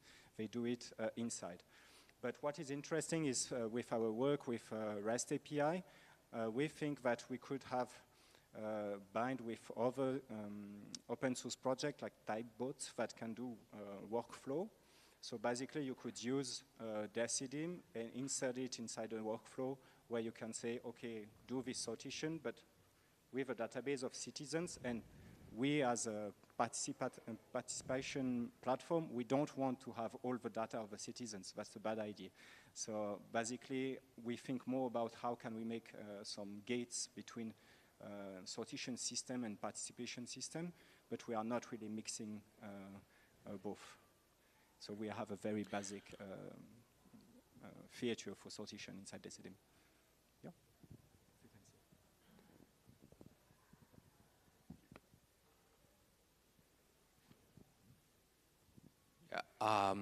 Expanding a bit beyond Voca. Voca sounds really nice for small community work, but if let's say I go to a city council and I say, okay, you're using Granicus right now. We want to use open source tools because it's better, it's open, it's out there. Is there any estimation, maybe that's public information, on, let's say, Barcelona? How much do they spend? What does it cost them for infrastructure costs, and what kind of infrastructure they run there? Yeah, I don't have the number for Barcelona directly on how. I mean, we have some estimations, but we do implement Decidim in smaller cities because when we're talking about the community and all those aspects, those are parts of Decidim that you can add, and as you said, for smaller work. If you want to have a whole fully fledged Decidim platform, we do implement those as well, and it doesn't have to cost that much. It's about $5,000 a year just for the platform. Then after you might want to add the most of the money has to go in the participation work. So we don't. I mean, the technology is reliable. It's been implemented in 300, 400 cities around the world.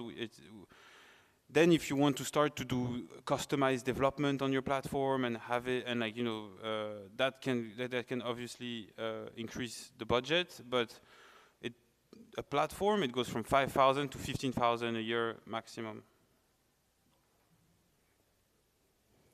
Yeah.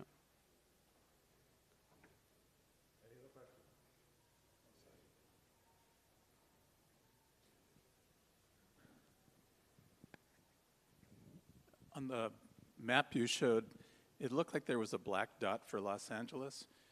Do you know what platform the city of Los Angeles was using? So I don't know if the city of Los Angeles is using a platform, but we saw in California, Granicus is, actually Zen City is all over California and Southern California as well. I mean, we could look into more details, but Granicus and Zen City, especially in California, are really big. And to go back, and those proprietary platforms are usually way more expensive than the open source alternatives.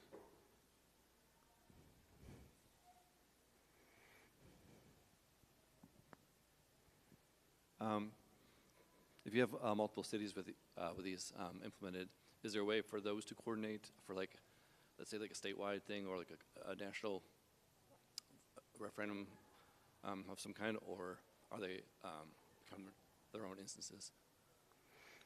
So do you mean is there a way for the individual instances to communicate with each other for like larger scale coordination? So maybe this is when you want to talk about the Fediverse, or maybe I'm not sure. It's for the platforms to talk to each other, and for one information. Is it the question is around can the platform interact with each other? Ah, okay. Yeah. So that's why we have Fediverse in our roadmap, because working with a lot of platforms in Brazil, so I work a lot in Brazil. What it exists is like you have a lot of small groups who do proposals and then votes, and then you have something on the council side or on the state, and then they ask for proposals, and they say, well, but we already have proposals and it's already voted, so let's take this most voted thing and dispatch them to them, you know, to have a transparent way. So that's definitely something where we want to go, but for now there is nothing that is automated to do this. Yes. But it's coming up. It's a really it's a close roadmap. Yeah. Yeah, we will do it. Yeah.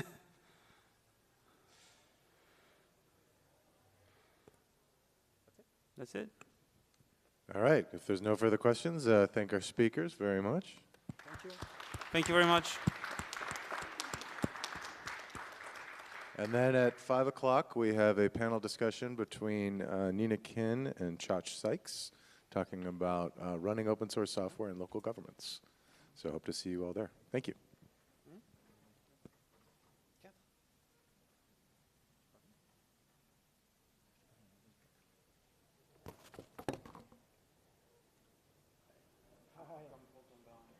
Yeah, I just.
for the proprietary software. Oh, so you got the meeting. Yeah. It's a pity because basically when you work with states, with government, then they increase the price crazily instead of just like trying to make the thing better. I don't know. It's like, to me, it's a mystery. Well, the next panel is going to be open source and local government, so okay. We should stay and make noise. Yeah, sure. It's really, it's needed. Yeah.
Is it working? Oh, it sounds like it's working. Okay.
All right, hello. Welcome to the last talk of Friday's SCaLE 22X in the open government track. Tonight we have a panel discussion between Chach Sykes and Nina Kin on public tech that works for all, which is a very wonderfully aspirational goal. So Chach is a web developer for the state of California, and Nina, if you were here earlier, is a developer for LA Metro. So let's give it over to them.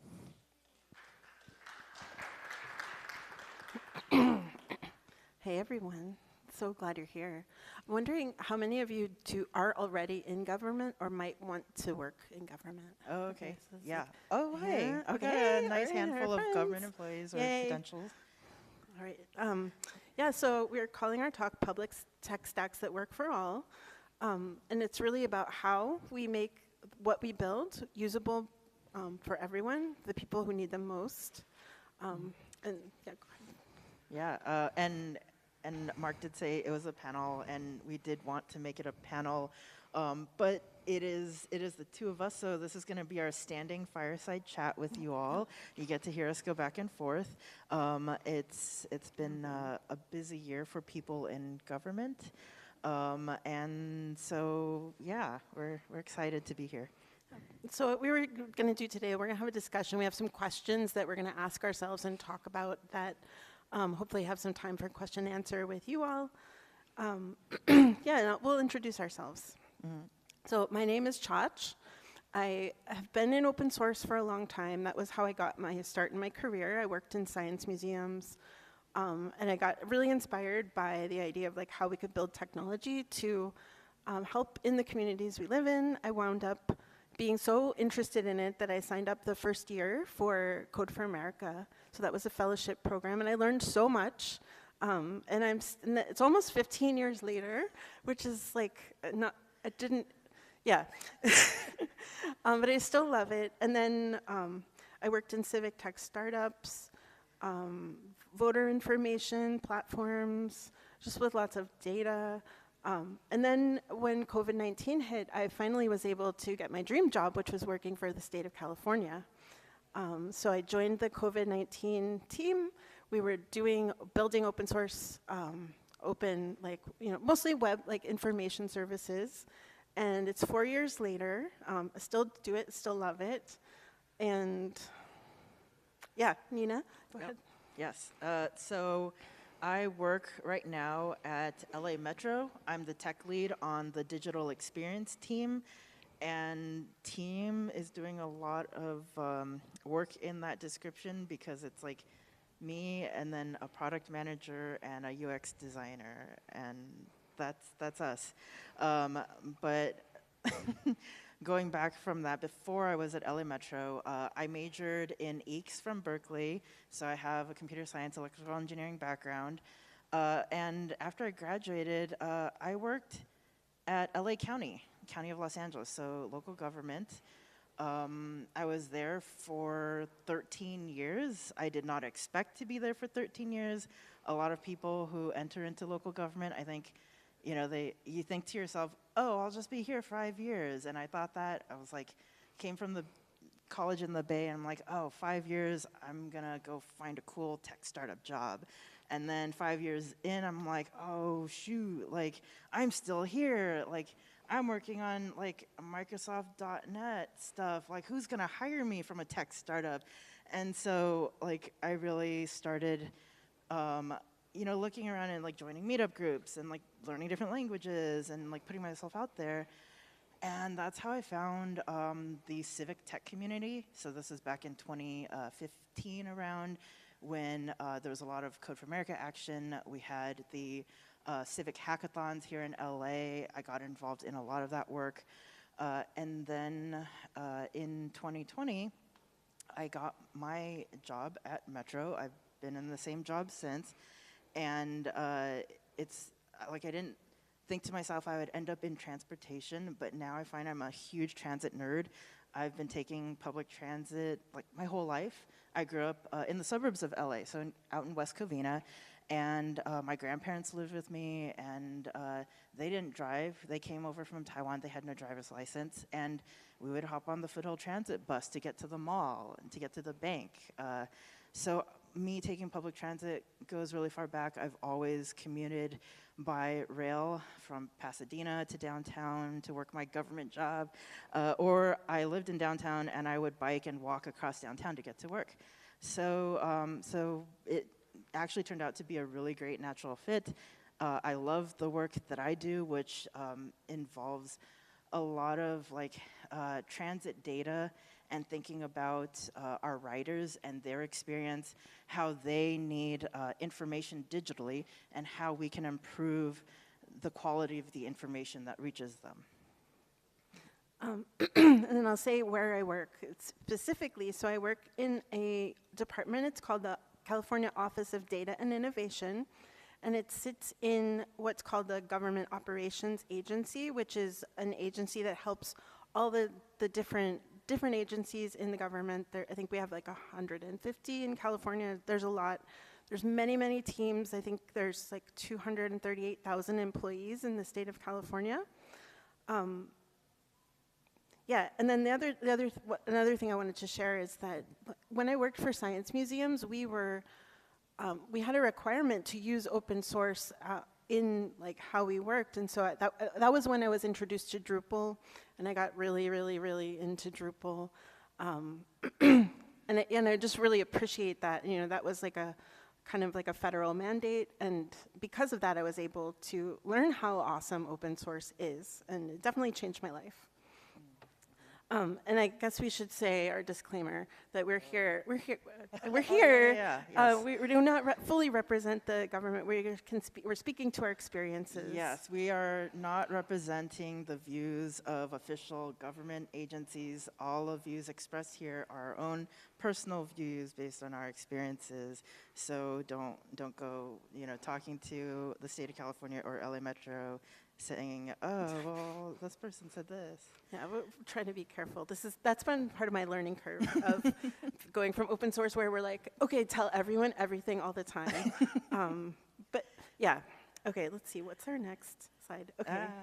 Yeah. So when we were talking about this talk, what we noticed is that we just really love being accountable, and I think that to the public, and for me that's coming a lot from things I learned in open source communities. Do you want to? Yeah. Okay. Well, it's a big driver for me being passionate about what I do. Especially working at LA Metro, like my job at the county, I wasn't directly public facing, but at Metro, like everyone's job serves the purpose of providing better transit service, and that's something that people directly rely on and they benefit from, and so it really hits home. Everything that we do impacts people and the ability for them to, live a fulfilling life here in LA. Yeah, and I think some of the things that I notice as being coming from open source culture that are really valuable are the innovation, the collaboration, and then striving to make things interoperable. Yeah, so let's see. Okay.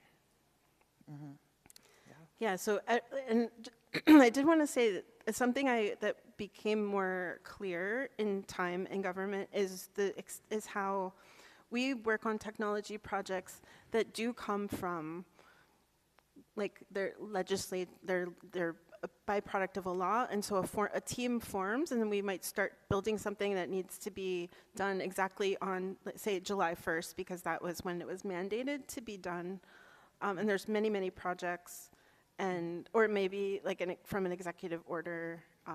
So there's some ways where the work comes, but it's not. If it were a private business, it might be it's a really different structure. Yeah, the things that drive the kind of projects that come up and that we get assigned on or that we try to initiate, I think it can be very different because we're not trying to sell anything. The people who use our services really need them, and so a lot of our job is really aimed around how do we deliver that better. And a thing that we share in common is that the kinds of teams we're on are called, they're digital services teams or customer experience teams. We're web engineers. There are many kinds, there's so many technical roles in government, and so a lot of the projects we'll do will be information services, or kind of like a form maybe that goes out to the public, or a map-based service. Yeah, like you wouldn't think this, but people in government get really excited about building a better form, no better web form. Yeah. It's important because there's a lot of design that goes into it, and I think historically, like, people didn't realize that or prioritize that, and they're just like, oh, let me just take this PDF and stick it in a web page and make it look exactly the same.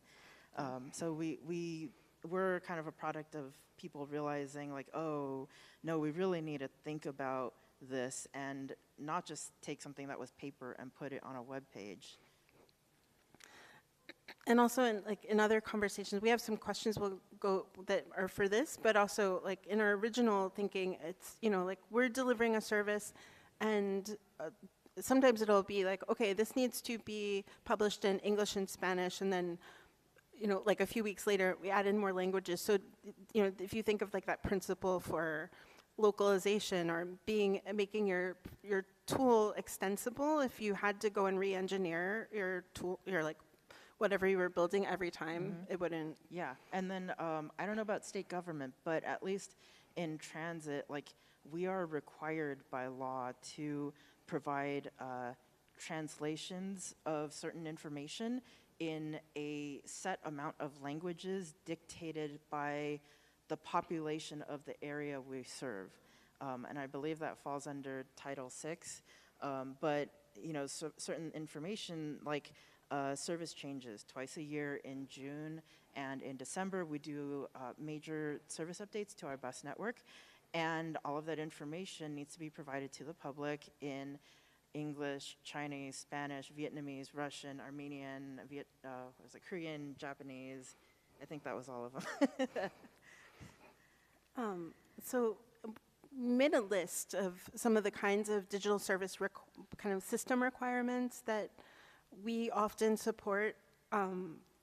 So I'll list those. These are, for any kind of digital tool, like not just government, but like these are very common. Like I learned these in my other jobs, but these ones are really like, we do a lot of work to make sure that these are in place, and these are not all the requirements. There's many, so it needs to be available. Like we'll have pretty high service level agreements. It can't break. There's Section 508 compliance. I don't know. Are people in the private industry aware of that? I think they're supposed to be. Okay, it's supposed to be. Okay, but yeah, like web accessibility standards, we have to follow those, and it's super important because we're stewards of the public money. So if we are not meeting those standards and we get sued for it, that is your taxpayer dollars going towards a lawsuit that could have been avoidable. So we value it highly, not just to make sure our services and our information is accessible, but also because it's how we protect the public's money. Okay, we spoke a little bit about language support. Also, all the devices, it may still be a range of devices and browser types. I was very happy when we got to drop support for Internet Explorer, but like government has to support a lot of browsers and a lot of device capabilities for a long time, because we can't just say, oh, you can't afford the latest phone, too bad, you don't get access to the service. Yeah, and another, I didn't put it here on this list, but another one that was really important during, like on the COVID-19 website that we had was the bandwidth, and this, it's like, can this information work through like, kind of spotty Wi-Fi networks? Is it fast to load? And I look at every, lots of different kinds of websites and web applications, and I'll use the, like the Lighthouse Chrome extension to look at the performance scores, and then I analyze them and tell people this is why your score is low. And a lot of times, you're adding like Google Tag Manager and other things that start to lower the score, or you have like a ginormous React script that is somehow made its way to be 4 megabytes. It's really big. So there's ways, strategies to avoid that, but when you do that, especially if, say, a cell phone tower gets overloaded in an emergency, you know, you're sharing, and a lot of, if we're sharing information, a lot of times it's really important. Maybe that's a, yeah, well, you want to, Oh, yes. I mean, well, plain language, you know, is a huge thing as well, because, I mean, we're all familiar with like government documents or resources that are just like you don't know what it's even trying to say, and that is not accessible even for people with like a lot of resources behind them, you know. And so someone who doesn't have a lot of resources, college education, like it's going to be even worse. Color accessibility is a big thing. You know, high contrast is an important thing for us as well. Like when we can't follow like the latest design trends and things if they aren't visually accessible to our users. Yeah. And then, of course, you know, easy to use, focused on the user experience. And like this is something that I've seen a lot more push for, which I'm really happy for, but wasn't a big concern in the past. But, you know, focusing on the user experience, doing research and testing, and really redesigning the flow of things, the experience of a service or a website to make it easy to use.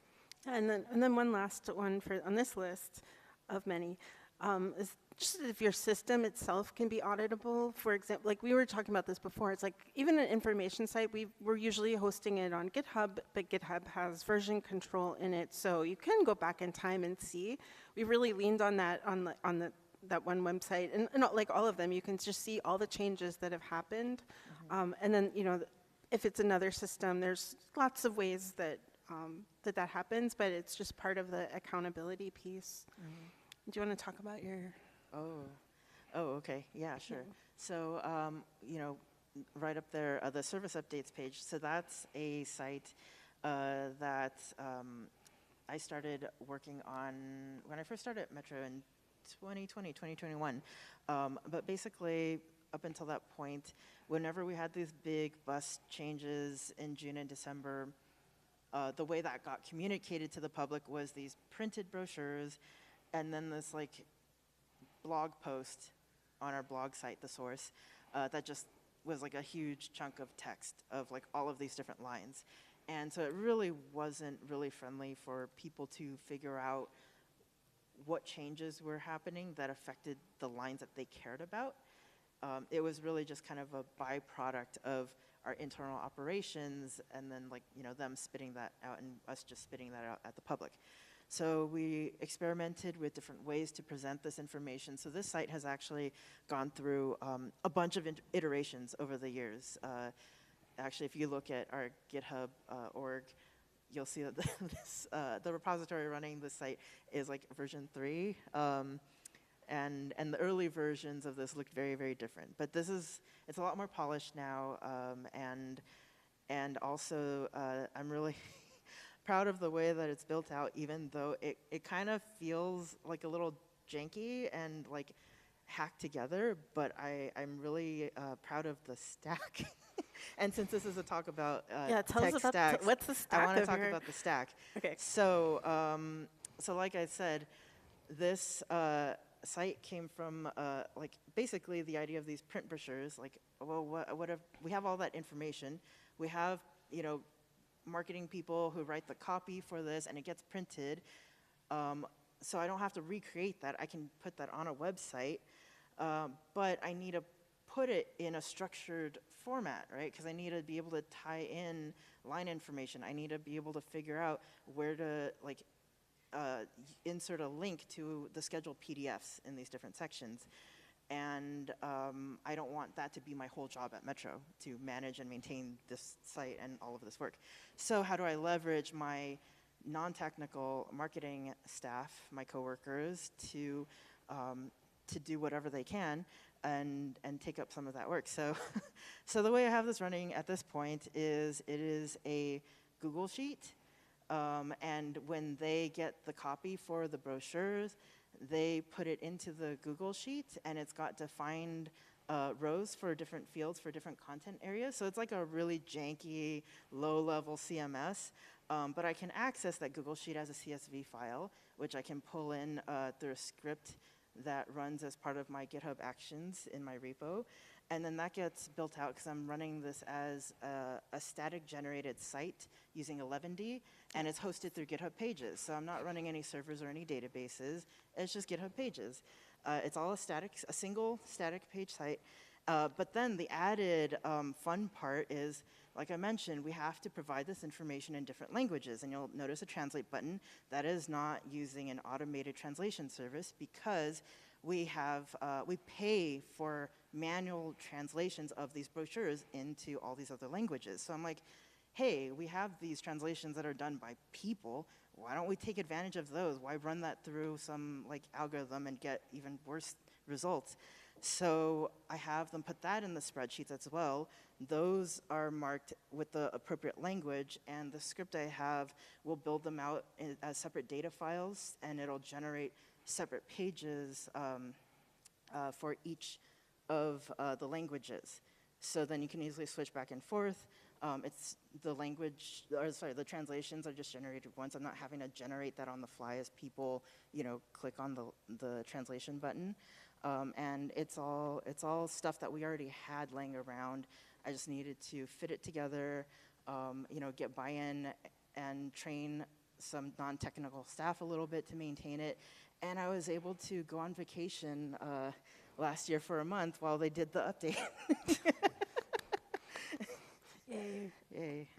I have an example. I'm not going to go into it at length, but it's something that we launched, the state of California launched. It's a digital disaster recovery center effort. It's the ca.gov LA Fires site, which is a big collaboration. So that's different state departments all collaborating. I did not build it myself. I did the tiniest piece of helping with language access resourcing. But I wanted to share, that one is also like similar model. It's, it's on GitHub, and you can see it similar, all the same kinds of considerations. The stack that we typically use, I'm not exactly sure on that one because I was not on the development team for that. But we also were using a lot of 11D markdown files, and a consideration can be how easy is it to edit, and how urgently are the edits, and how fast is that happening, and can the staff do that? Not everybody knows HTML. A lot of people do too, so it's kind of like balancing that out.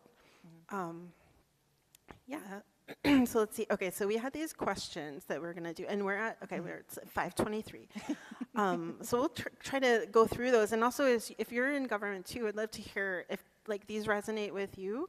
And maybe we can talk about that after, when we go through this. Okay, so the first question we have is, how do we use our resources wisely? Do you want to take it, Nina? Yeah. So we touched on this earlier. It's really important in our work to be able to use the resources we have wisely because they are very, very limited. And this can look different within different government entities. So I'm speaking to the situations that I've been in. Very, very limited technical staff, and oftentimes very limited design staff as well. And so what that means is that we'll have to rely on outside contractors a lot of the time, or we have to, as a result of that, now I have to talk about government procurement as a process. I'm trying to figure out how to simplify this. So we'll have to rely on external contractors, and of course, that's temporary. Those change. And what you have now is a revolving door of people that you have to now train to understand your business so that they build tools that make sense for you. And it's a struggle because, you're doing all this work to ramp them up, and then you lose them, and you have to go through the whole process, and you end up with different people. So ideally, I would love to be able to have a lot more internal staff and have more stability, build up, knowledge that stays with us internally, because it's going to be a lot harder for someone outside of the organization to gain that sort of trust also from our other departments, to really learn about our business. And that's a whole other thing too, when we're building things that require other departments, like any large organization, there's a lot of silos. People don't necessarily trust you, so you have to build trust and build relationships, and that takes time. It takes a lot of effort, and a lot of the work falls under there. So for me, I try, because I'm the full-time employee, I try to do a lot of those things, and I have to figure out, okay, what pieces make sense to go to someone else who isn't going to stick around. And then for those pieces, if it's like the development piece, I want to make sure that I'm selecting stacks and technologies and systems where they're commonly used. Open source is great for that because it's openly accessible. A lot of people build up experience with them. It's why a lot of government agencies are on open source CMSs too, I think. Yeah, which is great to see, because that wasn't always the case. So yeah, and then it also looks like supporting simple systems. Although when I described it earlier, it seemed like there are a lot of different pieces. I've heard feedback that they are complex. Okay, maybe they're complex. They don't break. Yes, they're very stable. reliable. They're very stable. stable. I don't have to worry about a database connection. They don't cost a lot, relatively. Yeah, they're very low resource. Easy to learn for new, common, there's a term I learned of agnostic, technology development, which I love. Yeah, and so it's funny because as a developer, when I see discussions about oh, well, this language is faster than that one, and this one's more efficient, but I don't have the ability to hire a highly specialized programmer for this language. So I stick to web development technologies. I use JavaScript for my front end and back end because it's just going to make things easier and give me the ability to do more. Yeah, leaning on the capacities of the browser versus adding in more things that are going to take more time, more maintenance, more things to break. For me, what I wanted to share on using resources wisely is validating. So in my group, that we do a lot of user research and prototyping and testing an idea before building it even bigger, taking, and that's I would say kind of a response to the more of a history of what we hear about the procurements that are $1 bazillion and took 80 million years to go through. So when we reach out to real people, validate before building, and it can save money. It kind of better response. And also, but I also noticed that it still can be a challenge to even be able to go out and talk to people, because that still requires resources. And a lot of times, maybe it's because a lot of our projects are kind of mandated, so people are okay, we got to get it done. And those timelines are so short, which can make it a challenge to do the user research. So it's important to have that capacity. But I think that's what I would say is a really important thing to be able to do. And there's lots of, this is not new. There's a lot of strategies for doing it, but I would say it's really, really important. Yeah, I would definitely emphasize the prototyping piece. That's where I focus a lot of my effort, because I'm not a full-time developer. My title is technically web systems developer, but as a tech lead, I'm in meetings, I'm coordinating emails, I'm building relationships, I'm doing all these things. So the development I'm doing is quick prototypes so we can test out ideas. And then when we need a contract, we know what we're asking for. Yeah, it's really cool to see it when it actually happens. All right, so we have this slide of just some of our ideas of will it be useful? Can you reuse it? Did you design it to be reusable and grow? Are you making use of existing resources? Can you simplify it? Will will you keep it stupidly maintainable, or is it Okay, next. How can we deliver effective services for all our users? So I have some of these, and then I have a story. But in general, I'll share some of what we had, as the user research, using plain language, testing, and then this other one, which is about so there's these government teams, and these are the people who keep the system running over long periods of time. Those teams change. And so a thing that I learned, and I'll go to this slide, which is, this is my saying. I personally hope it becomes a sticker, although TBD on that. But myself, my engineering manager, Zakia Kabir, and our statewide chief data officer, Jason Lally, Jason shared this book called An Elegant Puzzle, Systems of Engineering Management, which is a great book. And then in one of the chapters, it's a chapter on organizations. There's a thing called succession planning. And I read this, I was like, we need this. And it's so funny because I love my job, but what they're saying is plan to leave, and even just taking a vacation day. So this is my system test, which I do, and I've learned so much. And so I just wanted to share some of the things that I was like, these things are great. And it's like all open source. Like kind of ideas and mindset we have lots of people who love open source who work in government. So, just planning for being able to leave. So building cultures of documentation. I really, really like that there are, tools like Notion, which is not, I think they have some open source like pieces, but it's frictionless. This was really easy and fast to use. It's modern. It's a wiki, but it's structured. And then Notion and Coda as well both have these like data tables that I think are like the matrix, and they're really, really cool. I did find that there's an open source tool called Outline that is similar, but it's also kind of like a Google Doc. So it doesn't have the same, I didn't see the table thing. It may be there, and I didn't find it. So I'm like personally interested to learn more about the no-code tools and like the open source options for those, because they just, the ease that people can collaborate. I've seen some really cool stuff happen where you have like a template, or like, okay, we're gonna get this thing done, and then some other people will share their template, and then you kind of go back and forth. And that's just between teams, but it helps us work better together. And then a lot cross-training, so sometimes developers and engineers get really embedded with their project, and they become the only person who knows all the complicated things, maybe because people don't want to hear about it. It makes me sad, but so switching jobs, which is usually not in the private sector, that's maybe something that it only happens when people leave. But it gives you an opportunity to do all the things that you would do, that you want for your open source project, like making good documentation, making sure your installers work. And then creating like a golden path document is just sort of like, what is the trail for how you went to go and configure this server?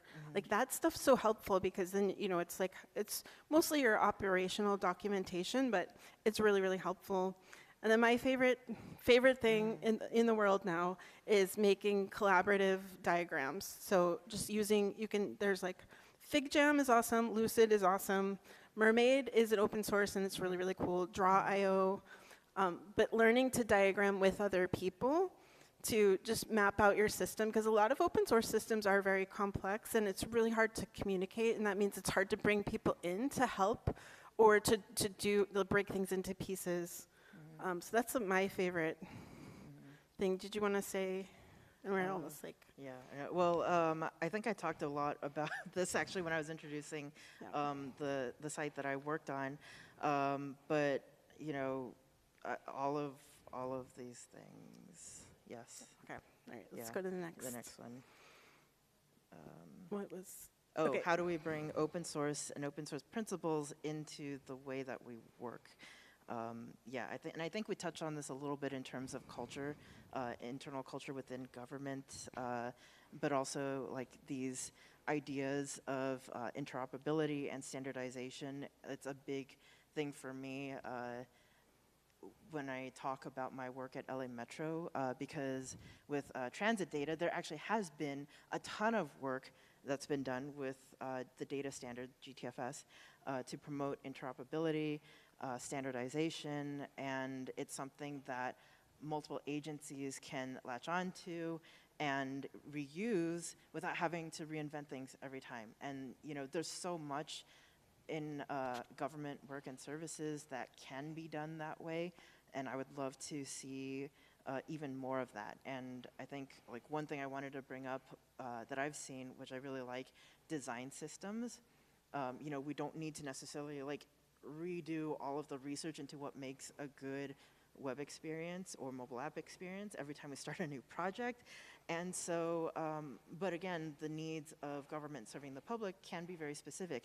And there are some government entities that have created design systems for government sites. There's the USWDS, it's at the federal level, the US Web Design System, but also California State has their California Design System, CDS, as well. Which was merged into, we have what's called the state template, which has been going on for a really long time with one of the groups, the California Department of Technology. So let's see. Okay, so I had one that I wanted to share, which is about, the group I work in, the Office of Data and Innovation, authored what's called the State of California's Plain Language Standard. We've been training state staff in how to write in plain language, which is really, I think, really, really fun. We've trained thousands of people. One of the things that I learned after going through the training was to start applying sentence case on all the, all the little strings in your application. So your data labels, if you're building a database with other people and it supports free text fields, using sentence case there. In a lot of no-code tools like Airtable or other ones, you can build applications, and you don't actually need a developer to get something done. And I using sentence case in those fields is so great, because then it just makes you can build make a database, and then there's a little application that you can use to kind of make forms or just help ease business processes. And sentence case there is really, really helpful. It just makes it a lot cleaner, and it's also just like you would have in a code standard. It's just an agreement of how to do things versus none. And so just having that kind of agreement helps people not have to figure out, well, how am I supposed to do this every time? Okay, we'll go to the next. Okay, here we'll. Oh, did we skip? I skipped. Yes, what are the barriers we've seen that prevent us from doing this work? So, yeah, fun stuff. One example that I wanted to give that I've seen in my experience is it can be sometimes the stupidest little things. Right now in my department at Metro, we actually have access to a departmental credit card, which is great, because a lot of services you need to put down a credit card for it. But when I was back at the county, and I worked with a team of volunteers actually to help our arts department build a tool. They built it and put it on AWS. They were gonna hand it off.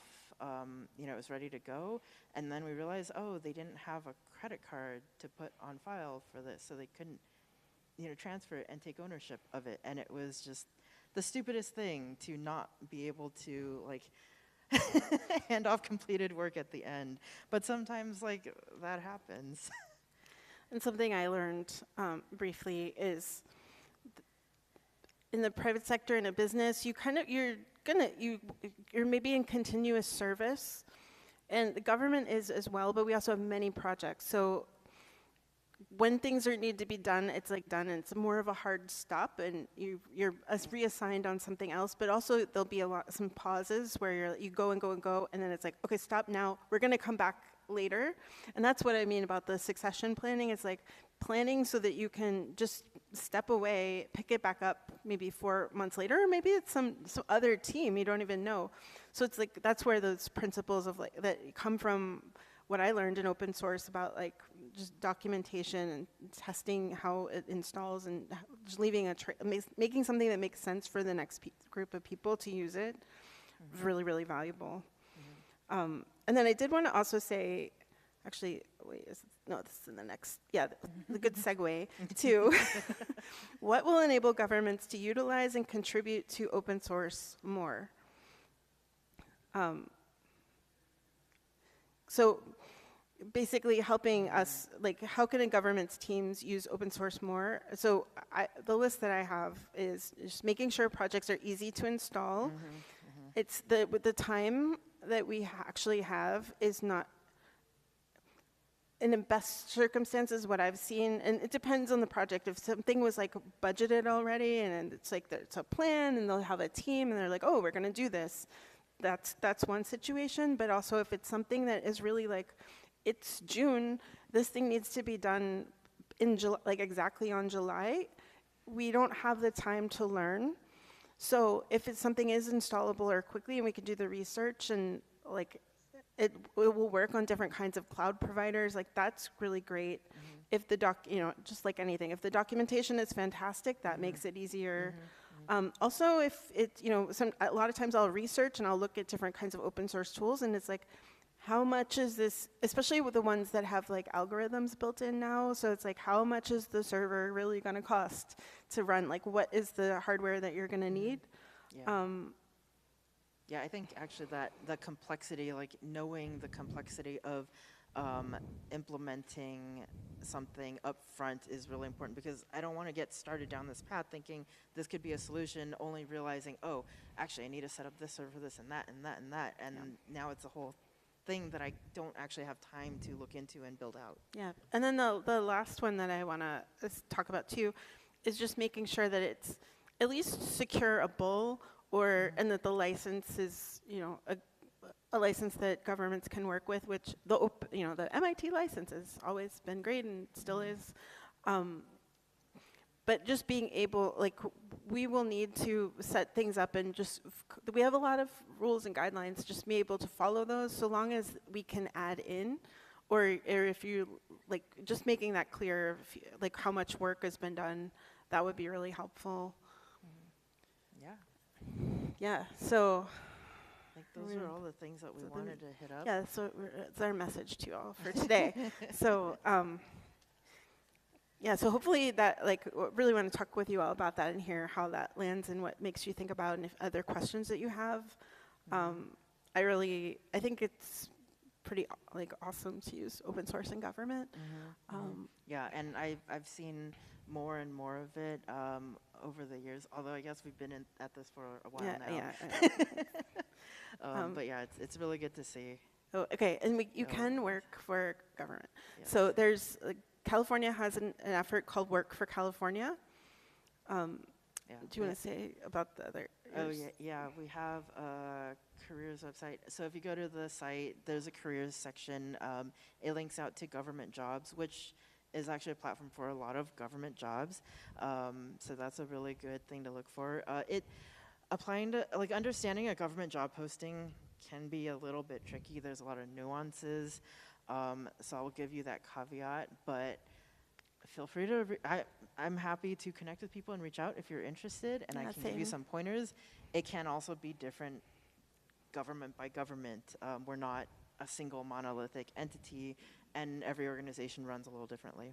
And I've heard I know some people that have worked on the Tech Talent Project, which I think is mainly federally scoped, but they'll help people who have like a range of technology skills and experiences and help them navigate, because there's a lot of really, really cool jobs in government that are not, I feel like it's not always obvious from reading the job description that it's like, this is like really, really awesome. Oh, yeah, and that's the whole thing about the government job descriptions. Usually they're working off a standard and it's not customized to the actual role they're hiring for. And so you need to kind of know how to distinguish between the standard boilerplate portion and then, like, sometimes there's a section that's like specific to the role that's being hired for, and that's like what they're really looking for, but it doesn't always match up. So you gotta like look at it closely. Yeah. And then we have just a couple of resources here. Yeah, there's the California Plain Language Standard, but then one thing I wanted to throw up there, Mobility Data Interoperability Principles, or MDIP, is a really cool effort that was initiated by Caltrans. I don't know how many like really cool things come out of there, but I love this one. It's this whole set of principles that a bunch of different entities, government and private, and individuals, researchers, who all signed on saying we need more interoperable data in transit. Or I guess it applies to government in general, but it's a way to like really say we support having open data standards, we support systems being interoperable with their data between government, between vendors, and we want to see more of that happen. Yeah. So I think that's all. That's it for, our stuff. Yeah, we really want to hear from you, your questions. Yes. Oh, yes. Oh.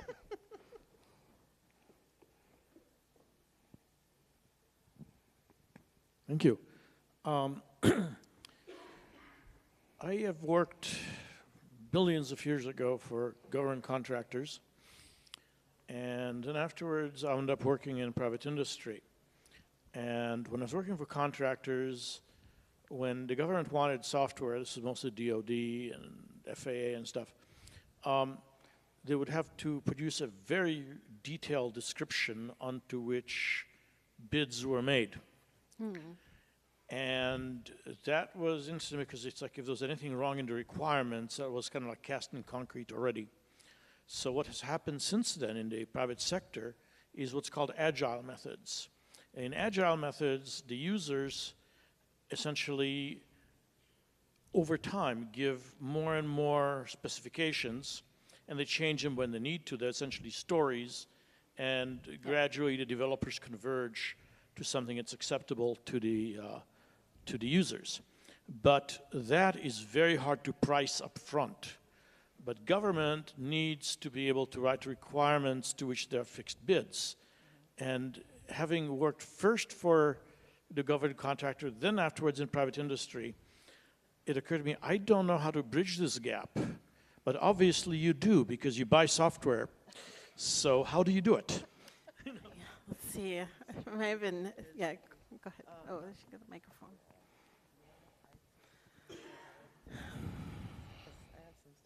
Yeah, go for it. Okay. No, this is a very big problem, and it's something that I deal with constantly as a person working on technology and government.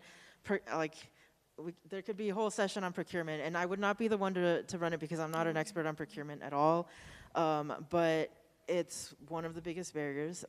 If you look up agile procurement, actually, there are folks at the federal level who have been trying to tackle this. Like, how do we do the procurement in an agile way in order to procure for agile technical services and systems and things?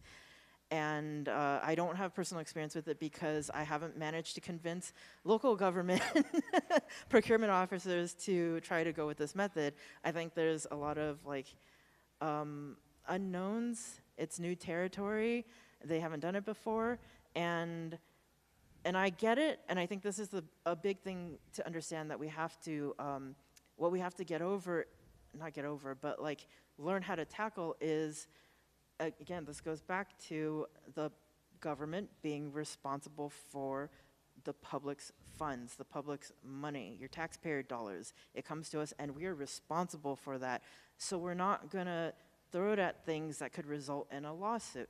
And it's hard when, you change the procurement process, it's convoluted and it's very bureaucratic, but it's designed in a way to cover all the bases, to make it as fair as possible, or as clear as possible, to not end up in a lawsuit. It needs all the information up front, yeah. Yes, exactly. I mean, yeah. Oh, you have. Okay. Yeah. I already have a microphone. Okay. Yeah. Let's see. I am also not a procurement expert. I am a procurement learner, and I feel like I'm the tiniest bit of beginner. And in the first session from the Mexican government, I took notes on something that he said, which was, they talked about what was it? It was planned, Oh wait, yeah, yeah. Where are you?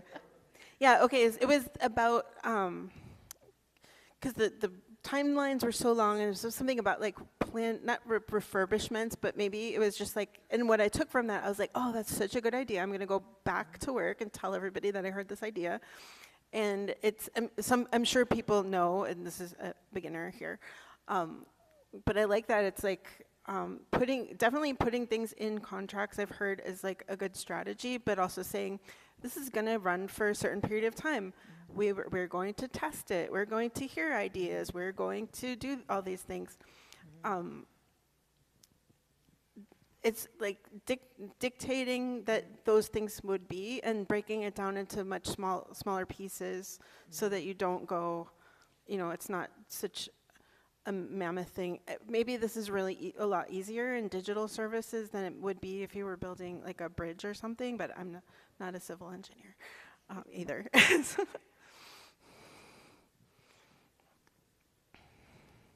Thank you for your talk. I previously was at the U.S. Digital Service at the federal level and now work for LA County, so feel your pain. I think that at the federal level, there's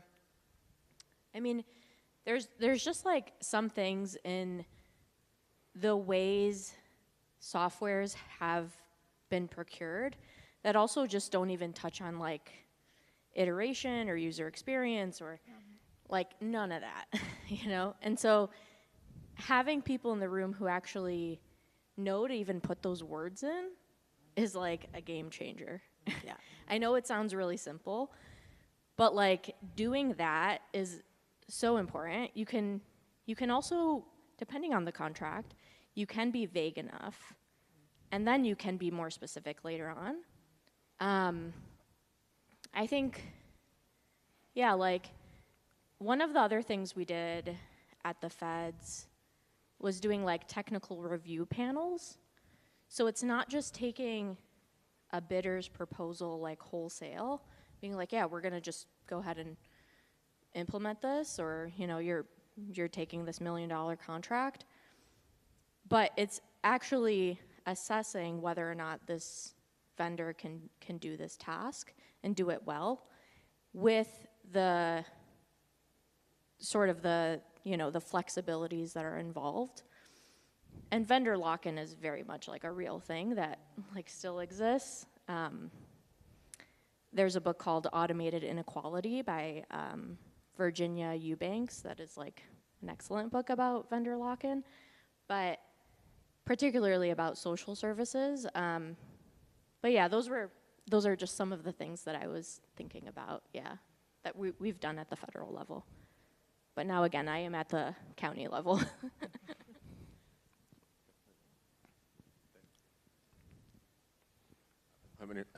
My name is Sergio. I feel sympathetic with everything you said.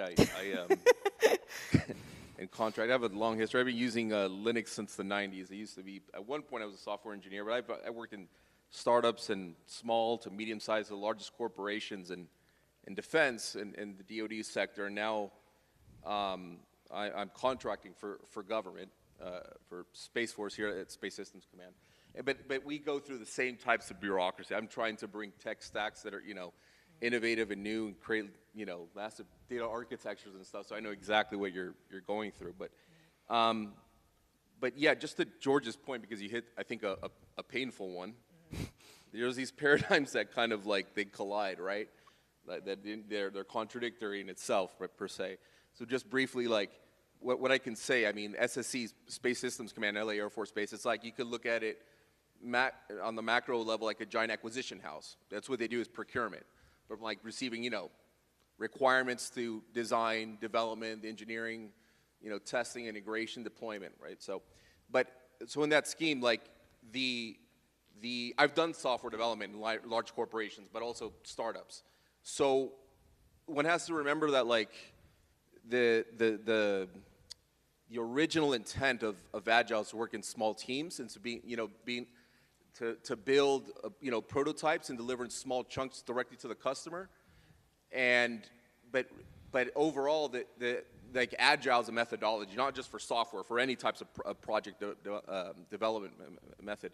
Its intent is to work on projects that have a kind of to develop something a product that hasn't been developed before. Because if you're going to work on a product that has already been developed, it's well understood, like building a house, you're not going to use agile. You're going to use waterfall. I can build my IMS, my integrated master schedule, and a timeline, and my Gantt chart, no problem. So many times, if you're talking about a product that is well understood, you're going to use waterfall, not agile. But in the acquisition process, you see, yeah, government and DoD, they have to. They're like, it's new for them. They're adopting not only for contractors but internal government. They're using agile now. So what I would say is, if you're using firm fixed price, which also ubiquitously I understand, government is transitioning to firm fixed price versus cost plus or some open-ended type of contract modality. You know, what you have to do is say, well, okay, you want to use firm fixed price. Well, you know, all I can do is do something like that's more waterfall, give you like some deadlines and some milestones and some interdependencies over time, up front, right, based on your requirements. Or you can say, well, I can deliver by, you know, this much using agile for something new and innovative. But that's mostly all you could do, from what I understand, vaguely. Just my 2 cents.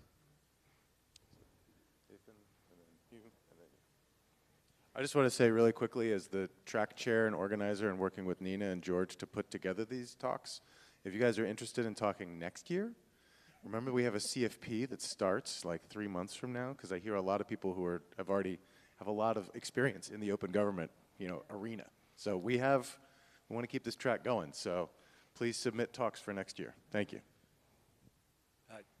Great talk.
Yeah, I can't hear it. Oh, that didn't get cut on the record. No.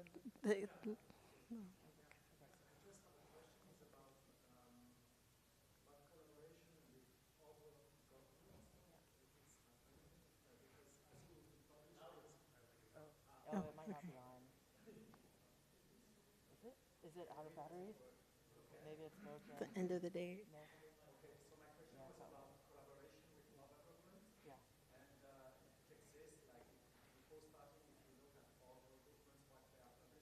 Yeah. Yeah. Yeah. Can I borrow it? Oh, yeah. Just speak into this thing. How do Okay. All right. Yeah. No. That's great. And you know, collaborating between governments is a really big desire of mine. Like an ideal situation, it doesn't always happen easily because we've all got our own jurisdictions, and there's a lot of sometimes it's ego, sometimes it's you're protecting your space, and I get it, especially with Metro being that 800-pound gorilla in the region when it comes to transportation. You know, not everyone wants to play with us because we've steamrolled over them in the past, so I get that. But I think that there are definitely a lot of ways to collaborate. One thing that I've done a lot of is trying to reach out to other large transit agencies. So folks at the MBTA in Boston, WMATA in DC.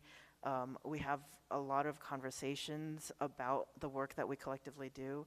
MBTA is my role model. If you ever hear me talk about transit data, you'll hear me talk about MBTA because they have a freaking whole, I don't even know, it's like a 150-person department working on customer technology at this point, and that's unheard of in like any like government agency, much less like transit.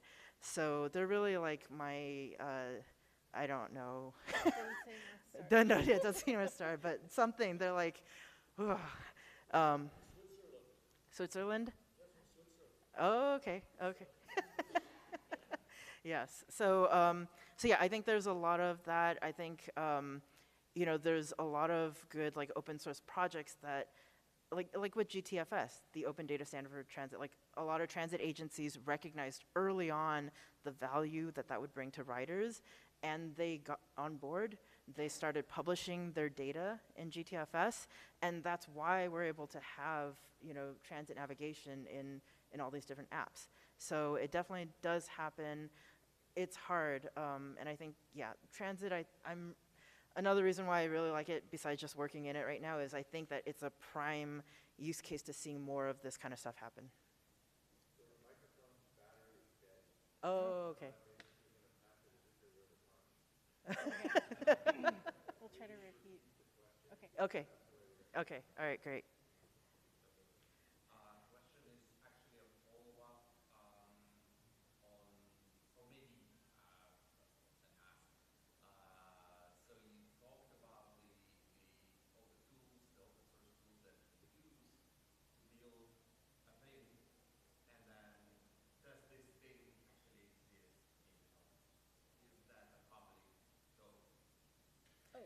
Oh, yeah.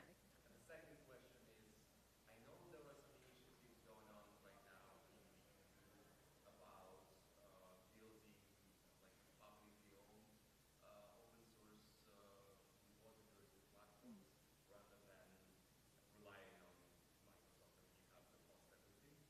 Is there something going on in the US? Okay, okay, so two parts to this question. Let me see if I can remember it correctly. What kind of is yeah, oh, yeah. yes. Yeah, So okay, yeah, so is the stuff that we've been talking about open source? I will say for me, yes.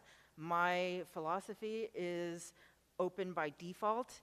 All of my projects that I initiate, that I create a GitHub repository for that's open, and it's all developed in the open. I'm lucky in that I never deal with PII or any sensitive data. It's all already open data itself, you know, our transit service. So I'm not dealing with any of those concerns. So I default to open, and I create all my projects on GitHub as open source. And there's a lot of other like government created open source projects as well. Yeah, the same for the projects that I've worked on. They've all had GitHub repositories. If we're building custom code for, we have a data team. They build things that are, you know, more data services and they use GitHub as well.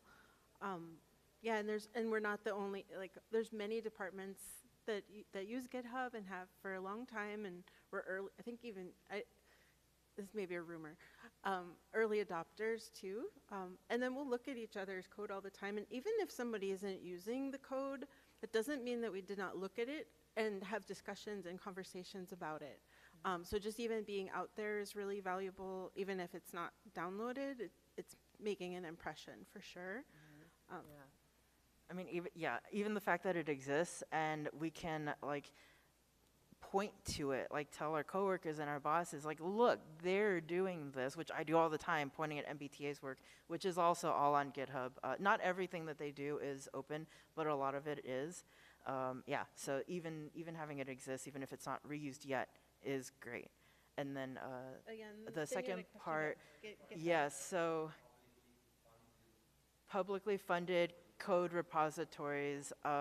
I personally don't know of any, but I would be surprised if it didn't exist. I think for a lot of us, like, it's easier to be on GitHub now because they are under Microsoft, and we already have existing Microsoft licenses. Yeah, there's other, I'm not as familiar with GitLab, and I don't know if that's like, yeah, I don't know.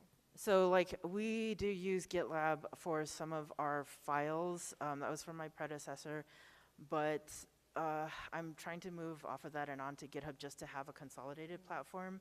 it's just hard to like manage two different platforms with different policies and needs that I have to then develop for, and it's more of a mess.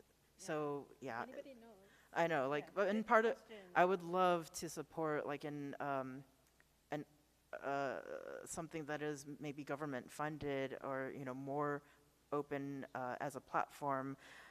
But a big part of like what we do is, you know, making that choice between, I guess, open versus like low friction.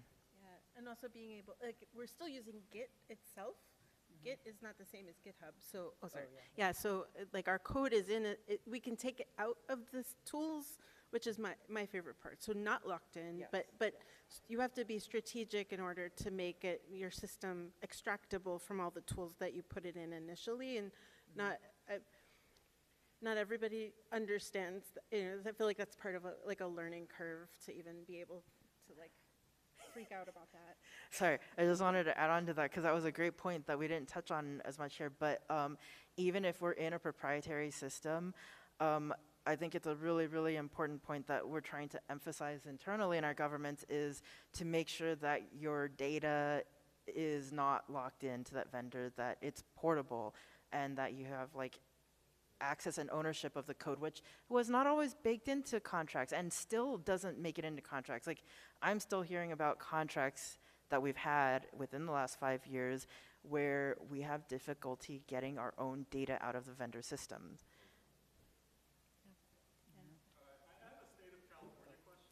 Okay, I'll try if I can. From January 3rd, pre-January 7th, the fires, there was a story about an Amber Alert being sent out by the Highway Patrol. Oh, I don't know. And they included a link to x.com, and a lot of information was behind a login wall. Mm. It used to be publicly accessible, but as that platform has started to silo off. So what can the state of California, and then maybe other government agencies, what can they do to Yeah, that's a good. Yeah, I'll repeat the question. I think the question is, are we using, like, will there be open source or other platforms, open social media platforms, or like ways to communicate with the Yeah. public? Yeah. That's not behind a paywall yeah, or firewall or login wall. yeah, and that I don't know. I'm not. That's not my day job. But I think it would be like if you can make it easy, like all the things that we said before, just make it. Like I personally tried to learn how to install Mastodon at some point, and I got stuck. And I would have to learn how to do, you know. So it's like, is the hosting for those platforms, is it easy to learn, and how to like manage it and do like, where do you know, just making it really, really easy. If that exists, then I think that would be a next step that I think would be helpful, but that, again, that's just me. Yeah, so this actually has been a big topic of discussion for us, particularly because we need to get information to the public about service when there are disruptions, when there are issues, and we have, it's part of the whole like transit data ecosystem, the side of it that's service alerts. And historically, we would publish to Twitter or X, but you know, it's come up a lot, like, you know, for a privately owned platform where we don't know the future of where they're going to be, how useful that's going to be for our actual writers. Like, do we need to move back to having that all within a platform that we control, our website? Yeah, so it's something I think a lot of government agencies are thinking about and talking about. I don't know if anyone's making any actual movement, but I've heard from folks that like we're in circles with that, like the idea of like a publicly owned civic commons as an alternative to privately owned social media. I don't know how that would play out, but it's interesting. Yeah, if you know of any, right. Like, please share. Wait, what? We got people. We have people with raised hands. Hold on, one sec.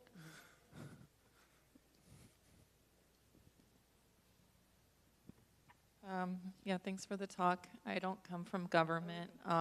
My question is, like, I understand the idea of making information open and accessible, and I think that's like a great end goal. Just curious if, like, what you do to understand usage, like how much people are using it or clicking on it, or if they're successful at finding things like that kind of thing. In terms of, like, yeah, users accessing the data that you're providing. Should I repeat? It sounded like the microphone was Yeah, working. I got batteries. Okay, So. all right, we got it. Okay, yeah, in terms of understanding how people are using it, definitely, like, when you launch something, you can do user tests. There's many strategies for doing that. I'm not a user researcher, but I've heard of, like, usertesting.com, or and I've been on teams where in other jobs where there's, like, whole evaluation teams where there's so many ways to work, meet people and learn about what their experiences are, and just knowing what that is and advocating for it. I think the work inside government is advocating for it constantly.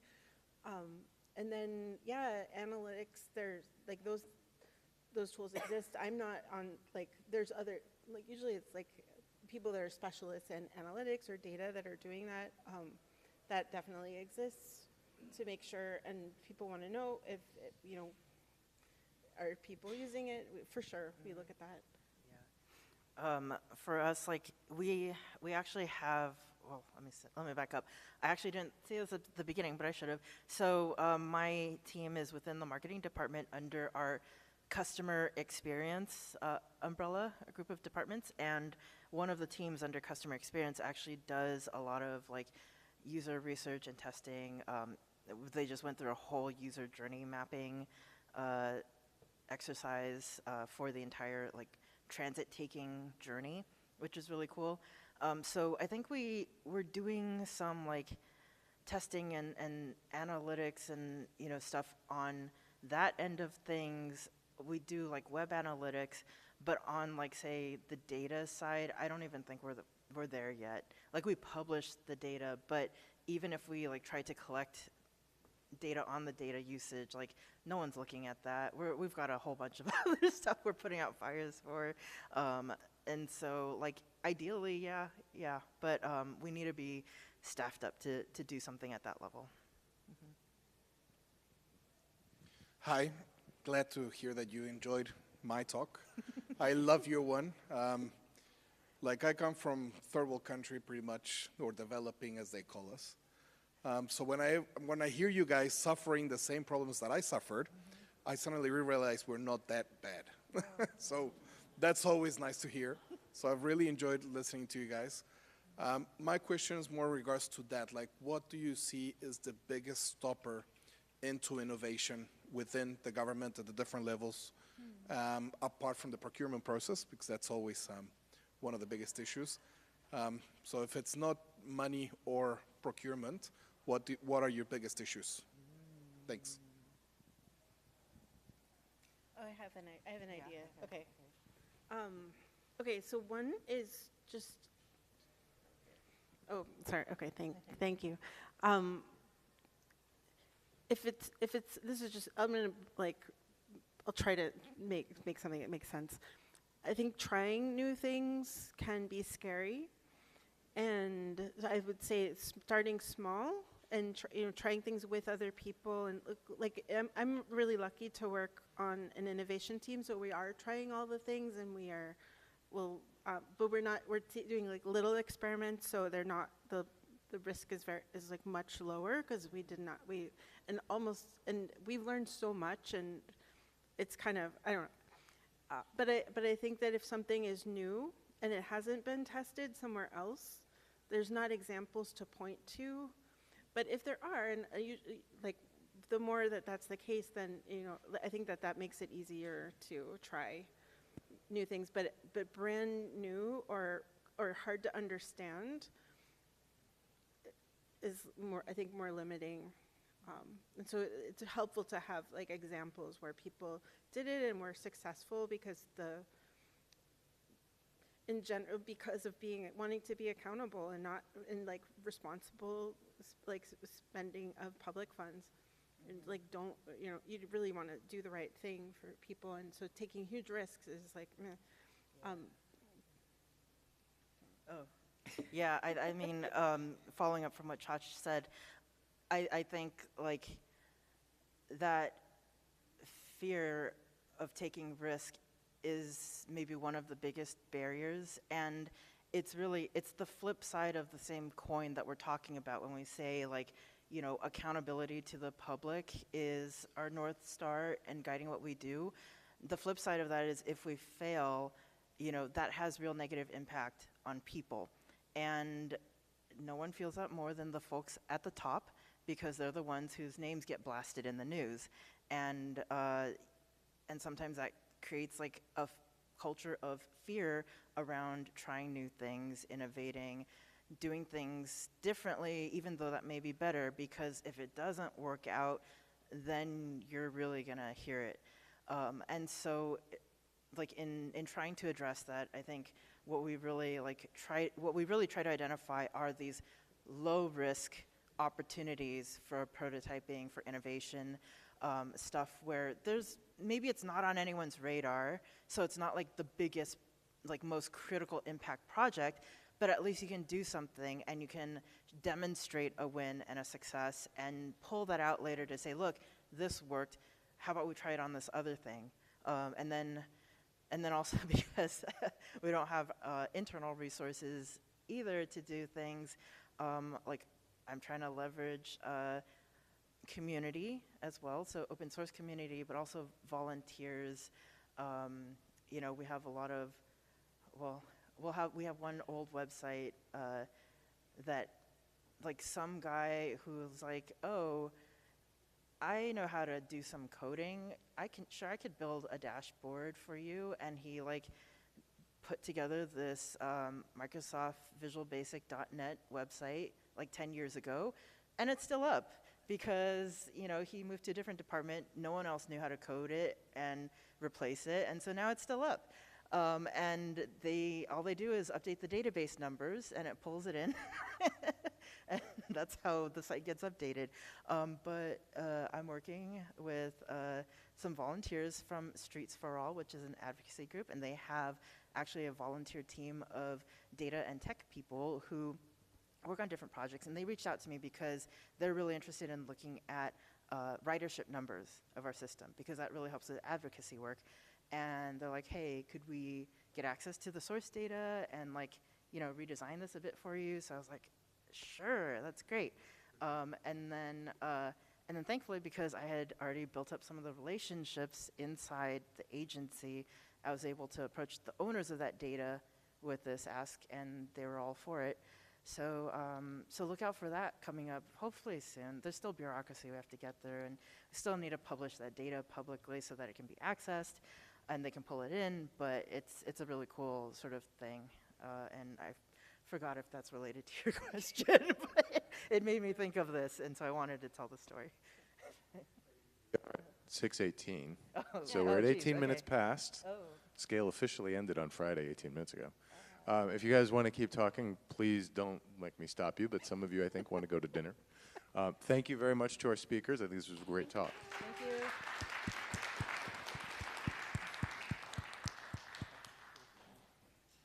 And like I said, we're going to need speakers next year, so if you're interested, please keep your eyes open for the CFP.